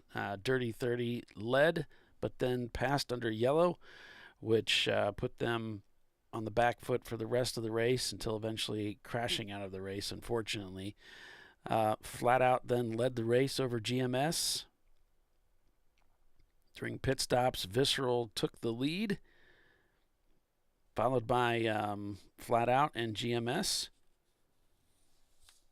Then at 12 o'clock, Flat Out led over Visceral Racing and GMS, with 90 Racing coming up gradually through the standings. And then Visceral developed drivability issues at 12:30. So GMS assumed the lead with Cone Crushers behind them, followed by 90racing.com, rbankracing.com. Then off the chain had an engine blow there at the roller coaster at 12:45, so they had to clean that up. Flat Out Nemesis took the lead over GMS, followed by 90 Racing. And then 90 Racing passed for second place, with Flat Out leading, GMS in third. And then we had all of this mix-up with Visceral, Leviathan, and Valerian Steel having to make an extra pit stop. Valerian pitted, but then never returned to the race, and they've continued to tumble through the standings, leaving Visceral in fourth spot. And because of by virtue of the win that they had yesterday, they are points-wise leading this race as far as the championship is concerned.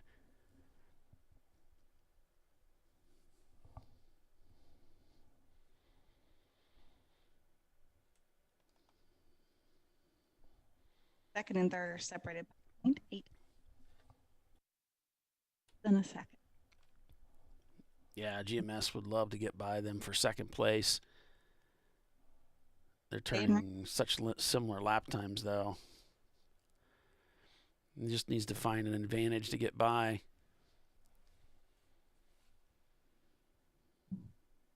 .255 Leviathan has come in. Okay. Their driver change. From sixth place, they've got a 1 minute and 45-second gap over Touchstone. They're doing it under green. Remember, they were required to stop, so they're following the rules here.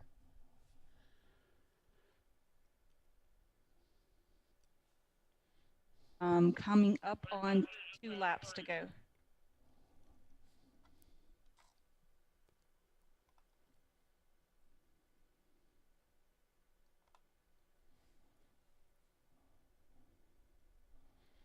Flat Out Nemesis leads the race. So they're going to be watching for the number 352 as they come around the racetrack.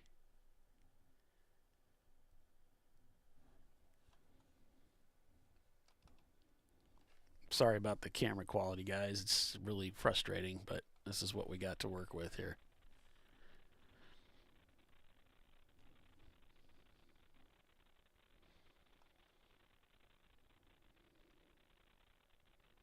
Thanks, Bernie. Appreciate you, man. Appreciate you. Wish you guys had a better race out there today.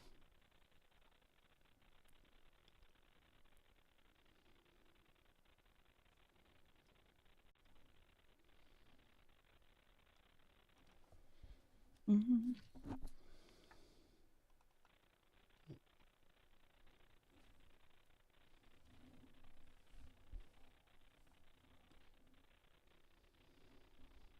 Okay, Leviathan is headed back out. Yeah, they've crossed the pit loop and going to rejoin the race to finish under green here. Take that checkered flag, and they deserve it. It's been a long weekend for those guys. Leviathan Motorsports in their MR2, the only MR2 in the field. They finished 10th yesterday, and they're set themselves up to finish a little bit further ahead today. So 2 pretty solid finishes for the Leviathan team.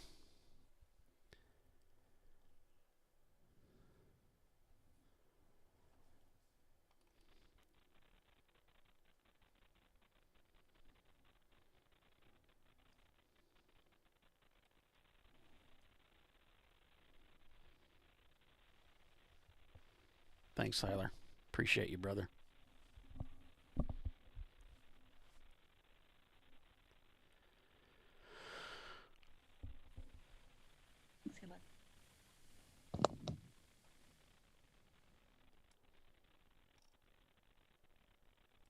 Yeah, Blue Shells is on the racetrack, folks. They are turning laps.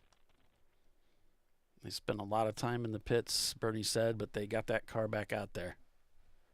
We are 1 to go.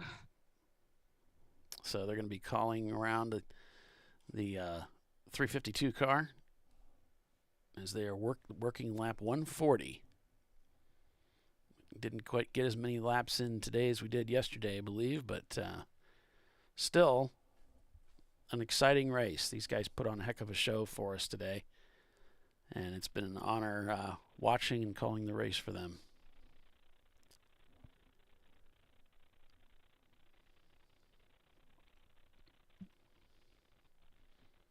Yeah, this has been an awesome championship, an awesome track. The facilities are just fantastic. Staff here, even though they might be new to this in some ways, some of them, they've just been fantastic to work with. I mean, to have a national championship at a new track, like you couldn't ask for it to go better in an organization kind of way. Appreciate all you guys signing on and watching us here on ChampCar.Live for the TireRack.com Champ Car Endurance Series National Championship race, sponsored by TireRack.com. We sure appreciate those folks, and we appreciate you joining us and supporting us here on ChampCar.Live. GMS passed Arbeck for second place. GMS just took over second place in the last lap. Let's see if they can hold on to it. See if they can hold on to it. Yeah. 0.9 seconds. Let's see, it's 0.09 seconds, the gap. They came over the line almost together. Yeah.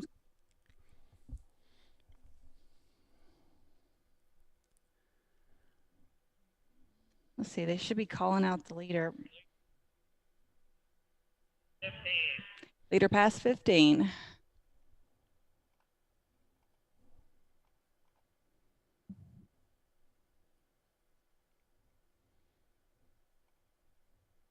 Three, 5, 2, past 15 into 17, or 16 into 17. I heard All it right. wrong.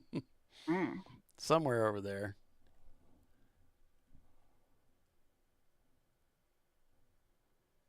Five, 2, come in. Oh, he's flies. Go ahead, Polly. And there they are. Double checkers are displayed for the winner today of this contest. Flat Out Nemesis takes the win over GMS Racing, followed by 90racing.com, rbankracing.com. Then it's Visceral Racing Group, followed by Cone Crushers, but we need to give it just a few seconds here to make sure. Oh, no, 90racing.com clips them at the end to get second place over GMS. Those two guys put on a heck of a show. Visceral does pick up fourth place, though. Cone Crushers in fifth. Touchstone in sixth. Seventh place is going to go to Autospec Racing. Looks like Leviathan's going to get eighth. Ninth place, Dead Pedal Racing. 10th, Maximum Effort, followed by Gorilla Sticker in the 515. How about that? So the Honda and the GMS Racing machine fighting it out, dueling it to the very end, and somehow GMS falls back about 6 seconds. Must have gotten a little crossed up there. 90 Racing gets by to take second place back from them. Nice to see those double checkers in the air as the cars come by. So 140 laps turned today at the Ozarks International Raceway. How about that? That was amazing. So, Tiffany, with that, I'm going to hand things over to you. Based on the unofficial information that we have, which is doubly unofficial because it's coming from third party, what do your calculations show as the 2022 National Championship winner? So everybody's going to have to head to impound after this race is done, which is done. They'll make their final lap and then bring their cars in. They'll take their wheels off, do all the things, let competitors look at their cars, and if no violations are found, et cetera, no petitions, then we have Visceral would be ending with 5 points with a first from yesterday and a fourth from today, total 5 points. That would be followed by Flat Out Nemesis place for yesterday and a first place from today. That would put them at 7 points. And then the Cone Crushers with a fourth place from yesterday and then a fifth place for today. They would end with 9 points. That would be your first, second, and third place of your national championship. Wow. Pretty cool. It's pretty interesting. You get a Miata and 2 Porsche 944s. Taking this thing home. That's really something. You want to go through 5. The fourth and fifth would be our bank at 10 points with the eighth from yesterday and a second from today, which would be 10 points total. And GMS with the ninth place from yesterday and a third from today will end up with 12 points. So that's your top 5 national championship finishing. If it's official once the race is called. Right. That's just as we're calling it. Speed Hive when it's official? Yeah, the Speed Hive will have everything as far as today's finishing order. I don't know yet what we're going to do about publishing the national championship finishing. I don't know what's going to happen there, but I know Speed Hive we will have today's finishing order because this is a race within a race, folks. This is the points from today and yesterday are going to also feed into this year's points standings. So that's the way it's being done. A race within a race. Okay. So we got to say thank you again to all of you folks for signing on with us and watching this exciting race all the way to the end. It was a thrill and obviously an honor, of course, to be able to call this race. And so what we have right now is we have Flat Out Nemesis winning this race by 23 seconds over RBank Racing, 90racing.com, GMS Racing finishing third. But we have Visceral Racing Group, a team that has been trying and working so hard and come so close to winning this championship in the past, apparently provisionally taking the 2022 National Championship title. So congratulations to Ron and Steve and the whole crew for doing a fantastic job of keeping that Porsche out there on the racetrack, taking the win this year. Cone Crushers finishing third. Flat Out Nemesis finishing second in the point standings, with Cone Crushers third, RVA Graphics and Wraps fourth, and GMS Racing provisionally fifth. So thank you so much, folks, for joining us. More information to come on our social media. Tiffany, if you don't have anything else to add, we can put a bow on this broadcast. We can put a bow on it, Polly. All right, then that's what we're going to do. So thanks for joining us, everybody. For Bill Strong and Tiffany Alexander, I'm Paul Veltum. So from the Ozarks, we say so long, folks. See you next time. Bye. Bye.